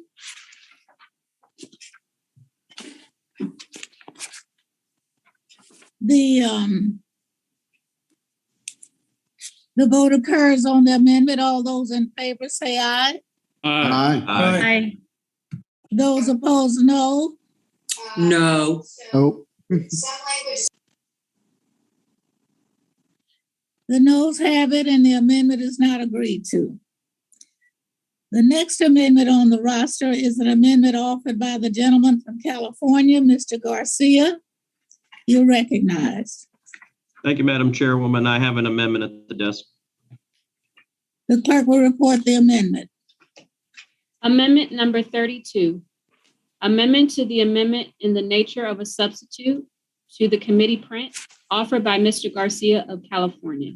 I ask unanimous consent to dispose of the reading, and without objection so ordered. I recognize the gentleman to explain his amendment. Thank you, Madam Chairwoman. My amendment is a simple safeguard against China. It would prohibit any funding from our portion of the bill from being used to conduct research in the People's Republic of China or being provided for research to any entity determined to be owned or controlled by the PRC. As we all know, funding research in China means that we abdicate all accountability to a government and frankly, a communist regime that has shown an unwillingness or has shown a willingness to put its own interest ahead of the health and safety of the rest of the world. Obviously, for proof, we look no further than the Wuhan Institute of Virology and the investigation into the origins of COVID-19, where the Chinese Communist government has completely blocked international investigators from ascertaining the true origins of COVID-19 and the pandemic thereafter. Because of this, it's unlikely that we'll ever know the origins of the virus, which has killed over 500,000 Americans. The CCP has also shown that they are willing to conduct dangerous research in unsafe conditions and then shirk all responsibility and accountability and actively retaliate against those who call them out. And while we're seeing this happen firsthand, we need to hold them accountable, but we should also not be okay with allowing American taxpayer dollars to encourage this bad behavior while we foot the bill. The PRC is clearly not an honest broker, not an honest partner in any research enterprise. They've shown a willingness to lie, steal, and bribe their way into possession of American taxpayer-funded research and our IP. The CCP then uses the research and our IP to steal from the U.S. to improve its own military and economic might at the expense of our own. They're effectively using our R&D machine and our taxpayer dollars at the benefit of themselves. While this committee has taken important steps to address this vulnerability recently, it's critical that we take further steps. Science is a collaborative process that is at its finest when trusted partners work together to create new research and technology that improves the lives of people around the world. Unfortunately, the reality is that China is not that partner and they cannot be trusted. and they actively undermine the U.S. scientific norms of transparency, reciprocity, merit-based competition, as well as integrity. This is a simple measure to just, again, be a firewall to ensure our taxpayer dollars are not going to the CCP or to any institution supported by them, and potentially put our taxpayer dollars at risk of being abused and used against us in the long run. I urge my colleagues to support the amendment. I yield back. Thank you very much. Ms. Ross. Thank you, Madam Chair. I oppose this amendment because of its unintended consequences. The committee has been very successful in working in a bipartisan manner to address real research security concerns. Unfortunately, this amendment is very overbroad and has far-reaching consequences. As it's written, it would prohibit any American scientists funded by our government from traveling to China for research. For example, U.S. scientists trying to understand the origins or spread of viruses or other infectious diseases would have no physical assets to sites or laboratories in China.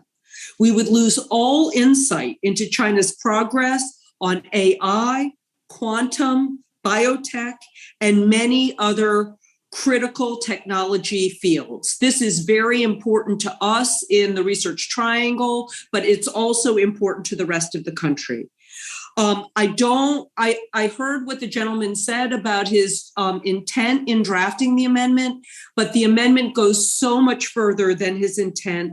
And so I have to oppose it based on a plain reading of the text. And Madam Chair, I yield back.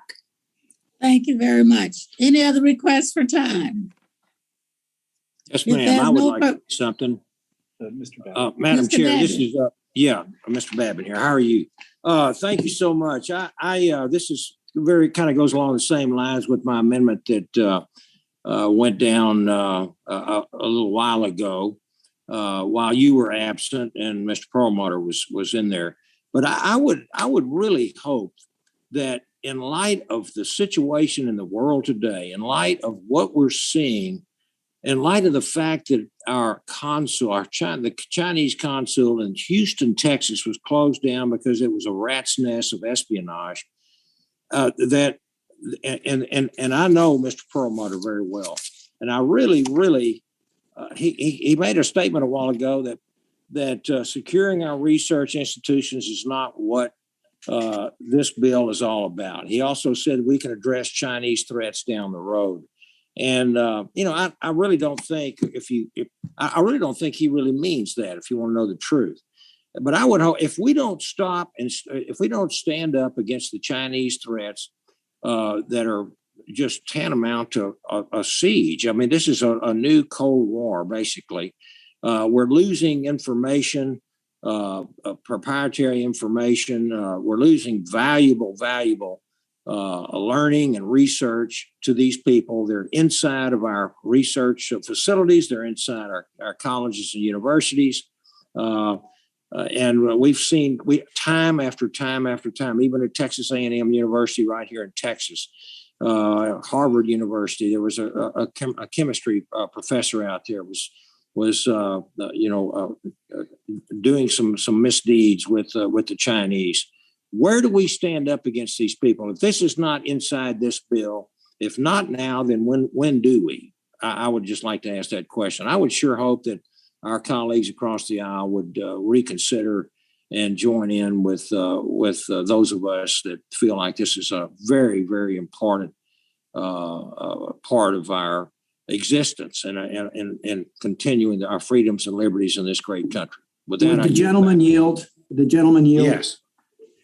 And I appreciate his comments. I guess what I meant to say is that there are already within this bill a number of security features. In fact, we increased that pursuant to Mr. Waltz's amendment, particularly for the NSF. There are already a lot of oversight and the independent Office of Counsel or whatever. We've added all sorts of security components to this as well. So, and what I meant by, this bill is a science bill. This is not a defense bill. This isn't for the CIA or the DIA or, any of the intelligence agencies. But at the end of the day, we are putting a lot of security measures in this. And, really, that's where I'm coming from. I don't think any of us disagree with you, Mr. Babin, or doing this properly. I would say to the chair, I don't think anybody disagrees with Mr. Babin's point about the need to make sure these facilities are secure and our research is secure. But on the other hand, this is a science bill. This is not a defense bill. And I'd yield back to the gentleman. Thank you for allowing me to speak. I understand completely. I just feel like this is so important for national security, especially at this point in time in our history. So with that, I'll yield back as well. I just hope that you all would reconsider and support us. Thank you. Yeah, Madam Chair. Thank you. Mr. Weber. Thank you. To my friend from Colorado, I would simply say, you said there's already components in this bill. That's great. Glad that there are. China is ruthless. They will cheat. They will steal our proprietary information. They will go. They will spare nothing. They will go to every end to get everything we have. And while you say it's not a defense bill, with all good respect for my friend, we better be defending the kind of research that we're wanting to do and keep for our country and for our people, for our companies. We better be defending that. And I would add a third and final point, and that's this. You say, well, it's not a defense bill. It doesn't go into the defense bill. But I've never seen where we have an infrastructure and transportation infrastructure bill, if you will, that I don't know. I thought was supposed to be about roads and bridges and those kinds of things. And yet it's got terms like social justice. It's got terms like climate justice in it and all kinds of other terms that, in my estimation, get way outside the purview of building roads and bridges, for example. China is not our friend. I said that earlier in some of our discussion. We had better do everything we can at every turn in every piece of legislation to make it clear to the American people and to China, we will not tolerate them coming over and stealing our technological information. We're just not going to. And so, with all due respect to my friend from Colorado, I think we're a bit short-sighted if we don't put safeguards in safeguarding the very thing we're trying to promote, and that's research. I yield back. Thank you very much. Any other requests for time? If there's no further discussion, the vote occurs on the amendment. All those in favor say aye. Aye. Aye. Aye. Those opposed say no. No. The noes have it, and the amendment is not agreed to. Madam Chair, I request a recorded vote. Okay, we'll add that to our list. The next amendment on the roster is an amendment offered by the gentleman from Ohio, Mr. Gonzalez. He's recognized. Thank you, Madam Chair. I have an amendment at the desk. The clerk will report the amendment. Amendment number 33. Amendment to the amendment in the nature of a substitute to committee print offered by Mr. Gonzalez of Ohio. I ask unanimous consent to dispense with the reading without objection. So ordered. I recognize the gentleman for 5 minutes to explain his amendment. Thank you, Madam Chair. My amendment adds a common sense provision to this bill, prohibiting companies that have been involved in heinous human rights abuses against China's Uyghur population from profiting from any funds in this section of the bill. Specifically, the amendment states that none of the funds can be used to award a contract, grant, or loan to a Chinese company listed as being involved in the construction or operation of internment camps or having provided mass surveillance technology to the CCP, Chinese Communist Party, in their oppression of the Uyghur population. Not since the Soviet Union has the United States faced such an existential threat as grave as the CCP. Under their rule, the Chinese Communist Party has demonstrated that not only will they stop at nothing to target people abroad, but also people within their own borders. The long list of groups within their sightline range from Hong Kongers to Tibetans to the Falun Gong. The CCP has chosen to invoke a dystopian approach to their Uyghur population. These crimes against humanity include imprisonment, torture, forced sterilization, and persecution. To simply put it, the CCP is committing a genocide. There's no hiding it, and the United States has a duty to respond. My amendment would be one of many instances needed in pushing to hold the CCP and complacent companies accountable. This amendment is narrowly targeted at companies which have been involved in terrible human rights violations and do not deserve to profit from American taxpayer dollars. I believe this is common sense. I hope my colleagues on the other side of the aisle will agree and will support this amendment. And with that, Madam Chair, I urge my colleagues to support and yield back.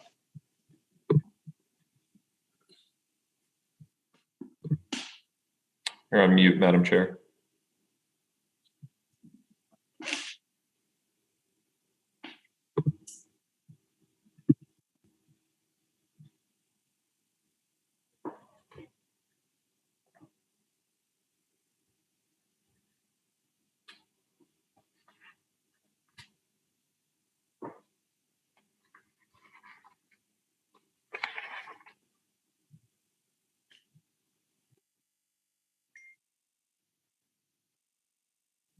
Yeah, there we go. Okay. Sorry about that. I recognize myself to speak on the amendment, and I appreciate the gentleman's amendment. The plight of the Uyghurs in China is truly a tragic situation. And that's why I voted for that Uyghurs Human Rights Policy Act of 2020 last Congress. That bill rightfully condemns the actions of the Chinese government and set up a scheme of particular sanctions, potential sanctions for their abuses. Obviously, that bill was not in the jurisdiction of our committee. It was a bill related to foreign policy and within the jurisdiction of the Foreign Affairs Committee. I think this amendment strays firmly into an area that should rightfully be debated in the Committee of Expertise in the area of foreign policy.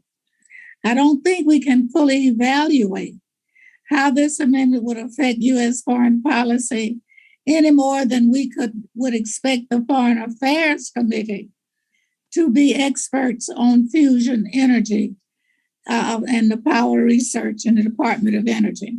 And so for that reason, I oppose this amendment and I yield back. Are there others wishing to be recognized? Hearing none, then the vote occurs. Mr. Gonzalez from Ohio, if I may.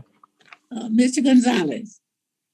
Sure. I appreciate the feedback. I would say, last year we did pass SASTA. We've passed other bills that are designed to secure our research enterprise and to show the force of American values. We've done that in this committee. We do it in every committee. And I think in my Financial Services Committee, whenever we talk about China, I've noticed that some of my colleagues, when they get a little squeamish with the proposal, will say, well, we're not foreign services, we're not foreign affairs. Maybe this is better left to someone else. We can't possibly think through all the implications of such a provision, but then are willing to support other policies within that same committee that do in fact deal with foreign affairs. And so, it's a little bit difficult to hear, frankly, when we hear things like, show me your budget and I'll show you your values. Well, here's a budget resolution. Here's our version of showing what the values of the Science Committee are. And if we don't care enough about human rights, and we know what's happening in China, we know exactly what's happening in China. If we don't care enough about human rights to add protections into this budget to prevent the atrocities taking place amongst the Uyghur population, I don't know what our values are. I don't know what we stand for anymore. And so it's incredibly disappointing that we can't get bipartisan support for something that is so obvious, so common sense, and frankly, something that we've all basically agreed to in various votes. But such is the world of partisan politics, and such is the world of reconciliation, which I understand, though I acknowledge is incredibly disappointing. With that, I yield back. Thank you very much. Anyone wishing to seek time? If there's no further discussion, the vote occurs on the amendment. All those in favor say aye. Aye. Aye. Those opposed say no. No. No. Oh, The noes have it, and the amendment is not agreed to. Madam Chair, Frank Lucas, I think we really need to vote on this one. Sorry. Amen. We'll add it to the list. Thank you very much. We have the next amendment on the roster is from the gentleman from California, Mr. Obernolte, and he's recognized. Thank you, Madam Chair. I have an amendment at the desk. The clerk will present the amendment. Amendment number 34, amendment to the amendment in the nature of a substitute to the committee print offered by Mr. Obernolte. I ask unanimous consent to dispense with the reading and without objection, so ordered. The chair recognizes the gentleman for 5 minutes to explain his amendment. Thank you very much, Madam Chair. This amendment is a very simple amendment. It merely requires the Secretary of Energy to certify that awards made under this piece of legislation were not influenced by the political influence of the recipient. I'm sure that everyone on this committee remembers the events concerning the Solyndra company from a few years ago. The bankruptcy of that company resulted in the loss of over $500 million of taxpayer money. And it caused substantial embarrassment, not only to the current administration, but also to the House of Representatives, when a subsequent investigation by the Washington Post revealed that the grant of that loan guarantee was substantially based on the political influence of the investors of that corporation. I hope that we can all agree that awarding funds based on political influence and not based on merit is not what we're intending with these funding proposals. And this is a very simple amendment that would ameliorate that situation. This mirrors an action that's already been taken by the Senate when they passed their Senate infrastructure bill. So I hope that the House can follow suit and pass this amendment. I'd respectfully request your aye vote, and I yield back. Thank you very much. Any further discussion? Anyone seeking recognition? Let me take a position. I recognize myself to speak on the amendment. I appreciate the spirit of this amendment. However, the Department of Energy already has well-established policies to prevent political interference in its award selection processes. So this amendment would simply be duplicative and would not change or provide a net benefit. In addition, the bill already includes substantial funding for DOE's Office of Inspector General to conduct independent oversight of these awards. So I think this amendment is unnecessary and counterproductive. That is the reason I would oppose it. I yield back. Anyone seeking recognition? If there's no further discussion, the vote occurs on the amendment. All those in favor say aye. Aye. Aye. Those opposed say no. nope. No. No. The noes have it and the amendment is not agreed to. Madam Chair, on that question, I request the yeas and nays. We'll add it to our list. The next amendment on the roster is an amendment offered by the gentleman from Florida, Mr. Walsh, and he's recognized to offer his amendment. Madam Chair, I have an amendment at the desk. The clerk will report the amendment. Amendment number 35, amendment to the amendment in the nature of a substitute to the committee print offered by Mr. Waltz of Florida. I ask unanimous consent to dispense of the reading of the amendment without objection. So ordered. I recognize the gentleman for 5 minutes to explain his amendment.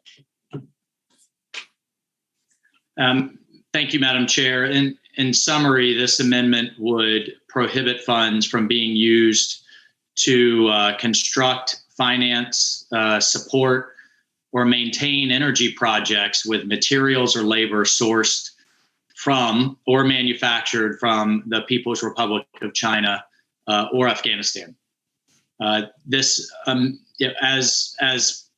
previous representatives, including Representative Gonzalez, has stated, the Biden administration's own human rights report, as of this year, has outlined gross human rights abuses, ongoing mass rape, torture, and sterilization, forced labor, and many of the forced labor is being applied towards various components that we are using in our energy field. And I understand that, of course, other committees have jurisdiction as it pertains to China, but I think we all should agree that this is a whole of government contest and conflict that we're in. And at some point, I'm praying sooner than later, I'm praying now, we have to choose. And we have to choose if we're going to make a stand, even if it may be difficult, even if some of the ramifications may be unclear. But we have to make a stand for basic human rights and for women's rights in particular. That we cannot condone what is and has been described now in multiple administrations, a genocide and modern day slavery. And I understand that may be uncomfortable. Hey, I understand that I missed a call of yours last night. Sorry about that may be difficult for some companies' balance sheets. And again, that may have difficult ramifications for our scientific community, for our research community, and for research and development. But this is fundamental to who we are. It's fundamental to our values. And this, I think, applies to every committee's work.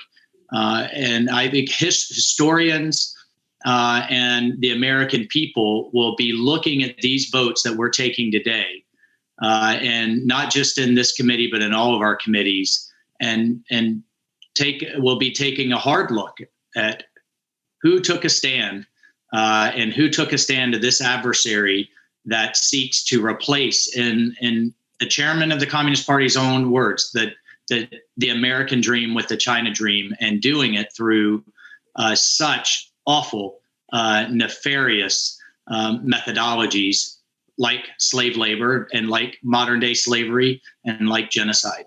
And I yield my time, and I sincerely hope we have unanimous support for this provision. Thank you very much. Ms. Ross. Thank you, Madam Chair. And I just want to share with the committee how much I respect my colleague, Mr. Waltz. He and I have co-sponsored legislation together, and I respect his work on a bipartisan basis in this committee.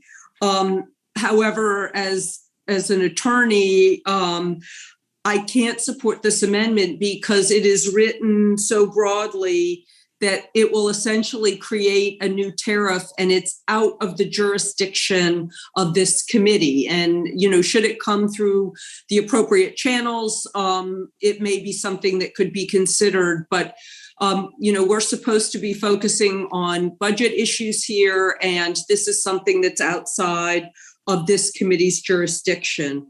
Further, the Department of Energy does have existing standards and practices in place for working with entities that have foreign involvement, and they've been very robust, particularly in this administration, about enforcing them.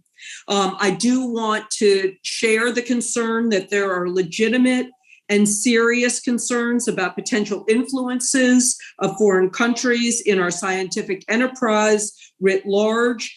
And I agree that many of them are nefarious.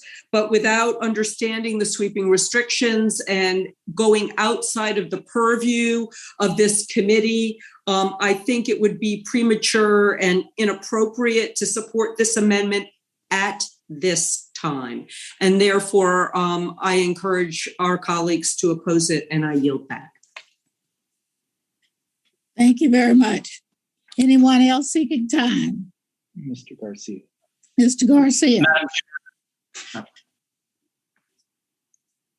Thank you, Madam Chair. I'll yield my time to Mr. Waltz as well here shortly, if that's all right. But I just wanted, this is a common theme we've heard now on a few of these amendments, that it's an overreach, or that this isn't a DOD bill. This is a science bill. I just want to make sure that we're not treating China with kid gloves when we should be treating them like the real threat that they are, a real pure threat.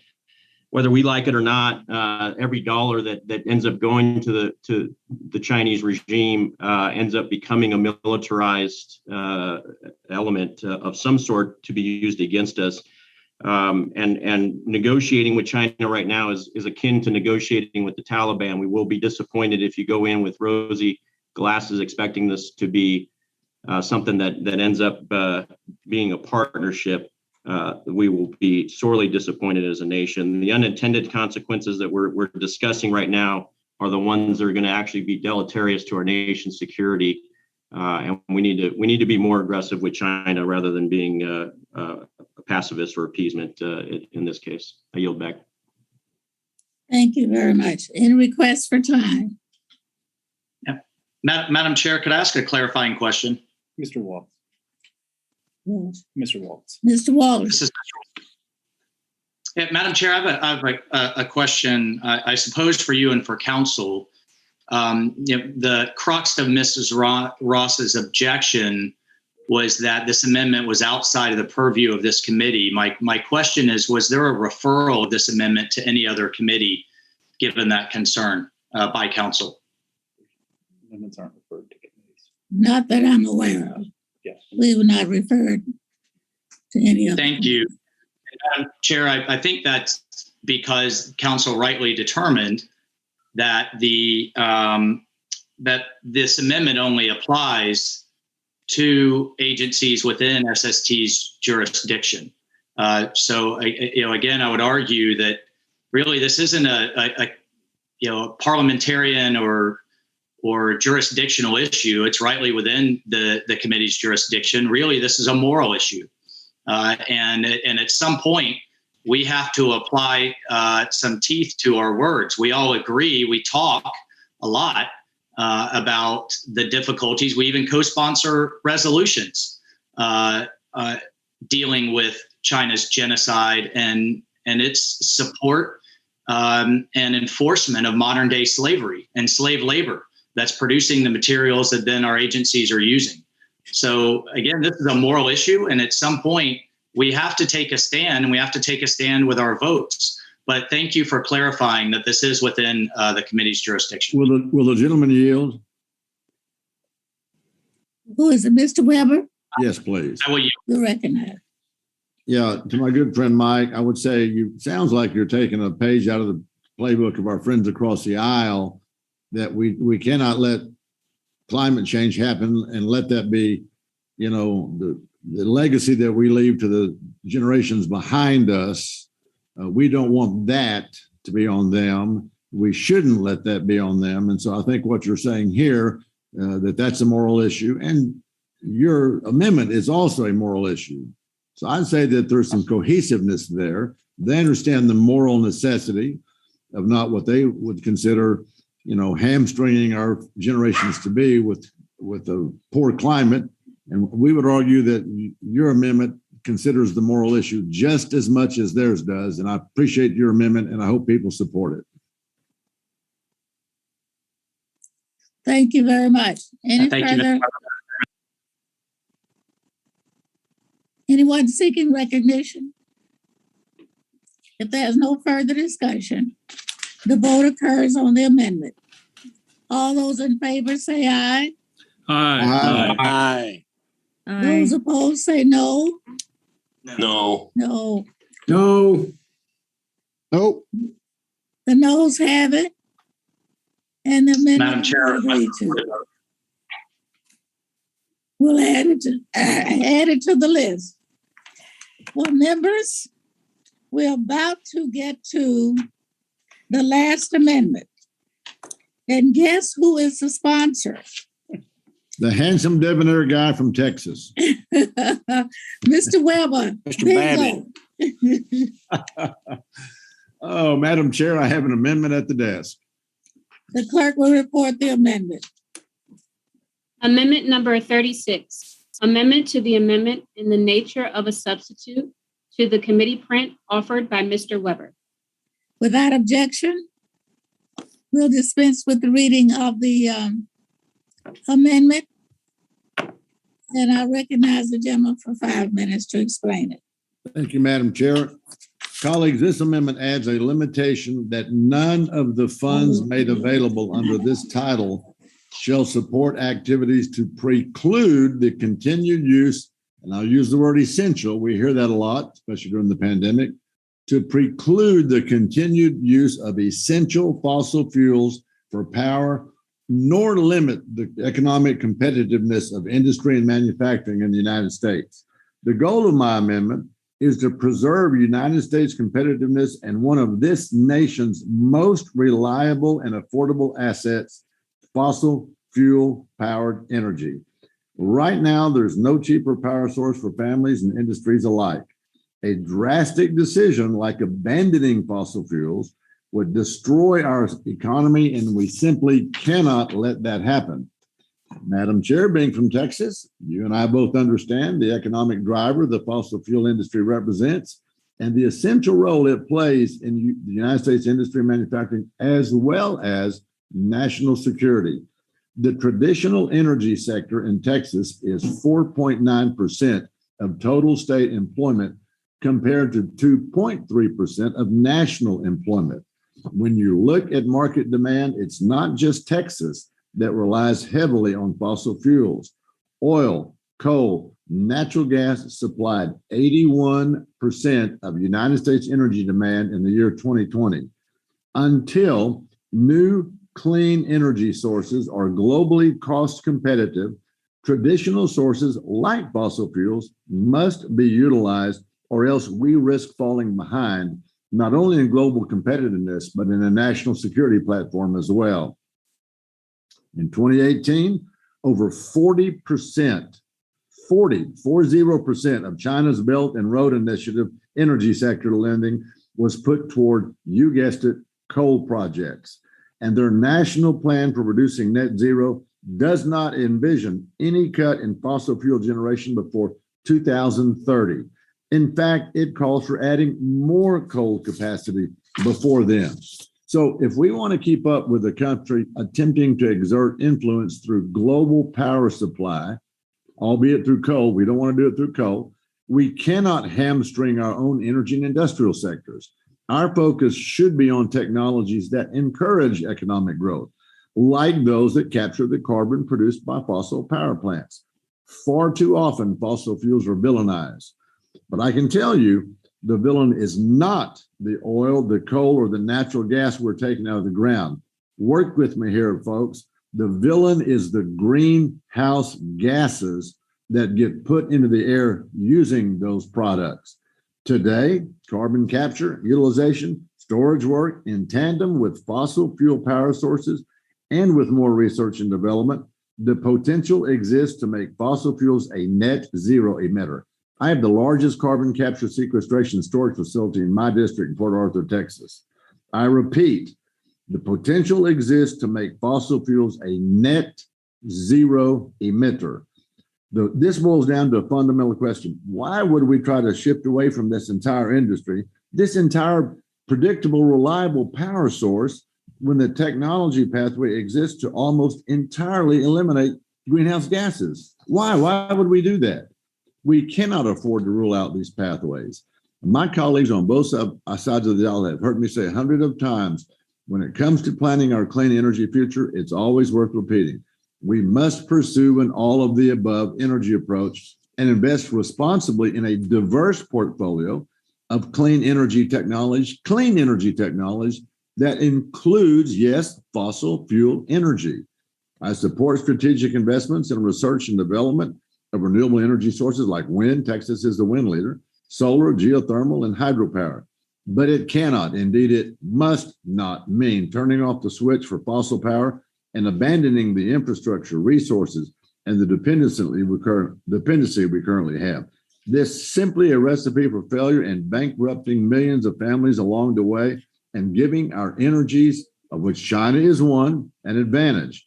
Unfortunately, the bill we're debating today misses that mark and makes a massive $1.7 billion investment in DOE's Office of Energy Efficiency and Renewable Energy.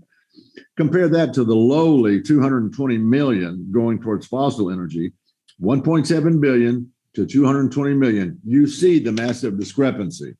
Rather than going line by line and trying to reallocate funding, my amendment adds one clause that ensures the economic competitiveness of the U.S. does not suffer at the hands of this discrepancy.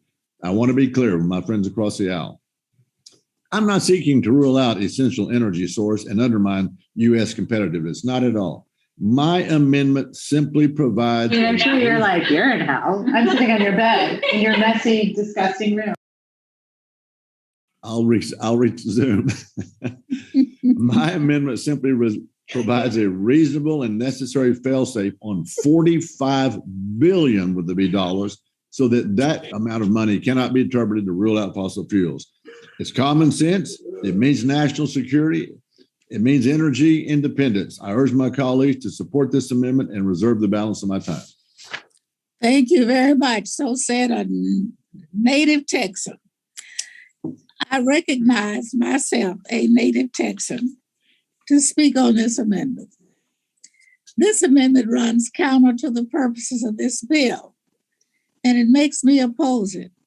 This bill supports a comprehensive clean energy innovation strategy, which is why the Science, Space, and Technology Committee has worked to include in this package language to invest in research activities on the full suite of energy generation technologies, including solar, wind, water, power, geothermal, and nuclear energy.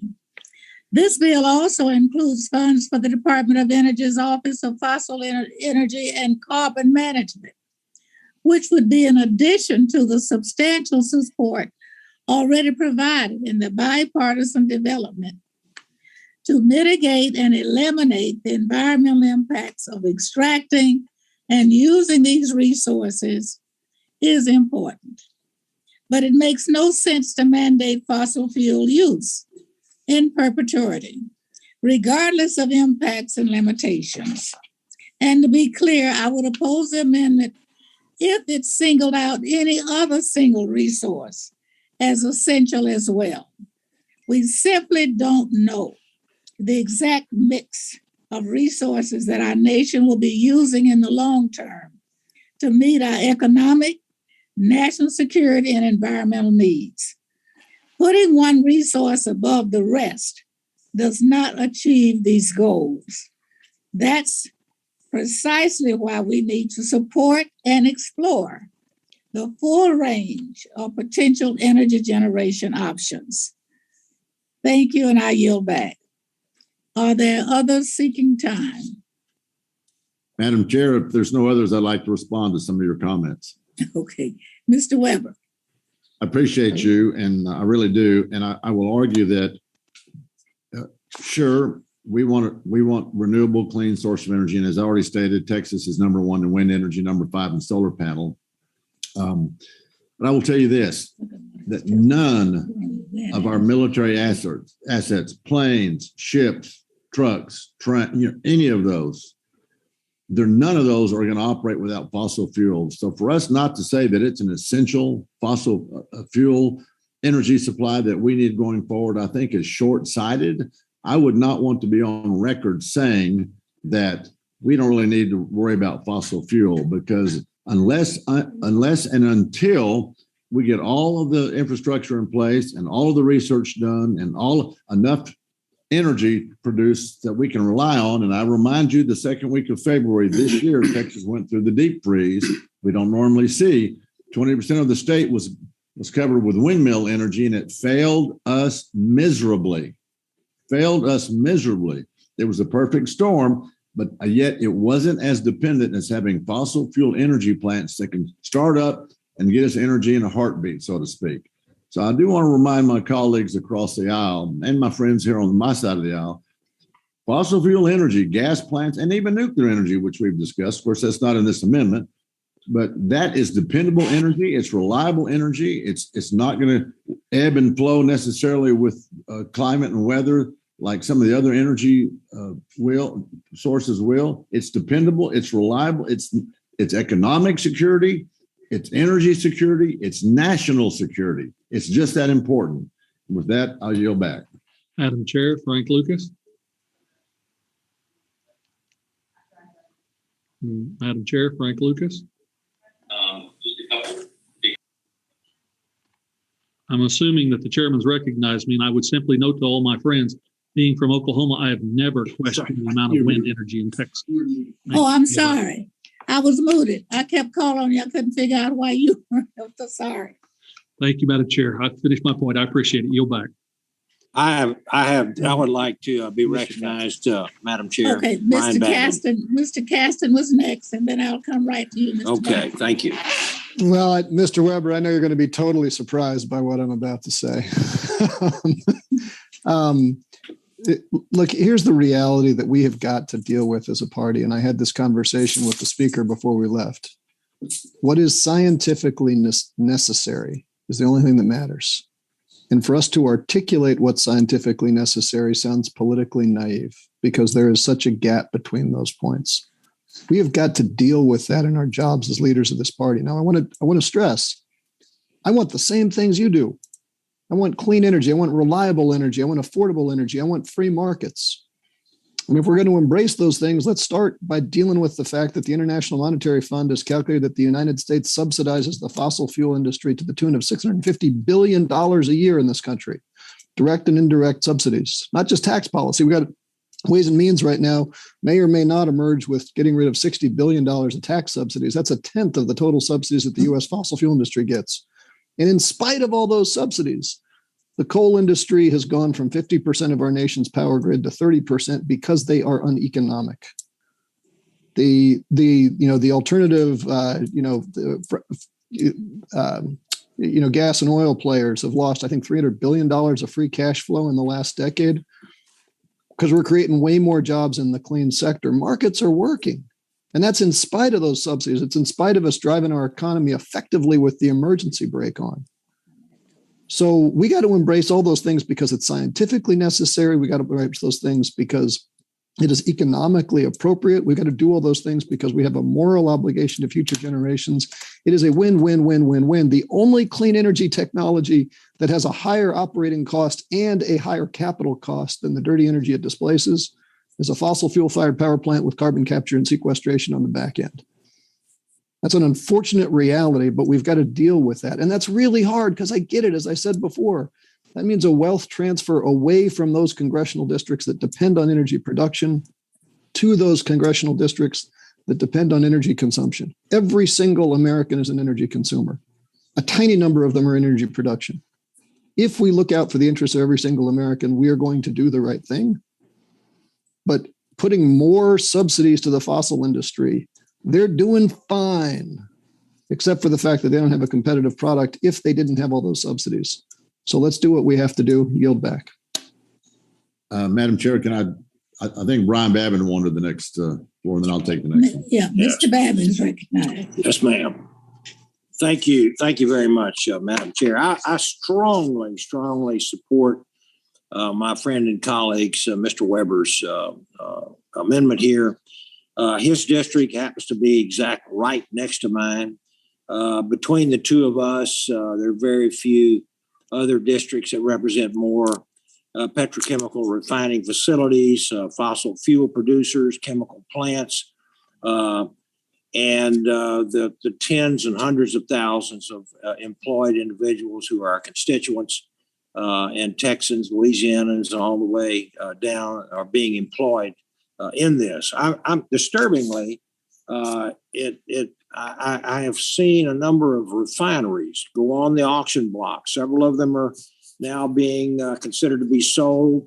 These are refineries that are situated in my district and several other districts here in the United States, being bought by foreign entities, and we cannot run this economy without fossil fuels. I think the hasty retreat away from fossil fuels by the United States will lead to an absolutely disastrous outcome, especially for national security.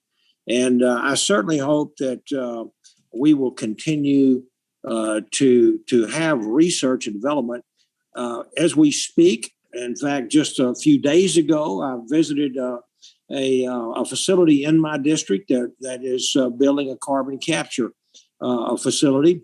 And these are all clean facilities that will have a very, very beneficial impact upon on the environment. And I think that moving away from fossil fuels, precluding the use of fossil fuels, taking away research funds that are so badly needed, will lead to a situation that I think we will all wind up regretting. A loss of prestige, a loss of power, a loss of even soft power around the world, as we actually have already started seeing. We cannot and must not allow fossil fuels to go down the drain. Not at this point. We cannot run our economy. We cannot maintain our number one position, the number one economy in the world, the number one military power in the world without having fossil fuels. And so with that, I would just strongly urge the support of Mr. Weber's amendment, and I yield back. Madam Chair. Thank you very much. Anyone else seeking time? Madam Chair, Mr. Weber. Mr. Weber. Mr. Weber. Thank you for that, Brian. And I want to go back to what our friend Mr. Caston said about coal had become non-competitive. Well, of course it did, because natural gas was in abundance. It became cheaper and it is cleaner. I don't think very few people would argue about that. And so that's the reason for that. I will say, as my good friend Brian Babin pointed out, we have I mentioned this earlier in today's discussion, we have the largest Air Products and Valero together it's the largest carbon capture and sequestration facility in the country.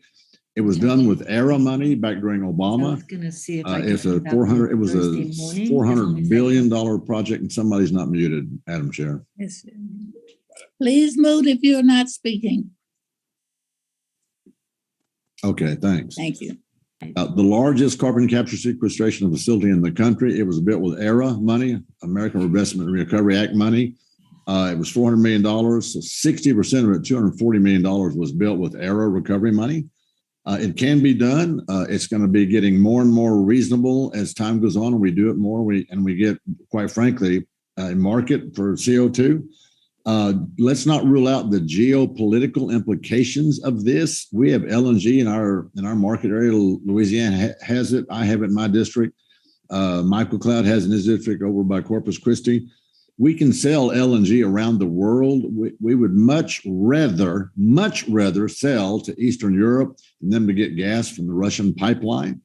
How sad it is. How many of y'all remember, around, a lot of you young whippersnappers that are new, 1973, the OPEC, the Arabs taught us about oil embargoes. They shut off our oil, and we had long gas lines. We had high gasoline prices, and we were at their mercy.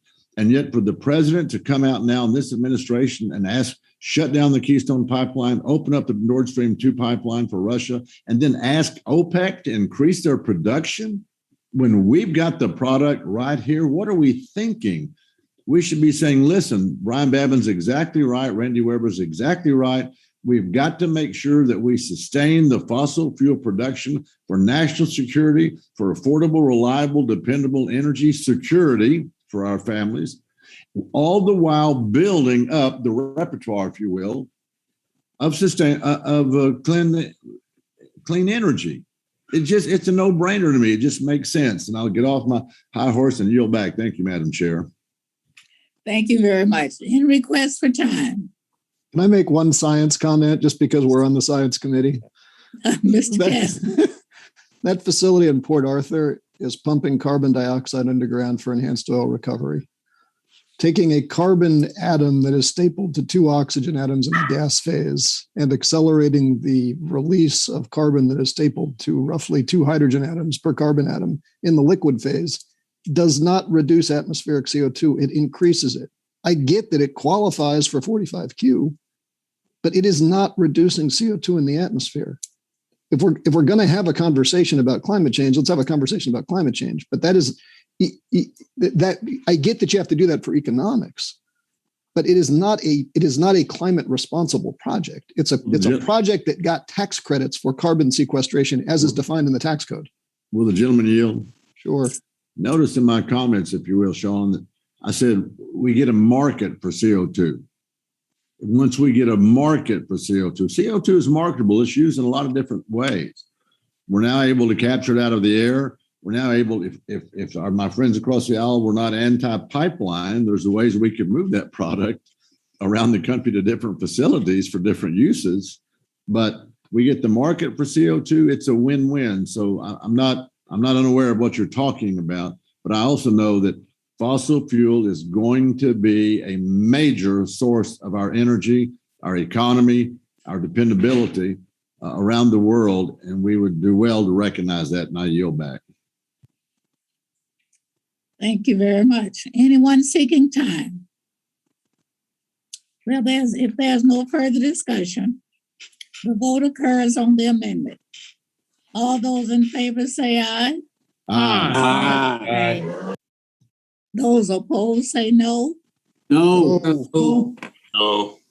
The noes have it, and the amendment is not agreed to. Madam Chair, Yes, sir. I'd like to request a recorded vote. And we add it to the list. Thank you.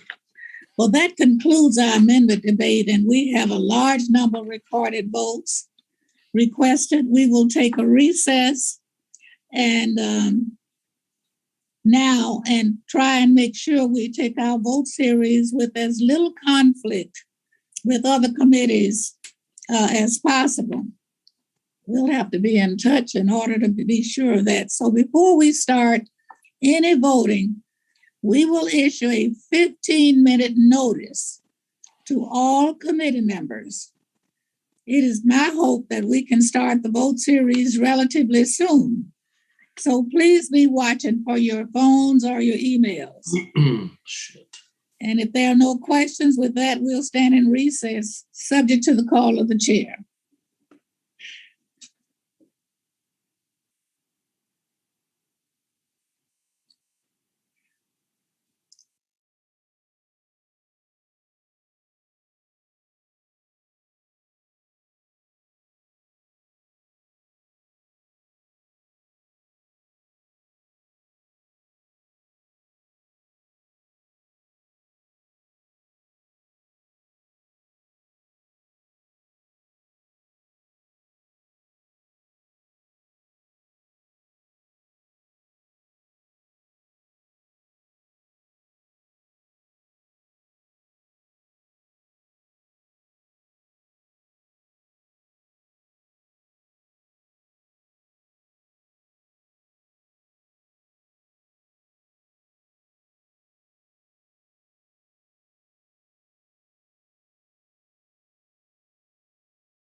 substitute? No. Well, no, wait a minute. We vote on the amendments before we vote on the substitute.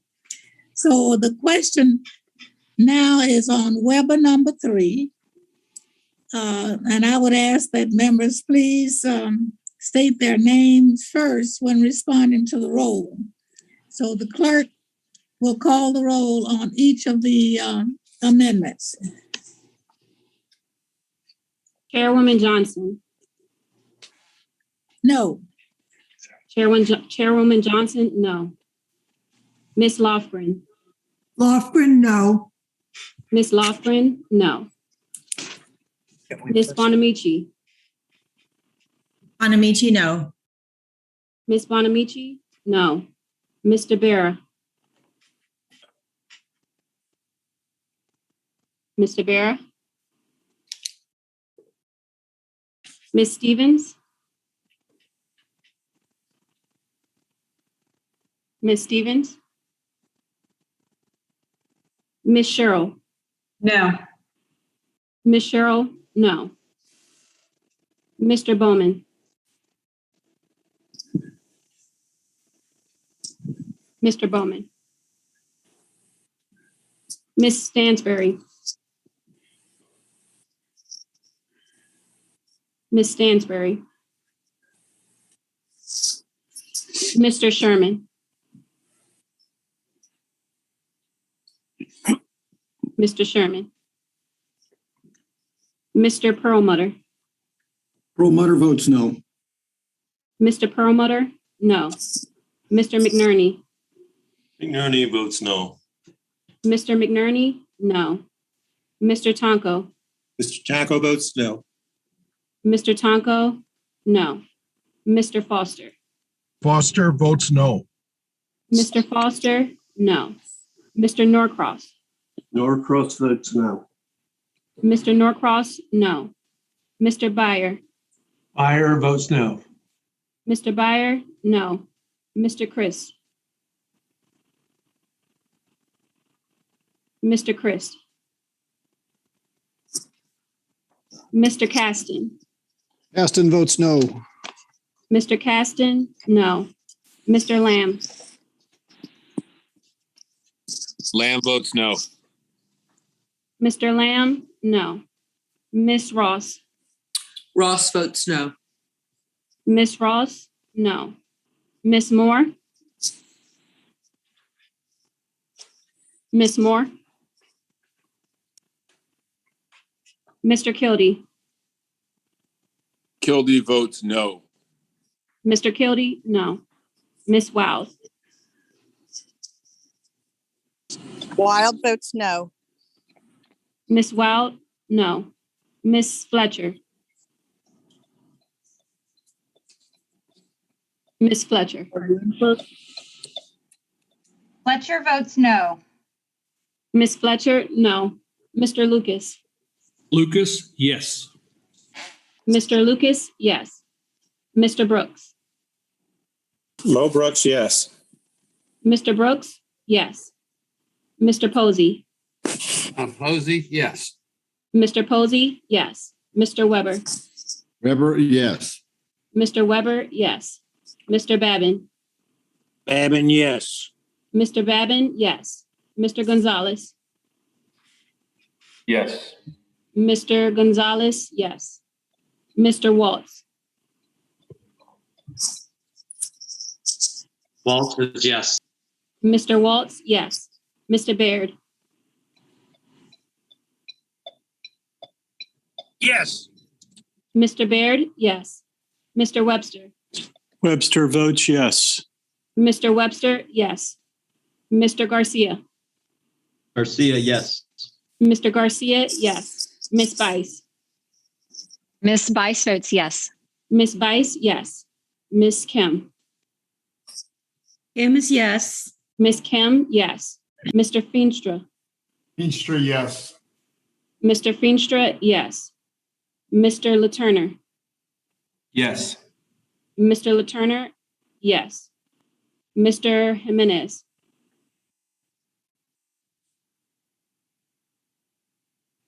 Mr. Jimenez.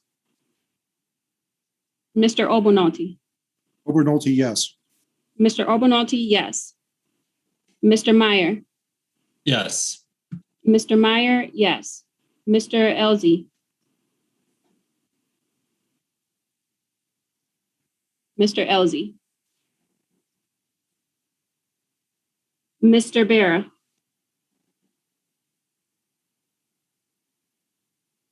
Ms. Stevens,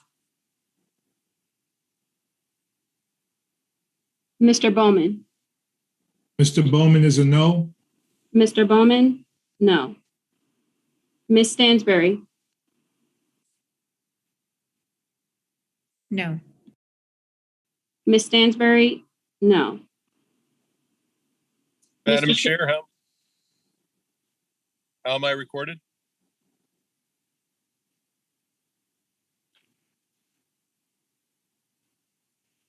Mr. Zoom user, you're not recorded. Zoom user is Brad Sherman, and he is recorded as a no. Mr. Sherman, no. Mr. Christ,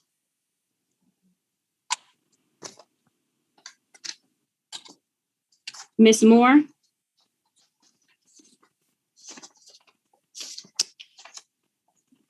Mr. Jimenez, and Mr. Elzey.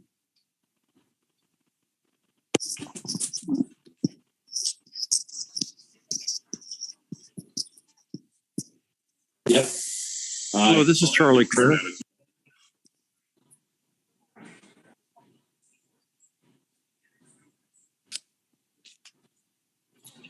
Mr. Chris, No. Mr. Chris, no. Mr. Elzey, Aye. Mr. Elzey, aye. Hola. You? I'm great. Just voted no. Charlie, you need to mute.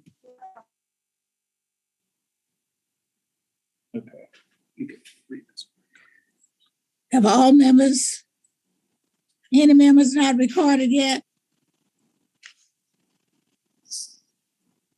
Would any members like to change their vote? The clerk will report. Chairwoman Johnson, the noes are 20, the yeas are 17.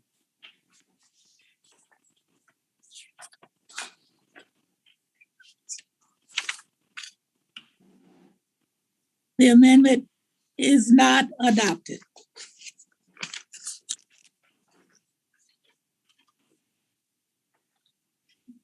The question now is on Lucas number 4 amendment. Chair, point of order. Madam Chair, Frank Lucas.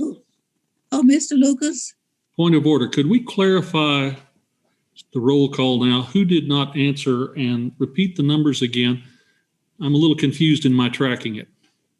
Please. Okay. So, Madam Clerk, would you repeat that? yes, the noes are 20, the yeas are 17. I don't have. Which members did not record, both Republicans and Democrats, if I may ask that of the clerk, Madam Chair? Just so we can speed up the rest of the vote. On the Democrat side, Mr. Barrett didn't vote. Ms. Moore and Ms. Stevens. On the Republican side, Mr. Jimenez. And that's it. Thank you, Madam Chair. I appreciate the indulgence. Well, thank you. The question is now on the Lucas number 4 amendment, and I would ask that members please state their name first. When responding to the roll, the clerk will now call the roll. Chairwoman Johnson. No. Chairwoman Johnson, no.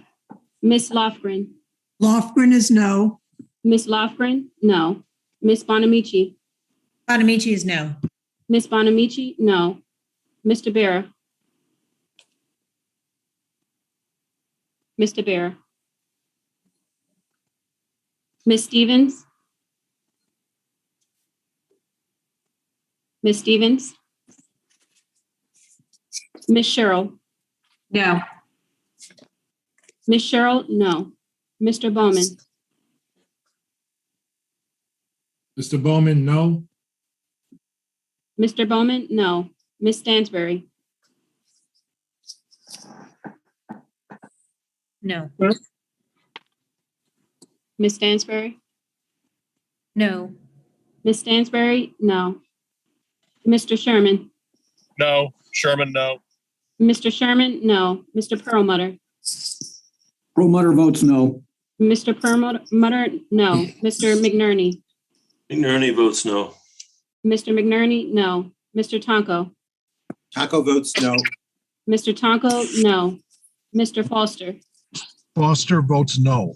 Mr. Foster? No. Mr. Norcross?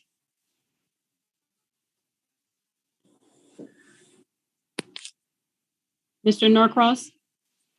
I'm sorry, a little technical. Norcross votes no. Mr. Norcross? No. Mr. Byer? Byer votes no. Mr. Byer? No. Mr. Christ? Christ votes no. Mr. Christ? No. Mr. Caston? Caston votes no. Mr. Caston? No. Mr. Lamb? Lamb votes no. Mr. Lamb? No. Miss Ross? Ross votes no. Miss Ross? No. Miss Moore?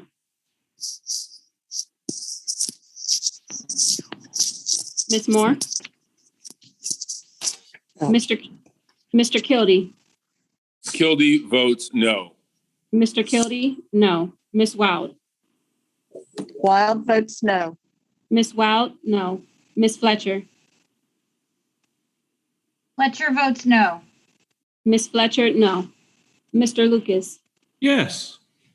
Mr. Lucas? Yes. Mr. Brooks? Yes. Mr. Brooks? Yes. Mr. Posey? Posey, yes. Mr. Posey? Yes. Mr. Weber? Weber, yes. Mr. Weber? Yes. Mr. Babin? Babin, yes. Mr. Babin? Yes. Mr. Gonzalez? Yes, sorry. Mr. Gonzalez? Yes. Mr. Waltz? Waltz, yes. Mr. Waltz? Yes. Mr. Baird? Baird, yes. Mr. Baird? Yes. Mr. Webster? Webster, yay. Mr. Webster? Yay. Mr. Garcia? Garcia, yes. Mr. Garcia? Yes. Ms. Bice? Miss Bice, yes. Ms. Bice? Yes. Ms. Kim? Kim votes yes. Ms. Kim? Yes. Mr. Feenstra? Feenstra, yes. Mr. Feenstra? Yes. Mr. Laturner? Laturner, yes. Mr. Laturner? Yes. Mr. Jimenez?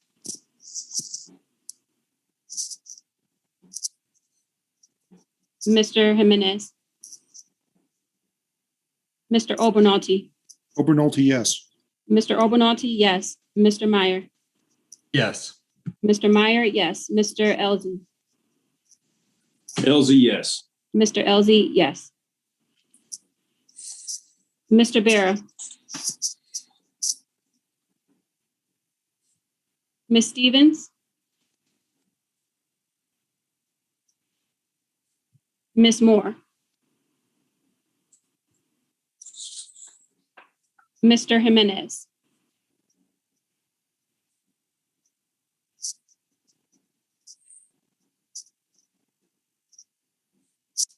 Have all members been recorded?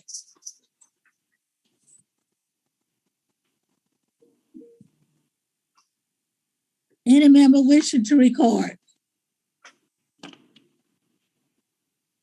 The clerk will report. Chairwoman Johnson, the noes are 20, the yeas are 17. Thank you. The amendment is not adopted. Madam Chair, point of order. Yes. Is it, or a parliamentary inquiry, is it possible to take the roll call for Lucas number 4 as the roll call for all succeeding amendments and save ourselves about an hour or so? And I'm just asking that generally. I don't want to screw things up, but I think we could save a lot of time. Well, there is a possibility we could unblock, but that would have to be determined with the input of Mr. Lucas and his team. All right, well, I'll withdraw my parliamentary inquiry, but I think we ought to think about it for other kinds of votes like this. Yes, I understand. Well, the question now is on Lucas number 5 amendment. And I would ask that members please state their name first when responding to the roll. The clerk will call the roll. Chairwoman Johnson. No. Chairwoman Johnson, no. Ms. Lofgren. Lofgren, no. Ms. Lofgren, no. Ms. Bonamici. Bonamici, no. Ms. Bonamici, no. Mr. Bear. Mr. Bear. Ms. Stevens. Ms. Stevens. Ms. Cheryl. No. Ms. Cheryl, no. Mr. Bowman. Mr. Bowman, no. Mr. Bowman, no. Ms. Stansberry. No. Ms. Stansberry, no. Mr. Sherman. No. Mr. Sherman, no. Mr. Perlmutter. Perlmutter votes no. Mr. Perlmutter, no. Mr. McNerney. McNerney votes no. Mr. McNerney, no. Mr. Tonko. Taco votes no. Mr. Tonko, no. Mr. Foster. Mr. Foster. Yeah. I vote no. Foster votes no. Mr. Foster, no. Mr. Norcross. Norcross, no. Mr. Norcross, no. Mr. Byer.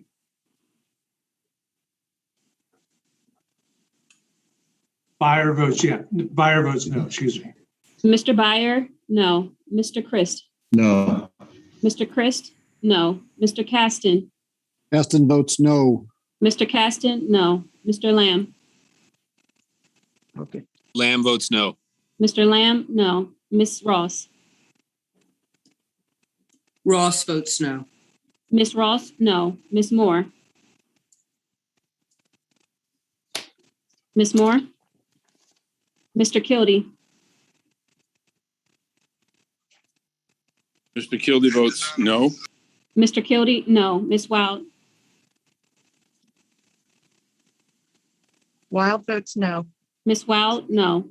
Ms. Fletcher. Fletcher votes no. Ms. Fletcher, no. Mr. Lucas. Lucas, yes. Mr. Lucas, yes. Mr. Brooks. Yes. Mr. Brooks, yes. Mr. Posey.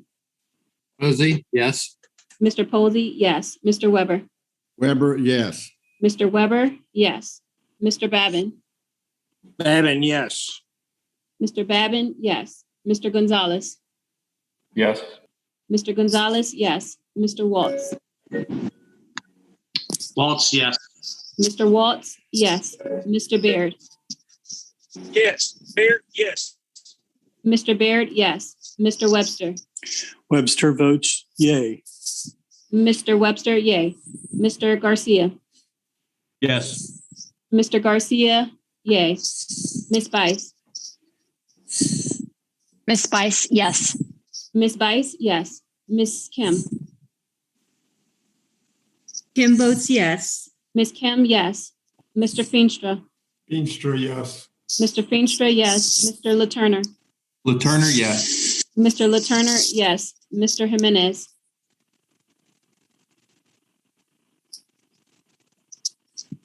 Mr. Jimenez. Mr. Obernolte. Obernolte, yes. Mr. Obernolte, yes. Mr. Meyer. Yes. Mr. Meyer, yes. Mr. Elzey. LZ, yes.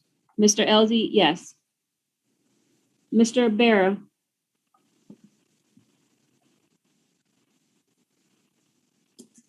Ms. Moore. Ms. Stevens. Mr. Jimenez.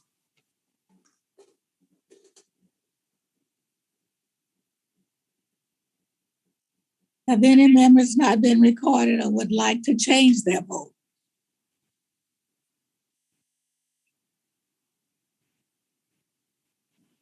The clerk will report.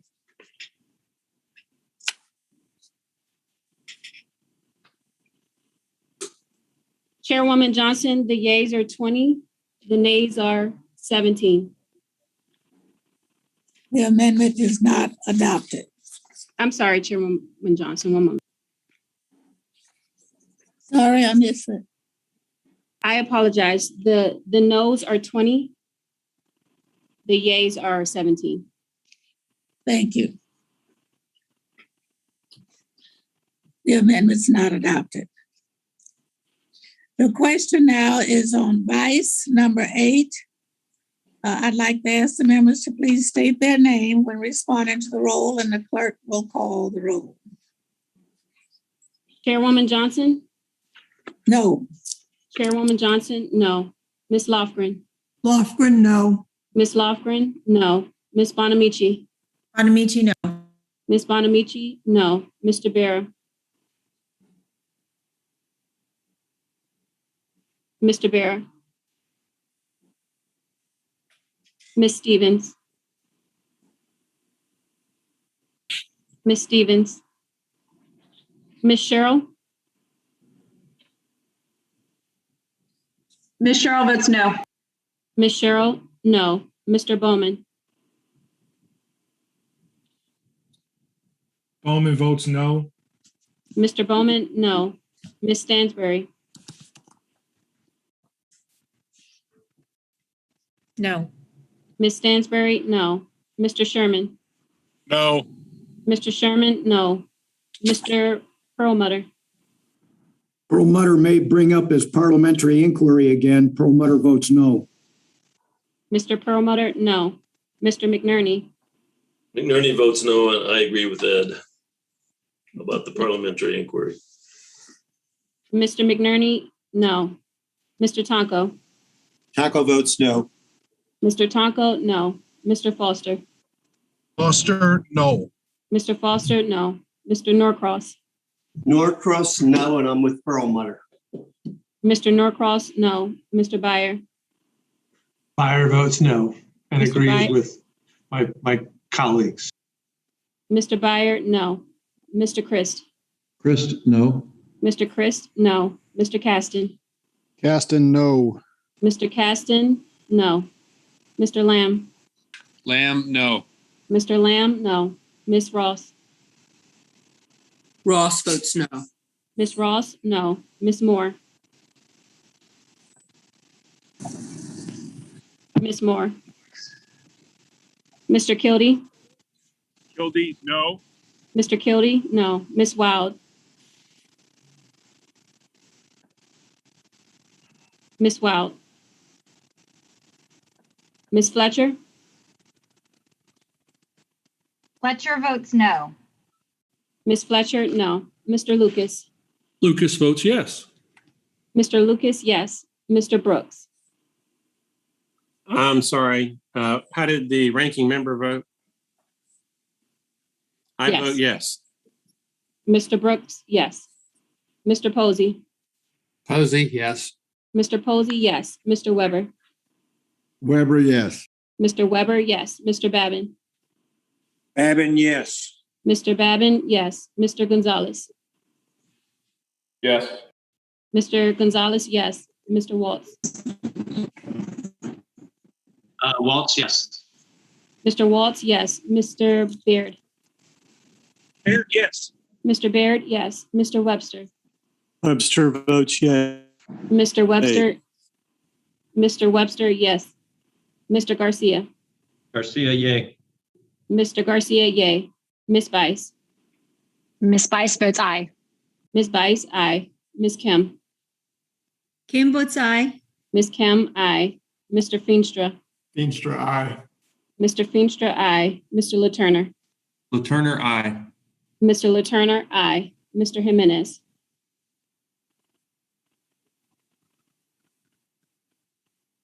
Mr. Jimenez. Mr. Obernolte. Obernolte, aye. Mr. Obernolte, aye. Mr. Meyer. Yes. Mr. Meyer, yes. Mr. Elzey. Elzey, yes.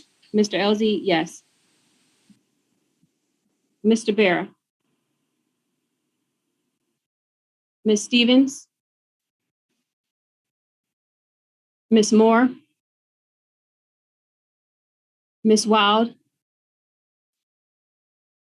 Mr. Jimenez.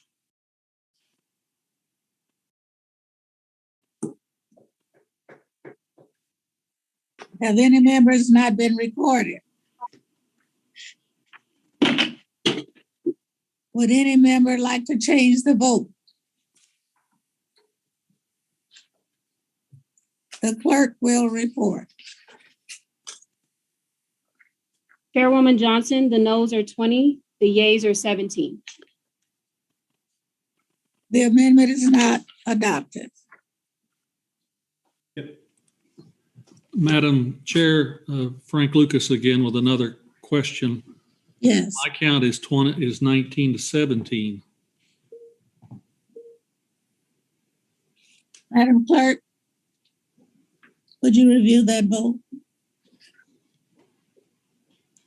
I think he's right, because somebody. Wow, didn't.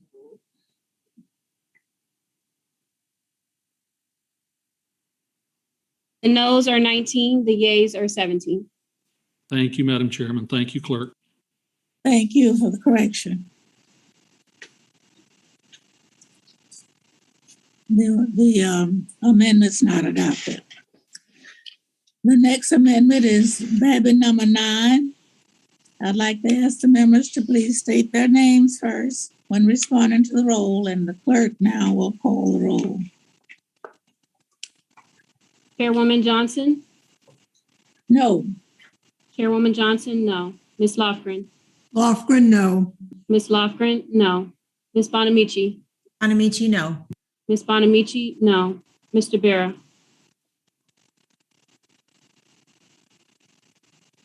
Mr. Barra? Ms. Stevens? Ms. Stevens? Ms. Cheryl?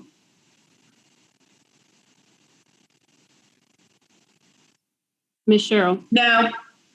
Ms. Cheryl, no. Mr. Bowman? Mr. Bowman, no. Mr. Bowman, no. Ms. Stansberry? No. Ms. Stansberry, no. Mr. Sherman? No. Mr. Sherman, no. Mr. Perlmutter? Perlmutter votes no. Mr. Perlmutter, no. Mr. McNerney? McNerney votes no. Mr. McNerney, no. Mr. Tonko? Tonko votes no. Here? Mr. Tonko, no. Mr. Foster? Foster votes no. Mr. Foster, no. Mr. Norcross? Norcross votes no. Mr. Norcross, no. Mr. Byer? Byer votes no. Mr. Byer, no. Mr. Christ? No, I can't hear anything. Mr. Christ? No. No, Chris, no. Mr. Caston? Caston votes no. Mr. Caston, no. Mr. Lamb? Lamb, no. Mr. Lamb, no. Ms. Ross? Ross votes no. Ms. Ross, no. Ms. Moore? Ms. Moore? Mr. Kildee? Kildee votes no. Mr. Kildee, no. Ms. Wild? Ms. Wild? Ms. Fletcher? Fletcher votes no. Ms. Fletcher, no. Mr. Lucas? Lucas, yes. Mr. Lucas, yes. Mr. Brooks? Brooks, yes. Mr. Brooks, yes. Mr. Posey.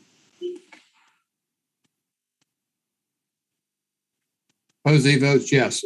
Mr. Posey, yes. Mr. Weber. Weber votes yes. Mr. Weber, yes. Mr. Babin. Babin votes yes. Mr. Babin, yes. Mr. Gonzalez. Yes. Mr. Gonzalez, yes. Mr. Waltz.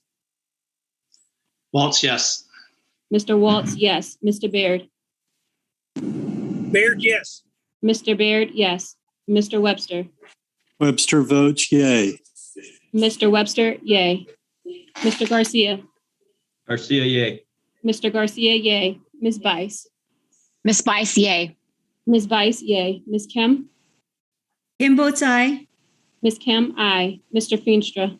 Feasture's aye. Mr. Feenstra, aye. Mr. LaTurner. LaTurner, aye. Mr. LaTurner, aye. Mr. Jimenez. Mr. Jimenez. Mr. Obernolte. Obernolte, aye. Mr. Obernolte, aye. Mr. Meyer. Aye. Mr. Meyer, aye. Mr. Elzey. Elzey, aye. Mr. Elzey, aye. Mr. Barra. Ms. Stevens. Ms. Moore. Ms. Wild. Mr. Jimenez.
The clerk will report.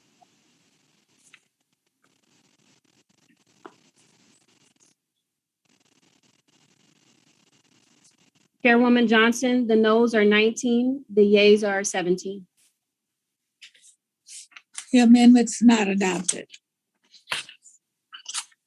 The next amendment is Babin number 10. I'd like to ask all members to please state your name first before responding to the roll. The clerk will now call the roll. Chairwoman Johnson. No. Chairwoman Johnson, no. Ms. Lofgren. Lofgren, no. Ms. Lofgren, no. Ms. Bonamici. Bonamici votes no. Ms. Bonamici, no. Mr. Bear. Mr. Bear. Ms. Stevens. Ms. Stevens. Ms. Cheryl. No. Ms. Cheryl, no. Mr. Bowman. Mr. Bowman, no. Mr. Bowman, no. Ms. Stansberry. No. No. Ms. Stansberry, no. Mr. Sherman. No. Mr. Sherman, no. Mr. Perlmutter. Perlmutter votes no. Mr. Perlmutter, no. Mr. McNerney. McNerney votes no. Mr. McNerney, no. Mr. Tonko. Tonko votes no. Mr. Tonko, no. Mr. Foster. Foster votes no. Mr. Foster, no. Mr. Norcross. Norcross votes no. Mr. Norcross, no. Mr. Byer. Byer votes no. Mr. Byer, no. Mr. Christ. Christ votes no. Mr. Christ, no. Mr. Caston. Gaston votes no. Mr. Caston, no. Mr. Lamb. Lamb, no. Mr. Lamb, no. Ms. Ross? Ross votes no. Ms. Ross, no. Ms. Moore? Ms. Moore? Mr. Kildee?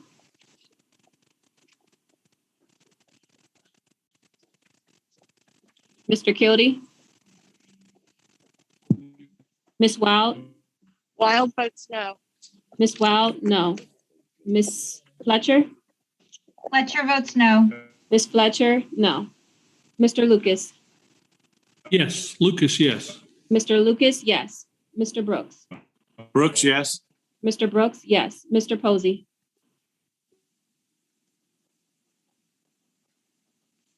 Mr. Posey? Yes. Posey, yes. Mr. Posey, yes. Mr. Weber? Weber, yes. Mr. Weber? No. Yeah. Mr. Weber? I vote yes. Mr. Weber, yes. Mr. Babin? Babin votes yes. Mr. Babin, yes. Mr. Gonzalez? Yes. Mr. Gonzalez, yes. Mr. Waltz? Waltz, yes. Mr. Waltz, yes. Mr. Baird? Yes. Baird, yes. Mr. Baird, yes. Mr. Webster? Webster votes yay. Mr. Webster, yay. Mr. Garcia? Yes. Mr. Garcia, yes. Ms. Bice? Ms. Spice is yes. Ms. Bice, yes. Ms. Kim? Kim votes yes. Ms. Kim, yes. Mr. Feenstra? Feenstra, yes. Mr. Feenstra, yes. Mr. LaTurner? LaTurner, aye. Mr. LaTurner, aye. Mr. Jimenez? Mr. Jimenez? Mr. Obernolte? Obernolte, aye. Mr. Obernolte, aye. Mr. Meyer? Aye. Mr. Meyer, aye. Mr. Elzey? Elzey, yes. Mr. Elzey, yes. Mr. Barra? Ms. Stevens? Ms. Moore? Mr. Kildee? Kildee votes no. Mr. Kildee, no. Mr. Jimenez?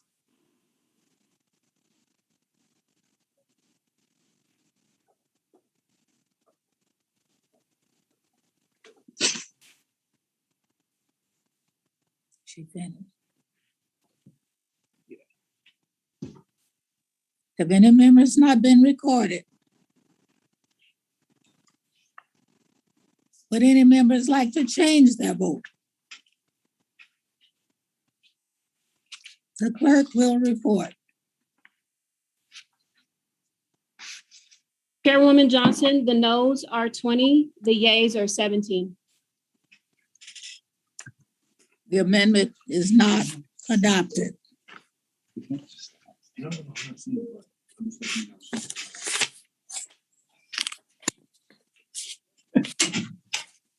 The question now is on the amendment of LZ number 12. I'd like to ask the members to please state their name first when responding to the roll. The clerk will call the roll. Chairwoman Johnson? No. Chairwoman Johnson, no. Ms. Lofgren? Lofgren is no. Ms. Lofgren, no. Ms. Bonamici? Bonamici, no. Ms. Bonamici, no. Mr. Bear? Mr. Bear? Ms. Stevens? You think what? Ms. Stevens? Ms. Sherrill? No. Ms. Sherrill? No. Mr. Bowman? Mr. Bowman, no. Mr. Bowman? No. Ms. Stansberry? Stansberry, no. Ms. Stansberry? No. Mr. Sherman? No. Mr. Sherman? No. Mr. Perlmutter? Perlmutter votes no. Mr. Perlmutter? No. Mr. McNerney? McNerney votes no. Mr. McNerney? No. Mr. Tonko? Tonko votes no. Mr. Tonko, no. Mr. Foster? Foster votes no. Mr. Foster, no. Mr. Norcross? Norcross votes no. Mr. Norcross, no. Mr. Byer? Byer votes no. Mr. Byer, no. Mr. Christ?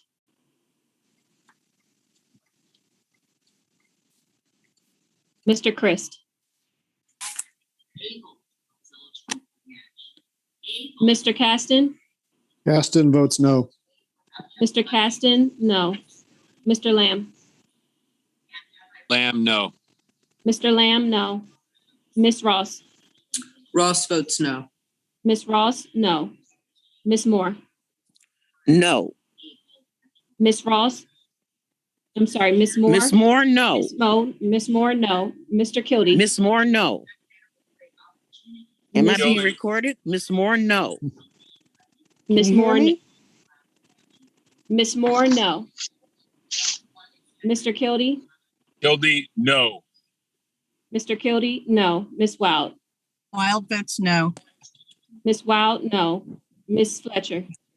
Fletcher votes no. Miss Fletcher, no. Mr. Lucas? Lucas votes yes. Mr. Lucas, yes. Mr. Brooks? Brooks, yes. Mr. Brooks, yes. Mr. Posey? Posey, yes. Mr. Posey, yes. Mr. Weber? Weber, yes. Mr. Weber, yes. Mr. Babin? Babin, yes. Mr. Babin, yes. Mr. Gonzalez? Gonzalez, yes. Mr. Gonzalez, yes. Mr. Waltz? Waltz, yes.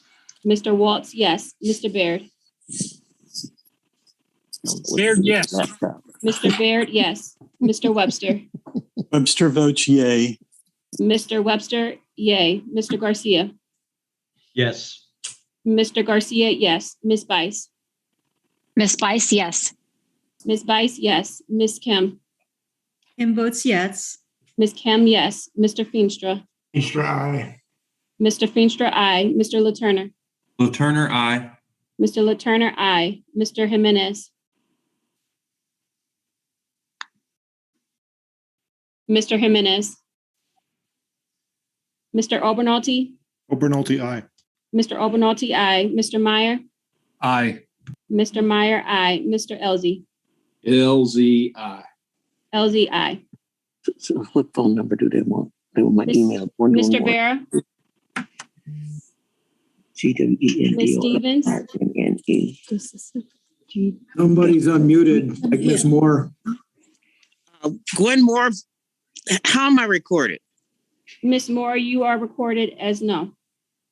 Okay, thank you. Charlie Crist, how am I recorded? Mr. Chris, you're not recorded. Chris votes no. Mr. Chris, no. Mr. Jimenez? Mr. Vera? Miss Stevens? Any members have not been recorded? Or would any members like to change their vote? The clerk will report.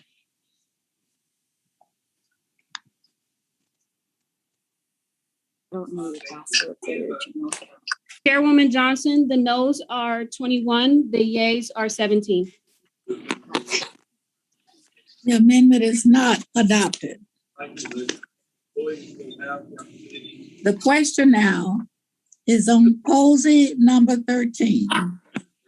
I'd ask members to state their name before responding to the clerk. The clerk will call the roll. Chairwoman Johnson? No. Chairwoman Johnson, no. Ms. Lofgren? Lofgren is no. Ms. Lofgren, no. Ms. Bonamici?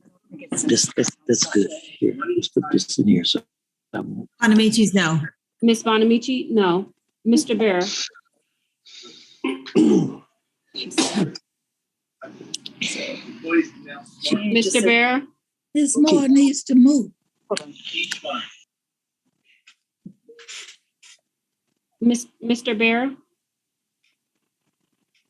Miss Stevens? Miss Cheryl?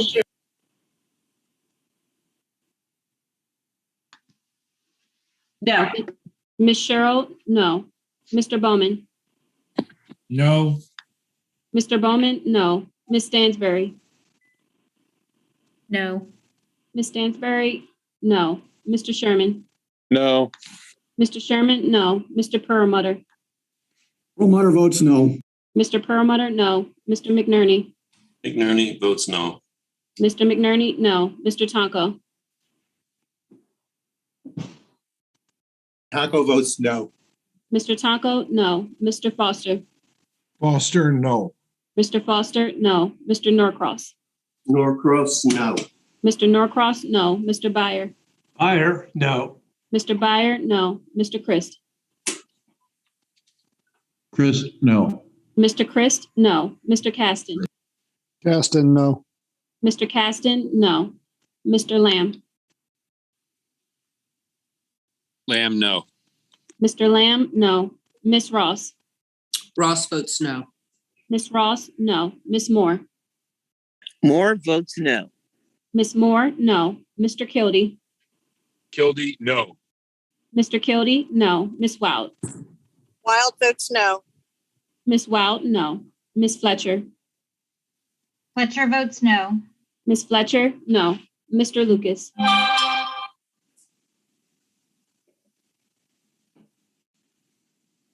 Mr. Lucas? Lucas, yes. Mr. Lucas, yes. Mr. Brooks? Brooks, yes. Mr. Brooks, yes. Mr. Posey? Posey, yes. Mr. Posey, yes. Mr. Weber? Weber, yes. Mr. Weber, yes. Mr. Babin? Babin, yes.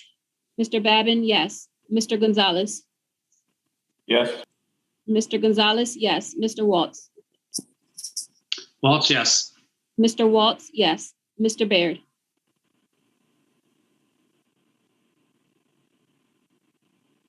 Mr. Baird? Baird, yes. Mr. Baird, yes. Mr. Webster? Webster votes yay.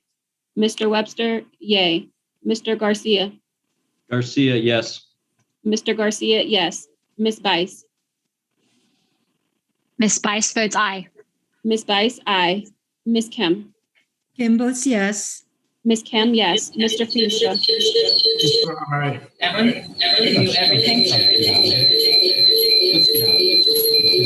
Mr. Feenstra? Ms. Fisher, aye. Mr. Feenstra, aye. Mr. Laturner? Laturner, aye. Mr. Laturner, aye. Mr. Jimenez? Mr. Jimenez? Mr. Obernolte? Obernolte, aye. Mr. Obernolte, aye. Mr. Meyer? Aye. Mr. Meyer, aye. Mr. Elzey? Elzey, aye. Mr. Elzey, aye. Mr. Barra? Ms. Stevens? Mr. Jimenez?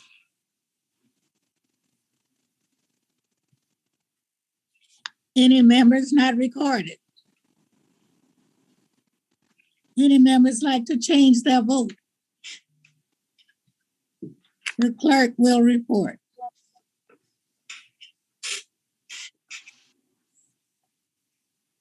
Chairwoman Johnson, the noes are 21, the yeas are 17.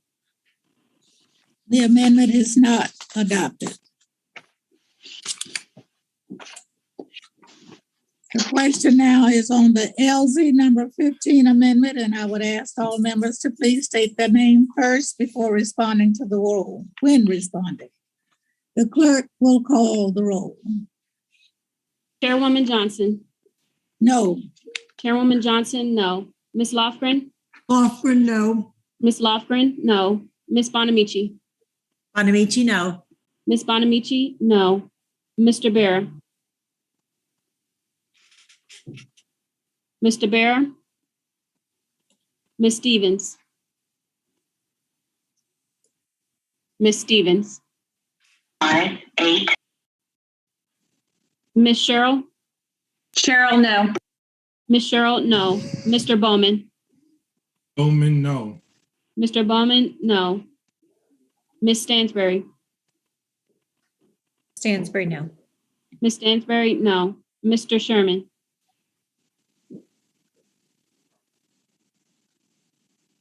Mr. Sherman. Votes no. Sherman, no. Mr. Sherman, Lamb. no. Mr. Perlmutter. Perlmutter votes no. Mr. Perlmutter, no. Mr. McNerney. McNerney votes no. Mr. McNerney, no. Mr. Tonko.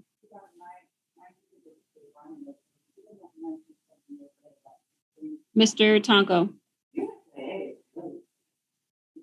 Mr. Foster. Mr. Foster, no. Mr. Foster, no. Mr. Norcross. Norcross, no. Mr. Norcross, no. Mr. Byer. Mr. Byer, no. Mr. Byer, no. Mr. Chris. Sorry. Yeah, Chris, no. Mr. Chris, no. Mr. Caston. Gaston, no. Mr. Caston, no. Mr. Lamb. Lamb, no. Mr. Lamb, no. Miss Ross. Ross votes no. Miss Ross, no. Miss Moore. Miss Moore. Moore votes no. Miss Moore, no. Mr. Kildee. Kildee votes no. Mr. Kildee, no. Miss Wild. Wild votes no. Miss Wild, no. Miss Fletcher. Fletcher votes no. Miss Fletcher, no. Mr. Lucas. Lucas votes yes. Mr. Lucas, yes. Mr. Brooks. Brooks, yes. Mr. Brooks, yes. Mr. Posey. Posey, yes. Mr. Posey, yes. Mr. Weber. Weber, yes. Mr. Weber, yes. Mr. Babin. Babin, yes. Mr. Babin, yes. Mr. Gonzalez. Yes. Mr. Gonzalez, yes. Mr. Waltz.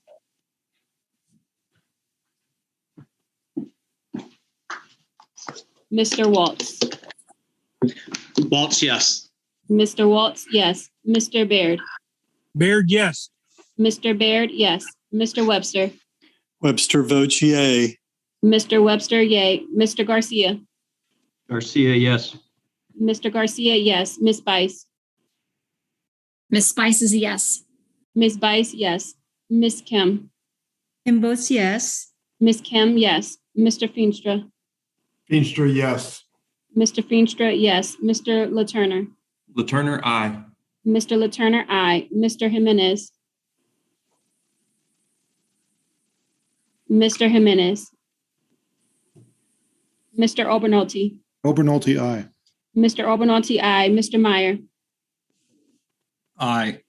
Mr. Meyer, aye. Mr. Elzey. Elzey, aye. Mr. Elzey, aye. Mr. Barra. Ms. Stevens. Mr. Tonko. Tonko votes no. Mr. Tonko, no. Have any members not been recorded? Any members like to change their vote? The clerk will report.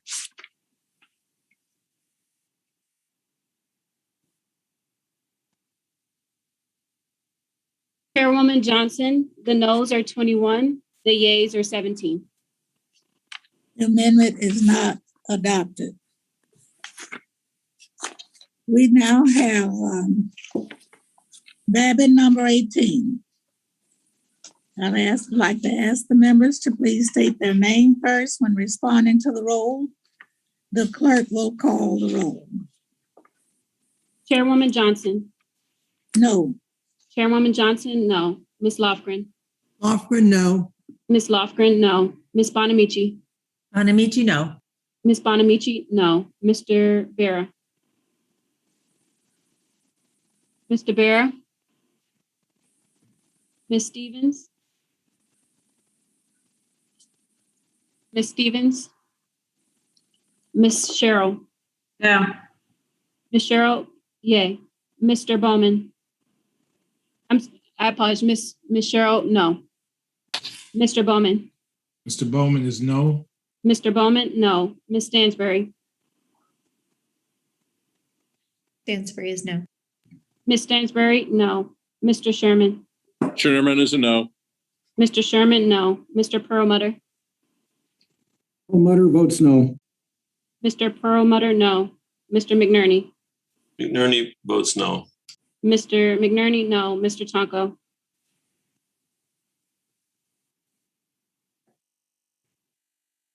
Mr. Tonko? Mr. Foster? Foster votes no. Mr. Norcross? Norcross votes no. Mr. Norcross, no. Mr. Byer? Byer votes no. Mr. Byer, no. Mr. Christ? Christ, no. Mr. Christ, no. Mr. Caston? Caston, no. Mr. Caston, no. Mr. Lamb? Lamb, no. Mr. Lamb, no.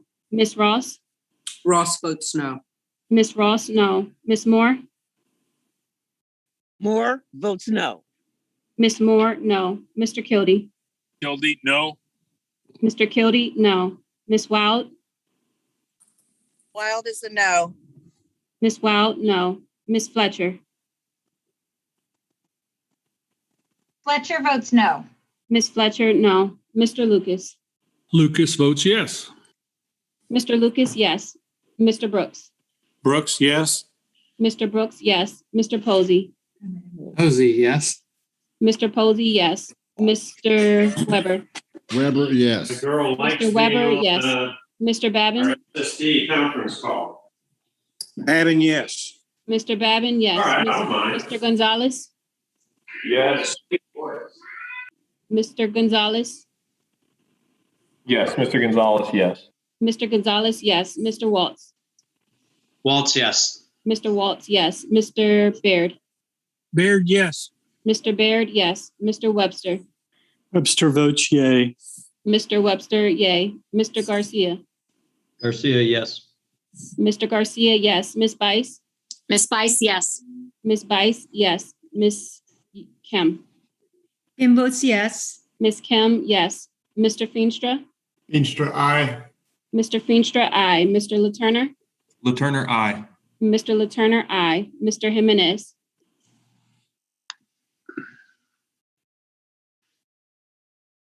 Mr. Jimenez?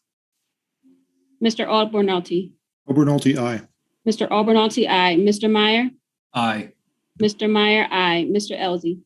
Elzey, aye. Mr. Elzey, aye. Mr. Bear? Miss Stevens? Mr. Tonko? Taco votes no.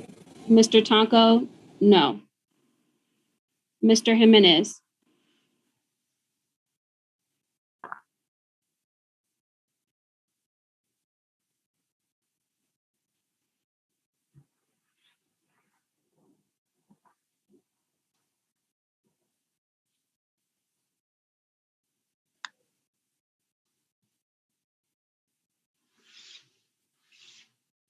Madam Chair, you're muted.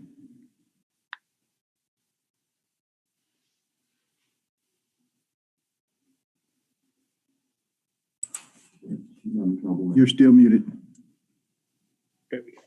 Sorry. Any members not recorded?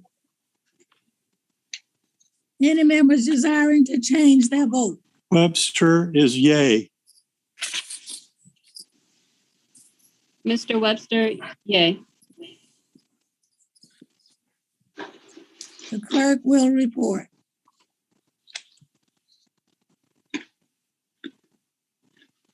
The noes, Chairwoman Johnson, the noes are 21, the yays are 17. The amendment is not adopted. The question now is on the Vice number 19 amendment. And I would ask that members please state their name first when responding to the roll. The clerk will call the roll. Chairwoman Johnson? No. Chairwoman Johnson, no. Ms. Lofgren? Lofgren, no. Ms. Lofgren, no.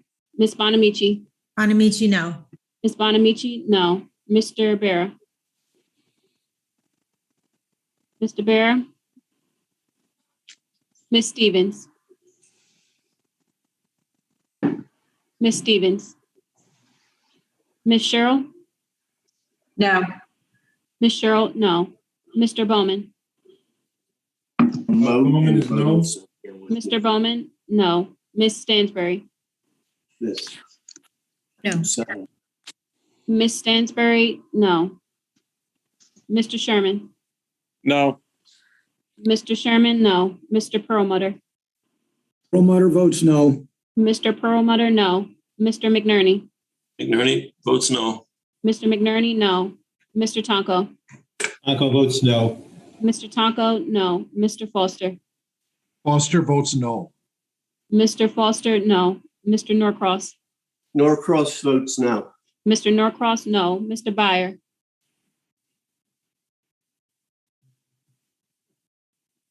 Mr. Byer?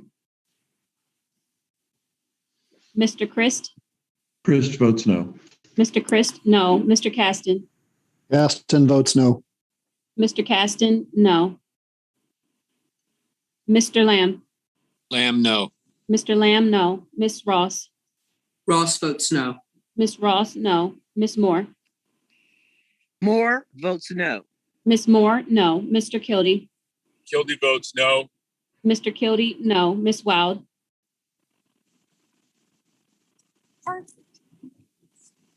Miss Wild? Wild votes no. Miss Wild, no. Miss Fletcher? Fletcher votes no. Miss Fletcher, no. Mr. Lucas? Lucas votes yes. Mr. Lucas, yes. Mr. Brooks? Brooks, yes. Mr. Brooks, yes. Mr. Posey? Posey, yes. Mr. Posey, yes. Mr. Weber? Mr. Weber? Mr. Babin? Babin, yes. Mr. Babin, yes. Mr. Gonzalez? Yes. Mr. Gonzalez, yes. Mr. Waltz? Waltz. Mr. Waltz, I'm sorry. Waltz says yes. Mr. Waltz, yes. Mr. Baird? Baird, yes. Mr. Baird, yes. Mr. Webster? Webster votes yay. Mr. Webster, yay. Mr. Garcia? Garcia, yes. Mr. Garcia, yes. Miss Bice? Miss Spice, yes. Miss Bice, yes. Miss Kim? Kim is yes. Miss Kim, yes. Mr. Feenstra? Feenstra, yes. Mr. Feenstra, yes. Mr. LaTurner? LaTurner, aye. Mr. LaTurner, aye. Mr. Jimenez? Mr. Jimenez? Mr. Abernathy? Obernolte, aye. Mr. Abernathy, aye. Mr. Meyer? Aye. Mr. Meyer, aye. Mr. Elzey? Elzey, aye. Mr. Elzey, aye. Mr. Barra? Miss Stevens? Mr. Byer? Mr. Weber? Mr. Weber votes aye. Mr. Weber, aye. Mr. Jimenez?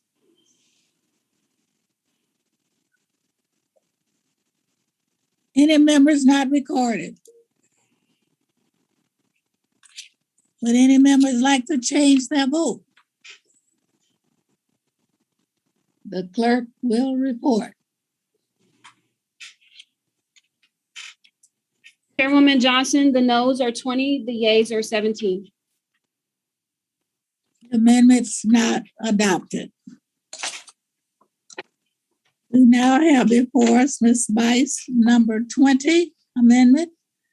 I'd ask all members to please state their name first when responding to the roll. The clerk will call the roll.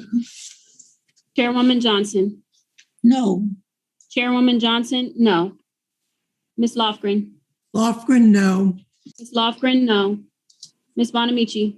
Bonamici, no. Ms. Bonamici, no. Mr. Barra? Mr. Barra? Ms. Stevens? Ms. Stevens? Ms. Cheryl? No. Colleagues on the left are really pushing. I'm sorry, Ms. Cheryl? Concepts there. It's Cheryl's no. Ms. Cheryl, no. Mr. Bowman? It is. Mr. Bowman is no. Mr. Bowman, no. Ms. Stansberry. Ms. Stansberry? No. Ms. Stansberry, no. Mr. Sherman? No. Mr. Sherman, no. Mr. Perlmutter? Perlmutter votes no. Mr. Perlmutter, no. Mr. McNerney? McNerney votes no. Mr. McNerney, no. Mr. Tonko? Tonko votes no. Mr. Tonko, no. Mr. Foster?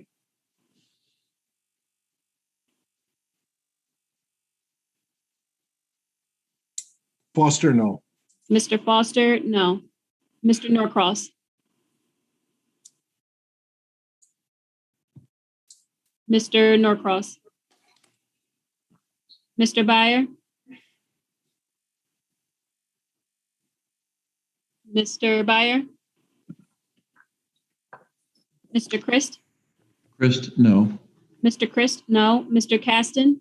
Caston, no. Mr. Caston, no. Mr. Lamb? Lamb, no. Mr. Lamb, no. Ms. Ross? Ross votes no. Ms. Ross, no. Ms. Moore? Moore votes no. Ms. Moore, no. Mr. Kildee? Kildee, no. Mr. Kildee, no. Ms. Wild? Wild votes no. Ms. Wild, no. Ms. Fletcher? Fletcher votes no.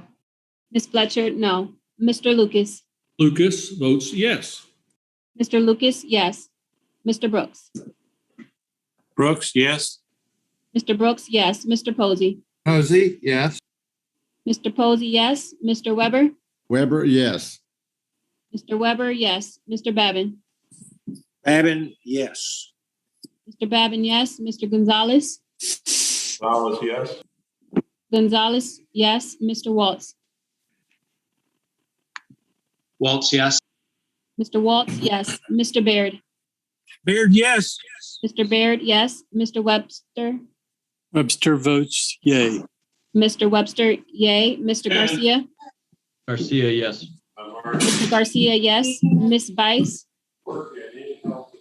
Ms. Spice, aye. Ms. Bice, aye. Ms. Kim? Miss yes. Ms. Kim, yes. Mr. Feenstra? Feenstra, aye. Mr. Feenstra, aye. Mr. LaTurner? LaTurner, aye. Mr. LaTurner, aye. Mr. Jimenez? Mr. Jimenez? Mr. Abernathy? Abernathy, aye. Mr. Abernathy, aye. Mr. Meyer? Aye. Mr. Meyer, aye. Mr. Elsie? Elsie, aye. Mr. Elsie, aye. No, I'll drive. Mr. Barra? Ms. So Stevens? what am I supposed to do or say? Ms. Stevens? There's teleprompter.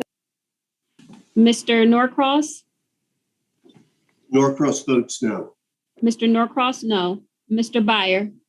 Byer votes no. Mr. Byer, no. Mr. Jimenez?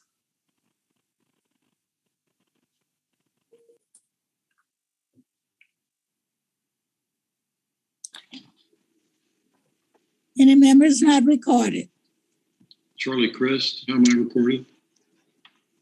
You're not recorded. No. Crist votes no. Mr. Christ, no. Madam Chair, Yes. it's Representative Tonko. I vote no. Mr. Tonko? Anyone else? Sorry. Go ahead. Tonko, no.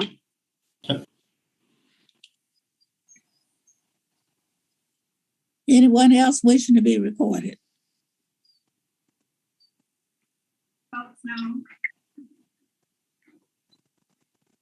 Did I hear someone? Any members like to change your vote? The clerk will report. Chairwoman Johnson, the noes are 21, the yeas are 17. The amendment is not adopted.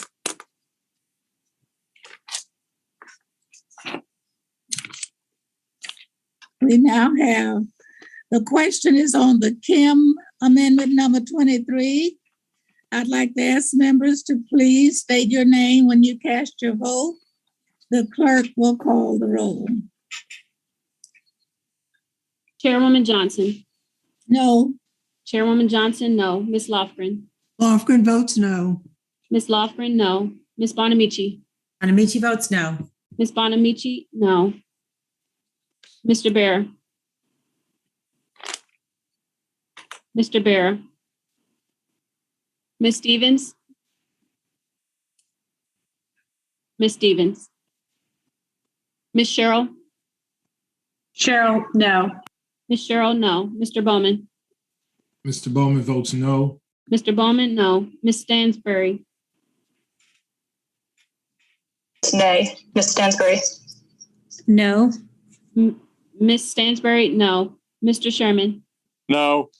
Mr. Sherman, no. Mr. Perlmutter. Perlmutter votes no.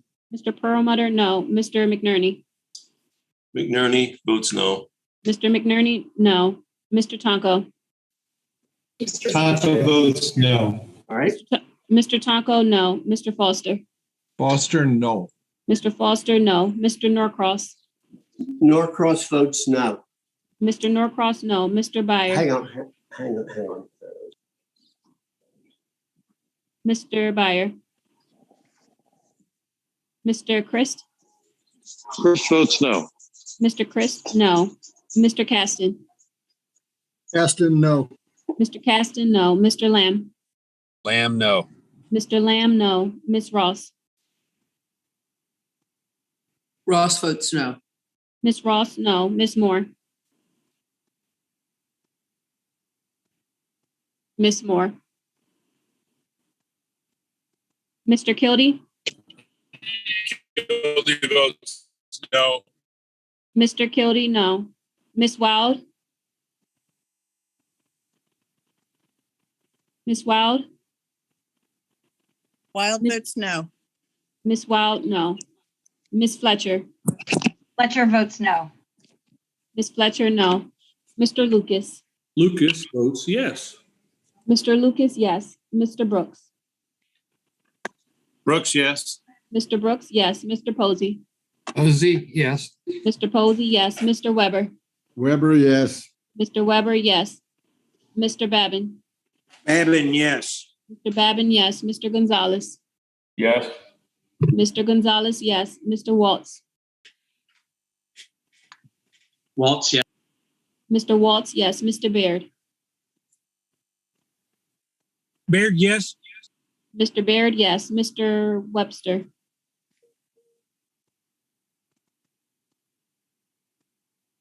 Mr. Webster. Mr. Garcia. Garcia, yes. Mr. Garcia, yes. Ms. Spice. Ms. Spice, yes. Ms. Spice, yes. Ms. Kim. Kim votes yes. Ms. Kim, yes. Mr. Feenstra. Feenstra, yes. Mr. Feenstra, yes. Mr. Laturner. Turner, aye. Mr. Laturner, aye. Mr. Jimenez. Mr. Jimenez. Mr. Obernolte. Obernolte, aye. Mr. Obernolte, aye. Mr. Meyer. Aye. Mr. Meyer, aye. Mr. Elsie. Elsie, aye. Mr. Elsie, aye. Mr. Barra. Ms. Stevens. Mr. Byer. Ms. Moore. Mr. Webster. Mr. Webster votes yay. Mr. Webster, yay. Mr. Jimenez.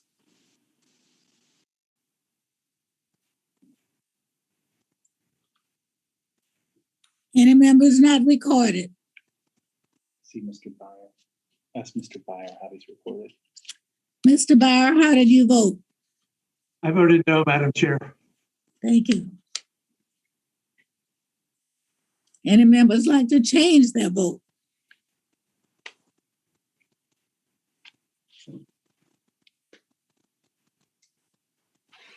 Clerk will report. Chairwoman Johnson, the noes are 20, the yeas are 17. The amendment's not adopted.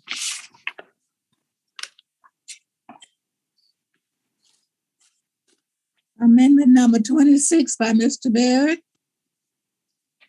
I'd like to ask members to please state their names before you vote.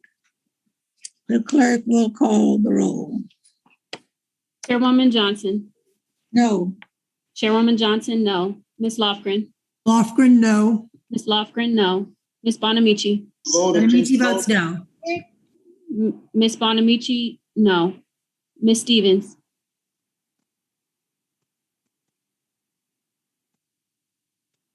Miss Cheryl. No. Mr. Bowman. No.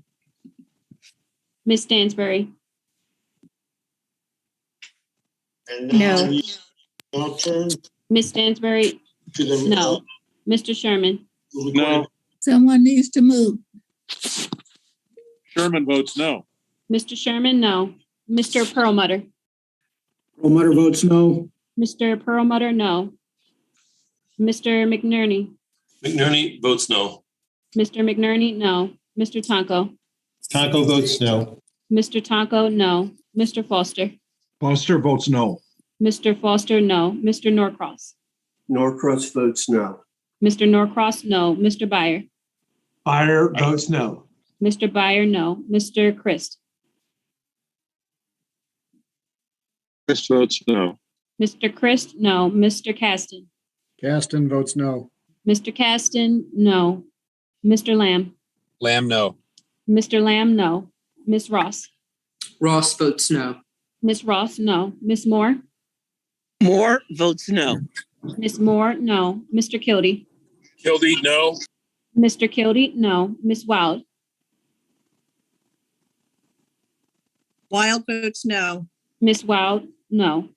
Ms. Fletcher. Fletcher votes no. Ms. Fletcher, no. Mr. Lucas. Lucas votes yes. Mr. Lucas, yes. Mr. Brooks. Brooks, yes. Mr. Brooks, yes. Mr. Posey. Posey, yes. Mr. Posey, yes. Mr. Weber. Weber, yes. Mr. Weber, yes. Mr. Babin. Mr. Babin, yes. Mr. Babin, yes. Mr. Gonzalez.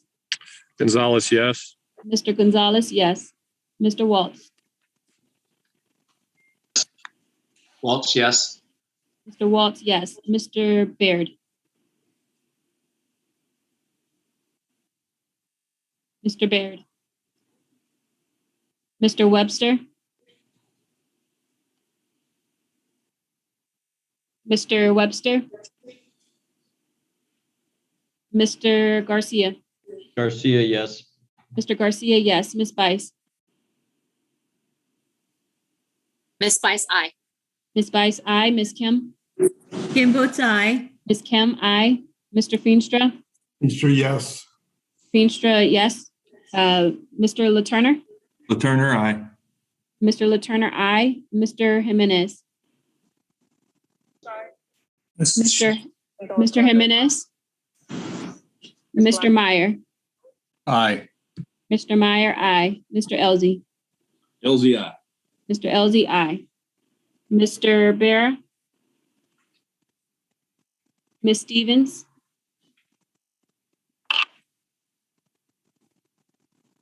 Mr. Waltz. Waltz is aye. Mr. Baird.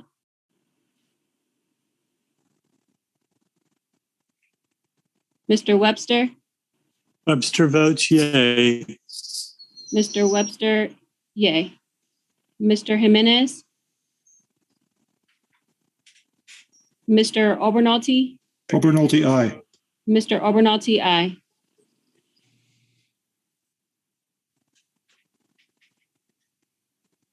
Any members not recorded? Madam Chair, Yes. this is Mr. Tonko. How am I recorded, please? Mr. Taco, you voted no. Madam Chair, Yes. this is Representative Baird. Vote yes. Mr. Baird, yes.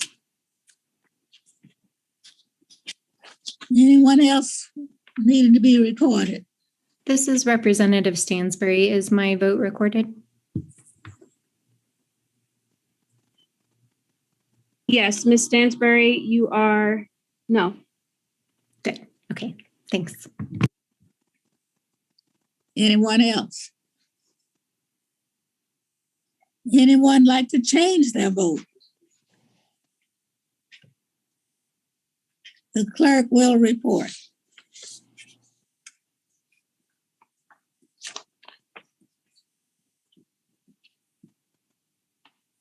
Chairwoman Johnson, the noes are 21, the yeas are 17. The amendment is not adopted. We now have Amendment 27 by Congressman Feastres. Members, please call your name before you call your vote. The clerk will call the roll. Chairwoman Johnson? No. Chairwoman Johnson, no.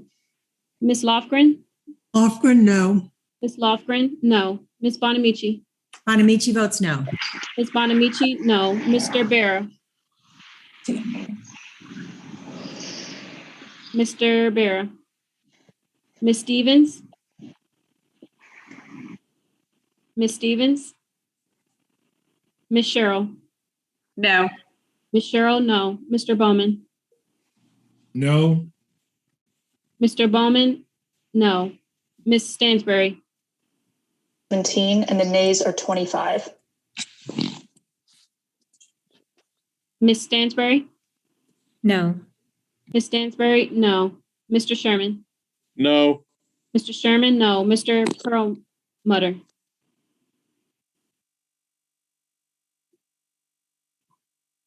Mr. Perlmutter? Mr. McNerney? McNerney votes no. Mr. McNerney, no. Mr. Taco? Taco votes no. Mr. Taco, no. Mr. Foster?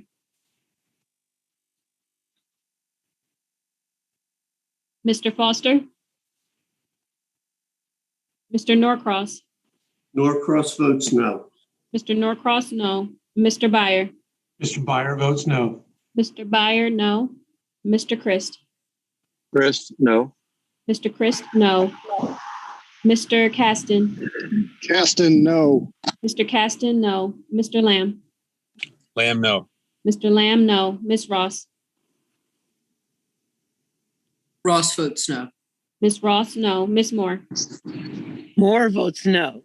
Ms. Moore, no. Mr. Kildee?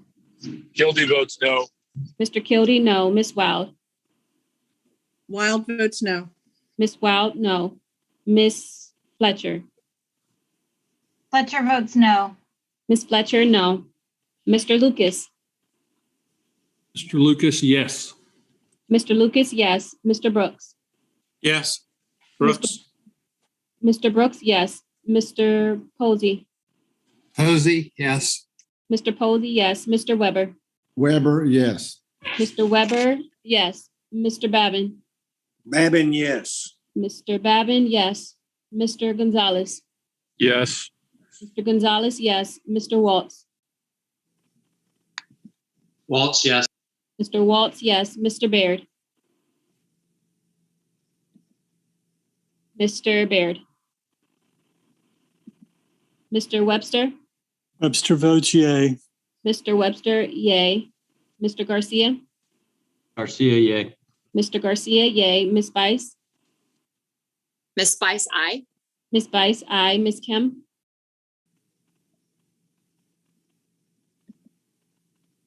Ms. Kim? Mr. Kim Feenstra? votes aye. Sorry. Ms. Kim, aye. Mr. Feenstra? Feenstra, aye. Mr. Feenstra, aye. Mr. LaTurner? LaTurner, aye. Mr. LaTurner, aye. Mr. Jimenez? Mr. Jimenez? Mr. Obernolte? Obernolte, aye. Mr. Obernolte, aye. Mr. Meyer? Aye. Mr. Meyer, aye. Mr. Elzey? Elzey, aye. Mr. Elzey, aye. Mr. Barra? Ms. Stevens? Mr. Perlmutter? Perlmutter votes aye. Mr. Perlmutter, aye. Mr. Foster? Foster votes no. Mr. Foster, no. Oops, I got to change my vote.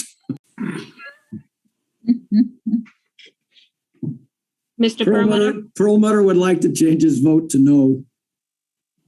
Mr. Perlmutter, no. Mr. Baird,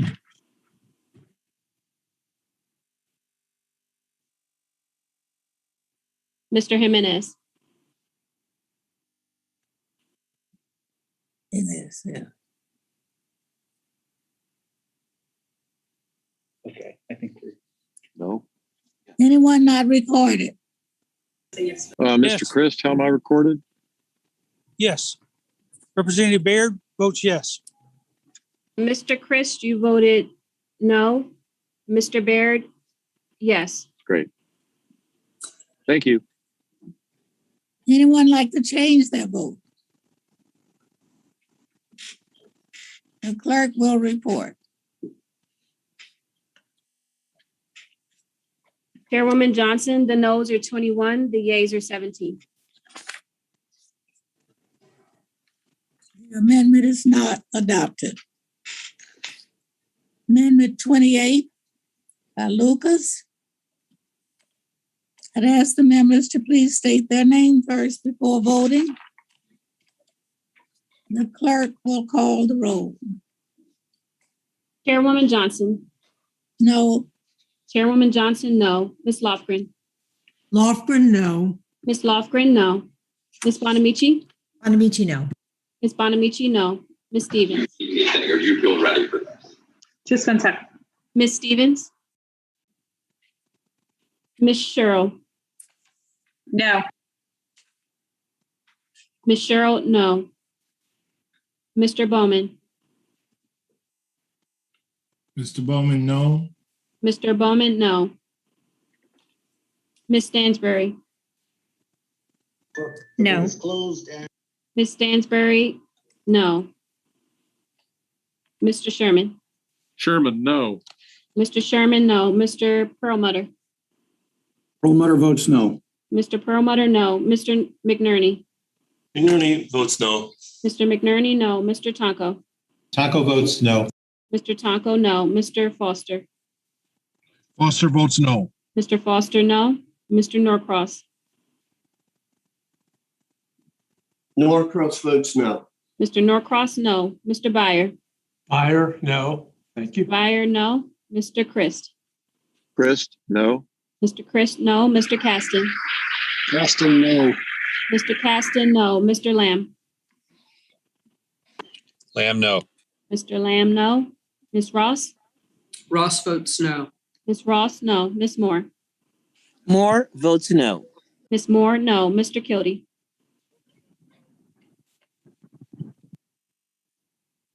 Mr. Kilty, Ms. Wild, Wild votes no. Ms. Wild, no. Ms. Fletcher, Ms. Fletcher, Fletcher votes no. Ms. Fletcher, no. Mr. Lucas, Lucas, yes. Mr. Lucas, yes. Mr. Brooks,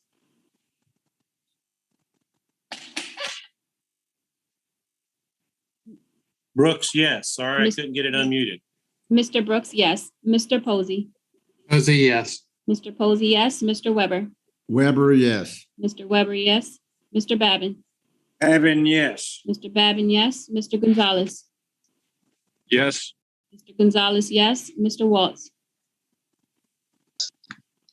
Waltz, Mr. Waltz, yes. Mr. Baird, Baird, yes. Mr. Baird, yes. Mr. Webster, Mr. Webster, Mr. Garcia, Garcia, yes.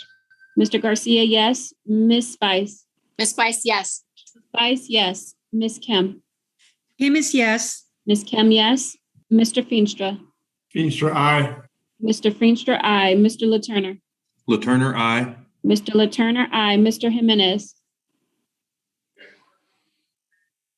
Mr. Jimenez, Mr. Obernolte, Obernolte, aye.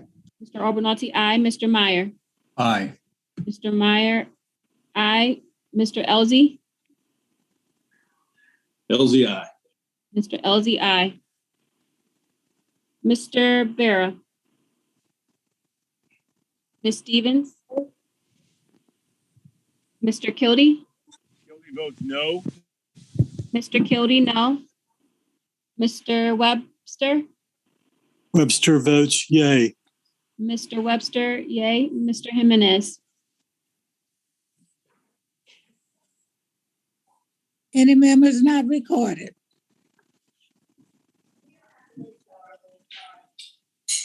Any members want to change their vote?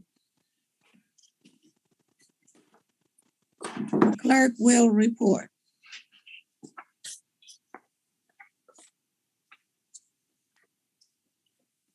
Chairwoman Johnson, the noes are 21, the yeas are 17.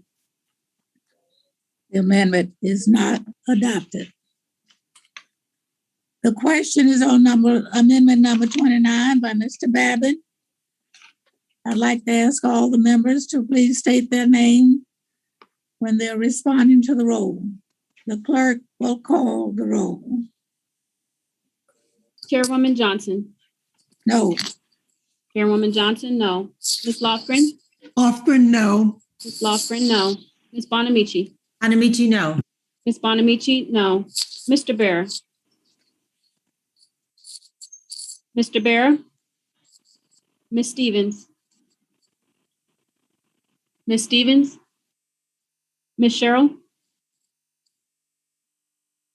Cheryl, yes.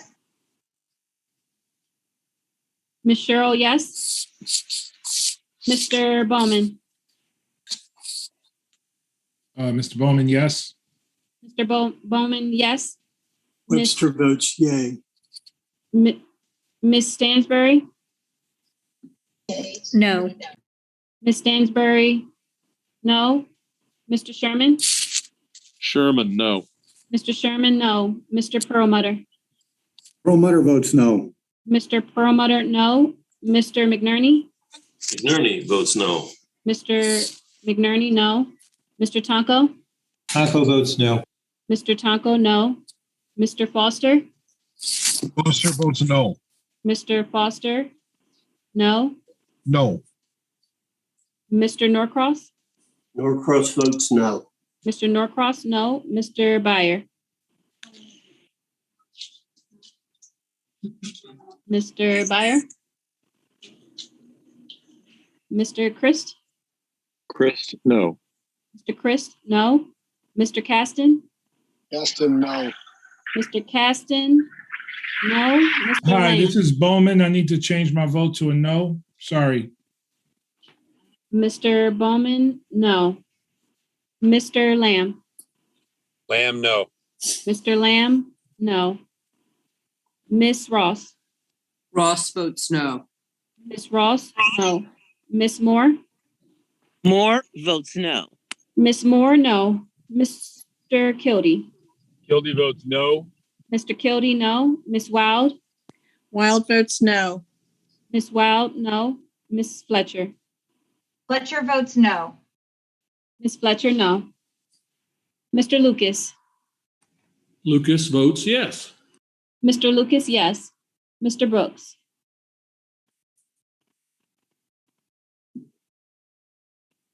Brooks, yes. Mr. Brooks, yes. Mr. Posey. Posey, yes. Mr. Posey, yes. Mr. Weber. Weber, yes. Mr. Weber, yes. Mr. Babin. Babin, yes. Mr. Babin, yes. Mr. Gonzalez. Yes. Mr. Babin, yes. Mr. Gonzalez, yes. Gonzalez, yes. Mr. Gonzalez, yes. Mr. Waltz. Waltz, yes. Mr. Waltz, yes. Mr. Baird. Baird, yes.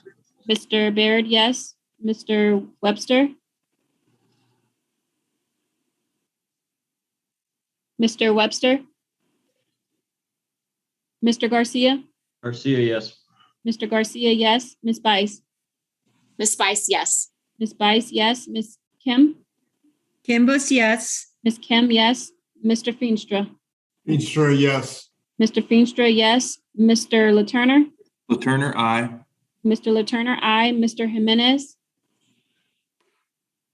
Mr. Jimenez? Mr. Obernolte? Obernolte, aye. Mr. Obernolte, aye. Mr. Meyer? Aye. Mr. Meyer, aye. Mr. Elzey? Elzey, aye. Mr. Elzey, aye. Mr. Barra? Ms. Stevens? Mr. Byer? Mr. Byer, no. Mr. Byer, no. Mr. Webster? Mr. Jimenez?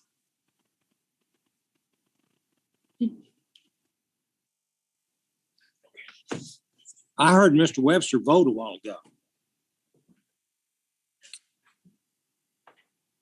I think he voted the first time around.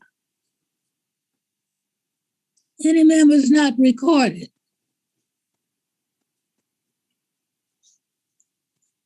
Any members would like to change their vote?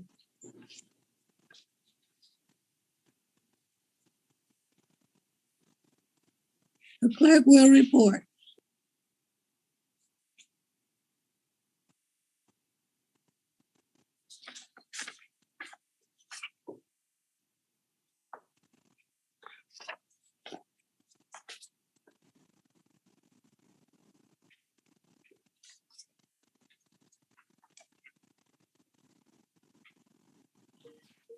Chairwoman Johnson? The noes are 20, the yeas are 17. The amendment is not adopted. The question now is on amendment number 30. Mr. Bice, I'd like to ask the members to please state their names first when responding to the roll. The clerk will call the roll. Chairwoman Johnson? No. Chairwoman Johnson? No. Ms. Lofgren? Lofgren, no. Ms. Lofgren? No. Ms. Bonamici? Bonamici, no. Ms. Bonamici? No. Mr. Barra?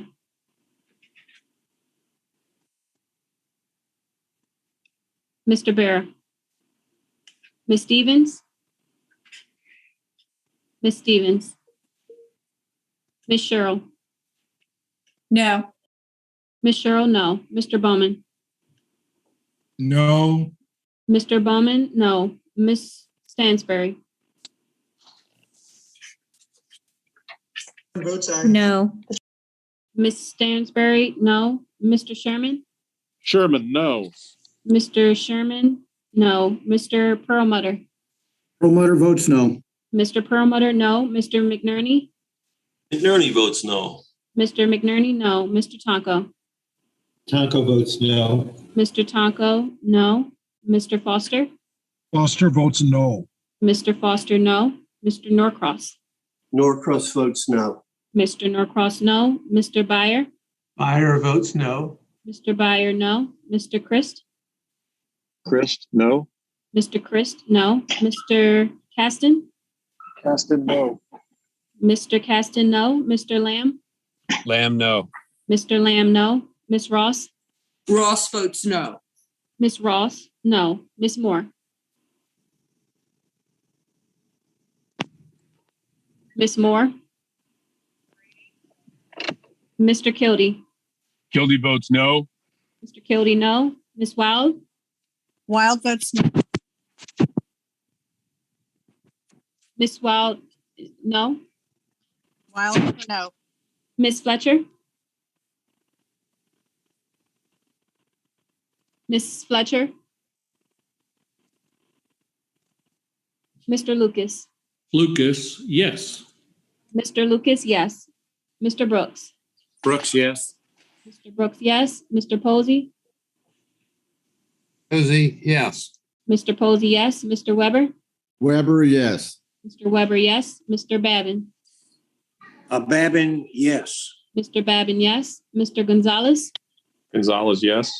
Mr. Gonzalez, yes. Mr. Waltz? Waltz? Mr. Waltz, yes. Mr. Baird? Baird, yes. Mr. Baird, yes. Mr. Webster? Webster votes yay. Mr. Webster, yay. Mr. Garcia? Garcia, yes. Mr. Garcia, yes. Ms. Bice? Ms. Bice? Ms. Spice votes aye. Ms. Bice, aye. Ms. Kim? Kim votes aye. Ms. Kim, aye. Mr. Feenstra? Feenstra, yes. Mr. Feenstra, yes. Mr. LaTurner? LaTurner, aye. Mr. LaTurner, aye. Mr. Jimenez? Mr. Jimenez? Mr. Obernolte? Obernolte, aye. Mr. Obernolte, aye. Mr. Meyer? Aye. Mr. Meyer, aye. Mr. Elzey? Elzey, aye. Mr. Elzey, aye. Mr. Barra?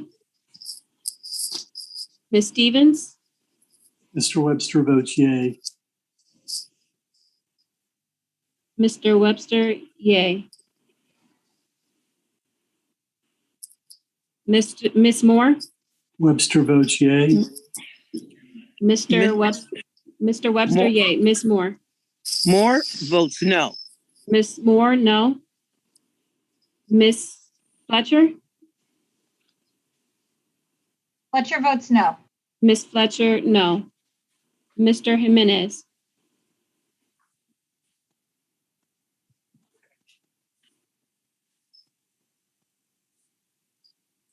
Any members not recorded?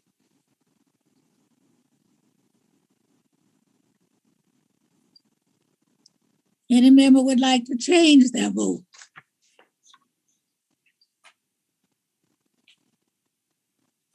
The clerk will report. Chairwoman Johnson, the noes are 21, the yeas are 17. The amendment is not adopted. The question now is on Amendment 32 by Mr. Garcia. I'd like to ask the members to please state your name as you are responding to the roll, and the clerk will call the roll. Chairwoman Johnson? No. Chairwoman Johnson? No. Ms. Lofgren? No. Ms. Lofgren, no. Ms. Bonamici?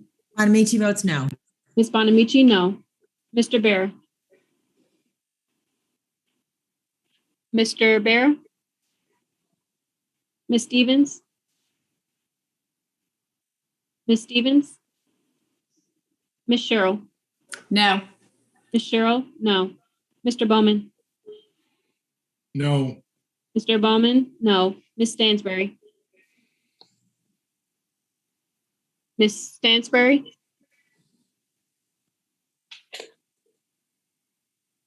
Stansberry votes no. Ms. Stansberry? No. Mr. Sherman? Sherman, no. Mr. Sherman? No. Mr. Perlmutter? Perlmutter votes no. Mr. Perlmutter? No. Mr. McNerney? McNerney votes no. Mr. McNerney? No. Mr. Tonko? Tonko votes no. Mr. Tonko? No. Mr. Foster? Foster votes no. Mr. Foster? No. Mr. Norcross? Norcross votes no. Mr. Norcross? No. Mr. Byer? Meyer votes no. Mr. Byer? No. Mr. Christ? Christ, no. Mr. Christ? No. Mr. Caston? Caston, no. Mr. Caston? No. Mr. Lamb? Lamb, no. Mr. Lamb? No. Ms. Ross? Ross votes no. Ms. Ross? No. Ms. Moore? Moore votes no. Ms. Moore? No. Mr. Kildee? Kildee votes no. Mr. Kildee? No. Ms. Wild? Wild votes no. Ms. Wild? No. Ms. Fletcher? Fletcher votes no. Ms. Fletcher? No. Mr. Lucas? Lucas votes yes. Mr. Lucas, yes. Mr. Brooks? Brooks, yes. Mr. Brooks, yes. Mr. Posey? Mr. Posey? Posey votes yes. Mr. Posey, yes. Mr. Weber? Weber votes yes. Mr. Weber, yes. Mr. Babin? Yes, Babbitt. Mr. Babin, yes. Mr. Gonzalez? Gonzalez, yes. Mr. Gonzalez, yes. Mr. Waltz? Mr. Waltz, Mr. Baird, Mr. Baird, Mr. Webster, Webster votes yay. Mr. Webster, yay.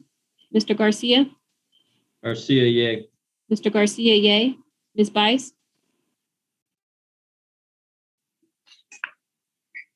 Ms. Bice, Ms. Bice votes aye. Ms. Bice, aye. Ms. Kim, Kim votes yes. Ms. Kim, yes. Mr. Feenstra, Feenstra, yes. Mr. Feenstra, yes. Mr. Laturner, Laturner, aye. Mr. Laturner, aye. Mr. Jimenez, Mr. Jimenez, Mr. Obernolte, Obernolte, aye. Mr. Obernolte, aye. Mr. Meyer, Aye. Mr. Meyer, aye. Mr. Elzey, Elsie, aye. Mr. Elzey, aye. Mr. Barra, Ms. Stevens, Mr. Waltz, Waltz, aye. Mr. Waltz, aye. Mr. Baird, Baird, aye.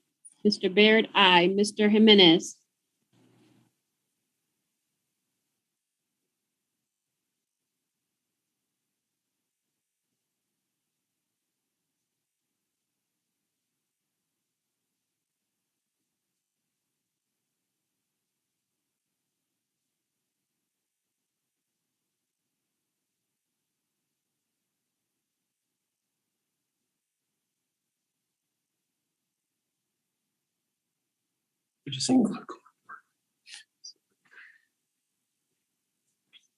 All members reported. Anyone like to change their vote? The clerk will report. Chairwoman Johnson, the noes are 21, the yeas are 17. The amendment is not adopted. Our next amendment is number 33 by Mr. Gonzalez. I'd like to ask all members to please state their name when they cast their vote. The clerk will call the roll. Chairwoman Johnson, No. Chairwoman Johnson, no. Ms. Lofgren, Lofgren, no. Ms. Lofgren, no. Ms. Bonamici, Bonamici, no. Ms. Bonamici, no. Mr. Barra, Mr. Barra, Ms. Stevens, Ms. Stevens, Ms. Cheryl, Yes. Ms. Cheryl, yes. Mr. Bowman, No. Mr. Bowman, no. Ms. Stansberry, He's on that. Mr. Call votes yes. Mr. Stansbury is Hickinson. no. Ms. Stansberry, no. Mr. Sherman, Sherman's a yes. Mr. Sherman, yes. Mr. Perlmutter, I think Perlmutter's a no. Mr. Perlmutter, no. Mr. McNerney, McNerney is no. Mr. McNerney, no. Mr. Tonko, Taco votes no. Mr. Tonko, no. Mr. Foster, Foster is no. Mr. Foster, no. Mr. Norcross, Norcross is no. Mr. Norcross, no. Mr. Byer, Mr. Byer votes no. Mr. Byer, no. Mr. Christ, Christ, yes. Mr. Christ, yes. Mr. Caston, Caston, no. Mr. Caston, no. Mr. Lamb, Lamb, no. Lamb, no. Ms. Ross, Ross is no. Ms. Ross, no. Ms. Moore, Moore votes no. Ms. Moore, no. Ms. Kildee, Kildee votes no. Mr. Kildee. Kildee Mr. votes Kildee, no. Mr. Kildee, no. Ms. Wild, Wild votes no. Ms. Wild, no. Ms. Fletcher, Fletcher votes no. Ms. Fletcher, no. Mr. Lucas, Lucas, yes. Mr. Lucas, yes. Mr. Brooks, Brooks, yes. Mr. Brooks, yes. Mr. Posey, Posey, yes. Mr. Posey, yes. Mr. Weber,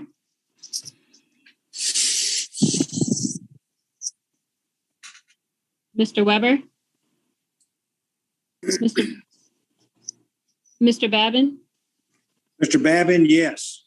Mr. Babin, yes. Mr. Waltz? You skipped Waltz, yes. Gonzalez. You skipped Gonzalez. Mr. Gonzalez?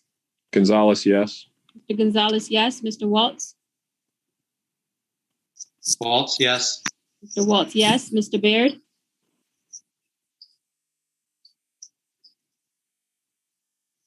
Mr. Baird? Mr. Webster? Webster votes yay. Mr. Webster, yay. Mr. Garcia? Garcia, yes. Mr. Garcia, yes. Ms. Bice? Miss Spice, yes. Ms. Bice, yes. Ms. Kim? Kim votes yes. Ms. Kim, yes. Mr. Feenstra? Feenstra, aye. Mr. Feenstra, aye. Mr. Laturner? Laturner, aye. Mr. Laturner, aye. Mr. Jimenez? Mr. Jimenez? Mr. Abernathy? Obernolte, aye. Mr. Abernathy, aye. Mr. Meyer? Aye. Mr. Meyer, aye. Mr. Elzey? LZI. Mr. Elzey, aye. Mr. Barra? Ms. Stevens? Mr. Webster votes yay. Mr. Webster, yay. Was that Mr. Weber or Webster? It was Webster. So Brooks say something and he turned his mic off. Mr. Weber? Mr. Baird? Yes. Baird, yes. Mr. Baird, yes. Mr. Jimenez? Webster votes yay.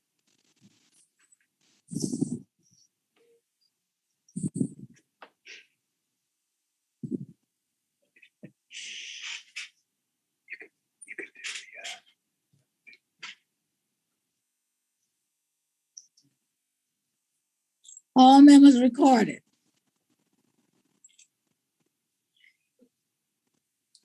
Any members would like to change their vote? The clerk will report.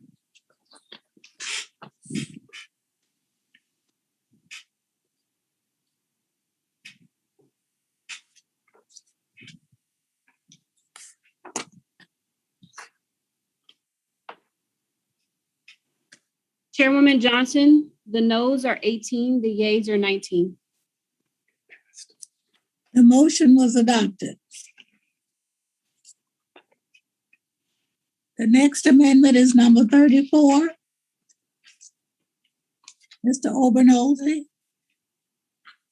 I would ask the members again to please call your name as you cast your vote. The clerk will call the roll. Chairwoman Johnson? No. Chairwoman Johnson? No. Ms. Lofgren? Lofgren, no. Ms. Lofgren? No. Ms. Bonamici? Bonamici, no. Ms. Bonamici? No. Mr. Barra? Mr. Barra? Ms. Stevens? Ms. Stevens? Mr. Webster votes yay. Ms. Sherrill? Ms. Sherrill? Mr. Bowman? Mr. Bowman votes no. Mr. Bowman? No. Ms. Stansbury? Stansbury is a no. Ms. Stansbury? No. Mr. Sherman? Sherman's a no. Mr. Sherman? No. Mr. Perlmutter? Perlmutter votes no. Mr. Perlmutter? No. Mr. McNerney? McNerney votes no. Mr. McNerney? No. Mr. Tonko? Taco votes no. Mr. Tonko? No. Mr. Foster? Foster votes no. Mr. Foster? No. Mr. Norcross? Norcross votes no. Mr. Norcross? No. Mr. Byer? Meyer votes no. Mr. Byer? No. Mr. Christ? Chris, no. Mr. Christ? No. Mr. Caston? Caston votes no. Mr. Caston? No. Mr. Lamb? Lamb, no. Mr. Lamb? No. Ms. Ross? Ross votes no. Ms. Ross? No. Ms. Moore? Moore votes no. Ms. Moore? No. Mr. Kildee? Kildee votes no. Mr. Kildee, no. Ms. Wild? Wild votes no. Ms. Wild, no. Ms. Fletcher? Fletcher votes no. Ms. Fletcher, no. Mr. Lucas? Lucas votes yes. Mr. Lucas, yes. Mr. Brooks? Brooks, yes. Mr. Brooks, yes. Mr. Posey? Posey, yes. Mr. Posey, Mr. yes. Webster votes yay. Mr. Weber? Weber votes yes. Did you get that? Mr. Weber? Mr. Weber, yes. Mr. Babin? Babin votes yes. Mr. Babin, yes. Mr. Gonzalez? Gonzalez, yes. Mr. Gonzalez, yes. Mr. Waltz? Waltz, yes. Mr. Waltz, yes. Mr. Baird? Mr. Baird? Mr. Webster? Mr. Webster? Mr. Garcia? Garcia, yes. Mr. Garcia, yes. Ms. Bice? Miss Spice, yes. Ms. Bice, yes. Ms. Kim? Kim is yes. Ms. Kim, yes. Mr. Feenstra? Feenstra, yes. Mr. Feenstra, yes. Mr. LaTurner? LaTurner, aye. Mr. LaTurner, aye. Mr. Jimenez? Mr. Jimenez? Mr. Obernolte? Obernolte, aye. Mr. Obernolte, aye. Mr. Meyer? Aye. Mr. Meyer, aye. Mr. Elzey? Elsie, aye. Mr. Elzey, aye. Mr. Barra? Ms. Stevens? Mr. Baird? Mr. Webster? Mr. Jimenez? Madam Chair, how am I recorded? This is Representative Cheryl. Ms. Cheryl, you're not recorded? Cheryl's no. Ms. Cheryl, no. Madam Chair, how am I recorded? This is Representative Baird.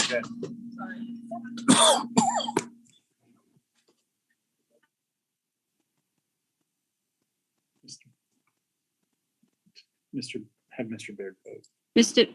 He didn't get. Mr. Baird, you're not recorded.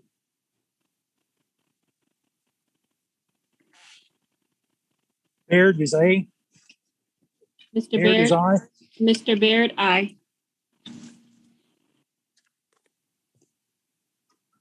Ma'am, I think you didn't hear Mr. Webster again. He voted aye. I heard that. Yeah, but he's voting when it isn't his turn. That's the problem. So there's something wrong with his mic. Well, I heard him say aye. Yeah, he did. He did about 3 times, but not when he was called on. So that's all I'm saying. All right. Just 2 more. If you want to ask Mr. Webster if he wants to vote, he's on camera. Mr. Webster, did you vote? No, I want to vote yes, though. Okay. Yes. Mr. Webster, yes. Okay. Clerk will vote. Anyone else wishing to vote?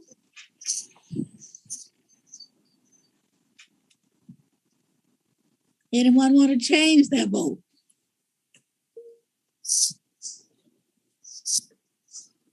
The clerk will report. Chairwoman Johnson, the noes are 21, the yeas are 17. The amendment's not adopted. The 35th amendment by Mr. Walsh is the question before us, and I'd like to ask each member to state your name when responding to the roll. The clerk will call the roll. Chairwoman Johnson? No. Chairwoman Johnson, no. Ms. Lofgren? Lofgren, no. Ms. Lofgren, no. Ms. Bonamici? Bonamici, no. Ms. Bonamici, no. Mr. Bear?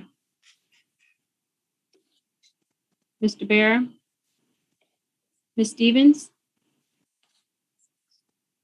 Ms. Stevens, Ms. Cheryl, Cheryl, no. Ms. Cheryl, no. Mr. Bowman, Mr. Bowman, no. Mr. Bowman, no. Ms. Stansberry, Stansberry votes no. Ms. Stansberry, no. Mr. Sherman, Sherman votes no. Mr. Sherman, no. Mr. Perlmutter, Perlmutter votes no. Mr. Perlmutter, no. Mr. McNerney, McNerney votes no. Mr. McNerney, no. Mr. Tonko, Tonko votes no. Mr. Tonko, no. Mr. Foster, Foster votes no. Mr. Foster, no. Mr. Norcross, Norcross votes no. Mr. Norcross, no. Mr. Byer, Mr. Byer, Mr. Christ, Mr. Chris votes no. Mr. Christ, no. Mr. Caston, Caston votes no. Mr. Caston, no. Mr. Lamb, Lamb, no. Mr. Lamb, no. Ms. Ross, Ross votes no. Ms. Ross, no. Ms. Moore, Ms. Moore, Mr. Kildee, Kildee votes no. Mr. Kildee, no. Ms. Wild, Wild votes no. Ms. Wild, no. Ms. Fletcher, Fletcher votes no. Ms. Fletcher, no. Mr. Lucas, Lucas votes yes. Mr. Lucas, yes. Mr. Brooks, Brooks, yes. Mr. Brooks, yes. Mr. Posey, Posey, yes. Mr. Posey, yes. Mr. Weber, Weber, yes. Mr. Weber, yes. Mr. Babin, Babin, yes. Mr. Babin, yes. Mr. Gonzalez, Gonzalez, yes. Mr. Gonzalez, yes. Mr. Waltz, Waltz, yes. Mr. Waltz, yes. Mr. Baird, Mr. Baird, Mr. Webster, Webster votes yay. Mr. Webster, yay. Mr. Garcia, Garcia, yes. Mr. Garcia, yes. Ms. Bice, Miss Bice, yes. Ms. Bice, yes. Ms. Kim, Kim votes yes. Ms. Kim, yes. Mr. Feenstra, Feenstra, yes. Mr. Feenstra, yes. Mr. Laturner, Laturner, aye. Mr. Laturner, aye. Mr. Jimenez, Mr. Jimenez, Mr. Obernolte,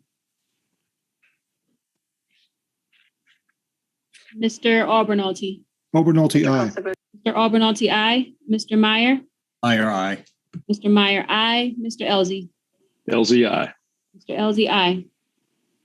Mr. Barra, Ms. Stevens, Mr. Byer, Ms. Moore, Meyer votes no. Mr. Byer, no. Ms. Moore, Mr. Baird, Baird, aye. Mr. Baird, aye. Mr. Jimenez,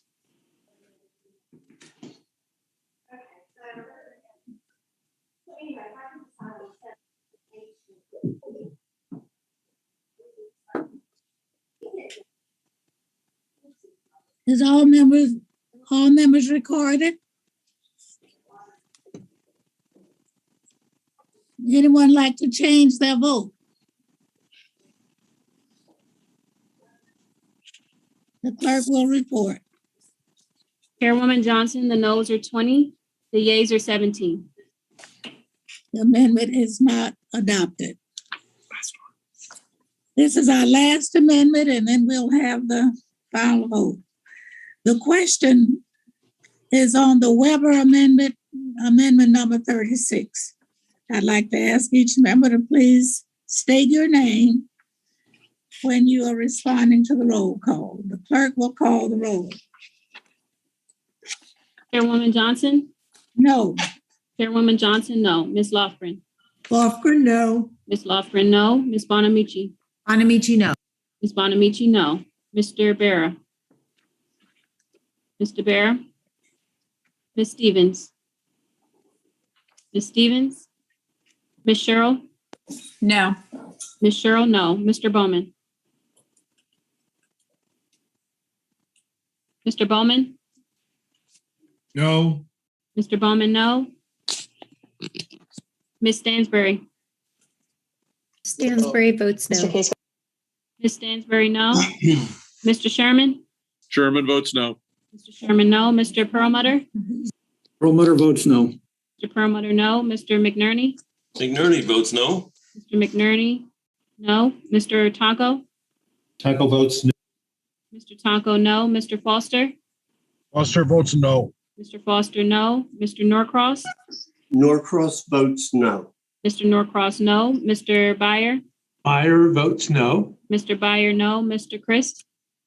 Chris votes no. Mr. Chris, no. Mr. Caston?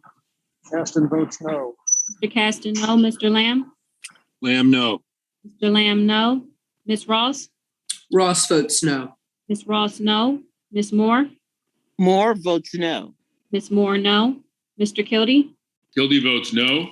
Mr. Kildee, no. Ms. Wild? Ms. Wild? Ms. Fletcher? Fletcher votes yes. Ms. Fletcher, yes. Mr. Lucas? Lucas votes yes. Mr. Lucas, yes. Mr. Brooks? Brooks, yes. Mr. Brooks, yes. Mr. Posey? Posey, yes. Mr. Posey, yes. Mr. Weber? Weber votes yes. Mr. Weber, yes. Mr. Babin? Babin, yes. Mr. Babin, yes. Mr. Gonzalez? Gonzalez, yes. Mr. Gonzalez, yes. Mr. Waltz? Waltz, yes. Mr. Waltz, yes. Mr. Baird?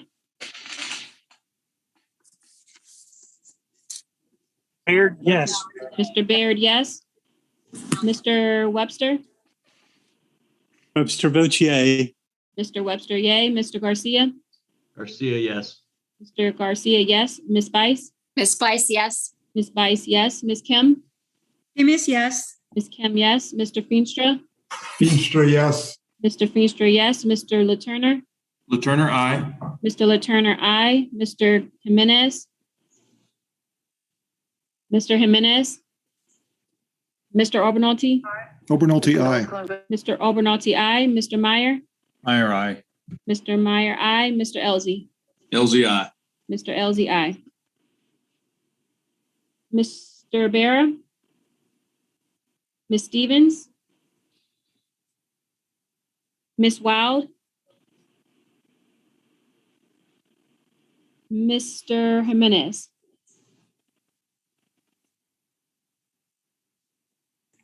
Sorry, Wild is a no.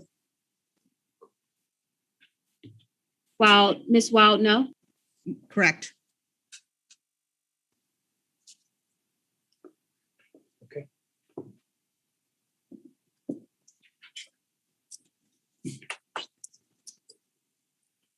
Any members not recorded? Any members wishing to change your vote? The clerk will report. Ms. Johnson, the noes are 20, the yeas are 18. The amendment's not adopted.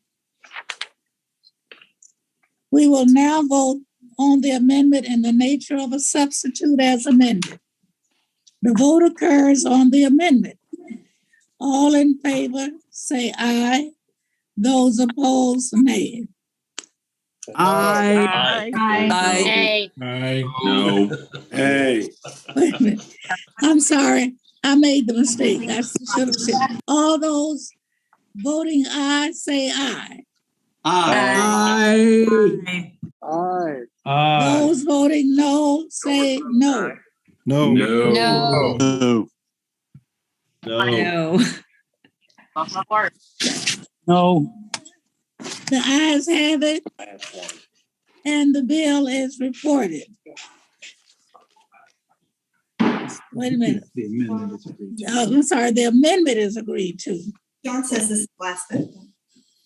No, one vote. Am I missing something? I thought somebody said something. We have one more vote, Chairman. One more. That was practice. Okay, a reporting quorum being present, I move that the Committee on Science, Space, and Technology do now transmit the recommendations of this committee and all appropriate accompanying materials, including additional, supplementary, minority, or dissenting views to the House Committee on Budget in order to comply with the reconciliation directive. Well, you did the car. Oops. Mo, you're not muted. Oh, I'm sorry. Let's see, where was I? Included in section 2002 are the concurrent resolution on the budget for the fiscal year of 2022, the Senate concurrent resolution 14, and consistent with section 310 of the Congressional Budget Impoundment Control Act of 1974. Those in favor of the motion will signify by saying aye. Aye. Those opposed say no. No. The ayes have it. And the print is favorably transmitted. Madam Chair, I request a recorded vote. There's been a request for recorded vote. The clerk will call the roll. No, Mrs. Radewagen. Somebody is Mute. unmuted. Votes aye. Mr. Leisure Fernandez. There's another committee on, so could somebody please mute? Mr. Webster. Chairwoman Johnson. House rule. Chairwoman Johnson. Aye. Chairwoman Johnson, aye. Ms. Lofgren. Lofgren is aye. Ms. Lofgren, aye. Ms. Bonamici. Bonamici is aye. Ms. Bonamici, aye. Mr. Barra. Mr. Barra. Ms. Stevens. Ms. Stevens. Ms. Cheryl. Aye. Ms. Cheryl, aye. Mr. Bowman. Aye. Mr. Bowman, aye. Ms. Stansbury. Ms. Stansbury. Mr. Aye. Mr. Rosendahl. Ms. Stansbury, aye. Mr. Sherman. Aye. Mr. Sherman, aye. Mr. Perlmutter. Perlmutter votes aye, and as a point of information, with 38 of us voting, each one of these votes takes on average 5 minutes. But I vote aye. Mr. Perlmutter. Mr. Perlmutter, aye. Mr. McNerney. Aye. Mr. McNerney, aye. Mr. Tonko. Taco votes aye. Mr. Tonko, aye. Mr. Foster. Foster votes aye. Mr. Foster, aye. Mr. Norcross. Norcross votes aye. Mr. Norcross, aye. Mr. Byer. Mr. Byer votes aye. Mr. Byer, aye. Mr. Christ. Chris votes aye. Mr. Christ, aye. Mr. Caston. Caston votes aye. Mr. Caston, aye. Mr. Lamb. Lamb, aye. Mr. Lamb, aye. Ms. Ross. Ross votes aye. Ms. Ross, aye. Ms. Moore. Moore votes aye. Ms. Moore, aye. Mr. Kildee. Kildee votes aye. Mr. Kildee, aye. Ms. Wild. Wild votes aye. Ms. Wild, aye. Ms. Fletcher. Fletcher votes aye. Ms. Fletcher, aye. Mr. Lucas. Lucas, no. Mr. Lucas, no. Mr. Brooks. Brooks, no. Mr. Brooks, no. Mr. Posey. Posey, no. Mr. Posey, no. Mr. Weber. Weber, no. Mr. Weber, no. Mr. Babin. Babin, no. Mr. Babin, no. Mr. Gonzalez. Gonzalez, no. Mr. Gonzalez, no. Mr. Waltz. Waltz, no. Mr. Waltz, no. Mr. Baird. If you have a large. Baird, no. Mr. Baird, no. Mr. Webster. Webster, nay. Mr. Webster, nay. Mr. Garcia. Garcia, no. Mr. Garcia, no. Ms. Bice. Ms. Spice, no. Ms. Bice, no. Ms. Young. Ms. Kim. Kim is no. Ms. Kim, no. Mr. Feenstra. Feenstra, no. Mr. Feenstra, no. Mr. Letourneau? Laturner, no. Mr. Letourneau, no. Mr. Jimenez? Mr. Jimenez? Mr. Obernolte? Obernolte, no. Mr. Obernolte, no. Mr. Meyer? Meyer, no. Mr. Meyer, no. Mr. Elzey? Elzey, no. Mr. Elzey, no. Mr. Barra? Ms. Stevens? Mr. Jimenez?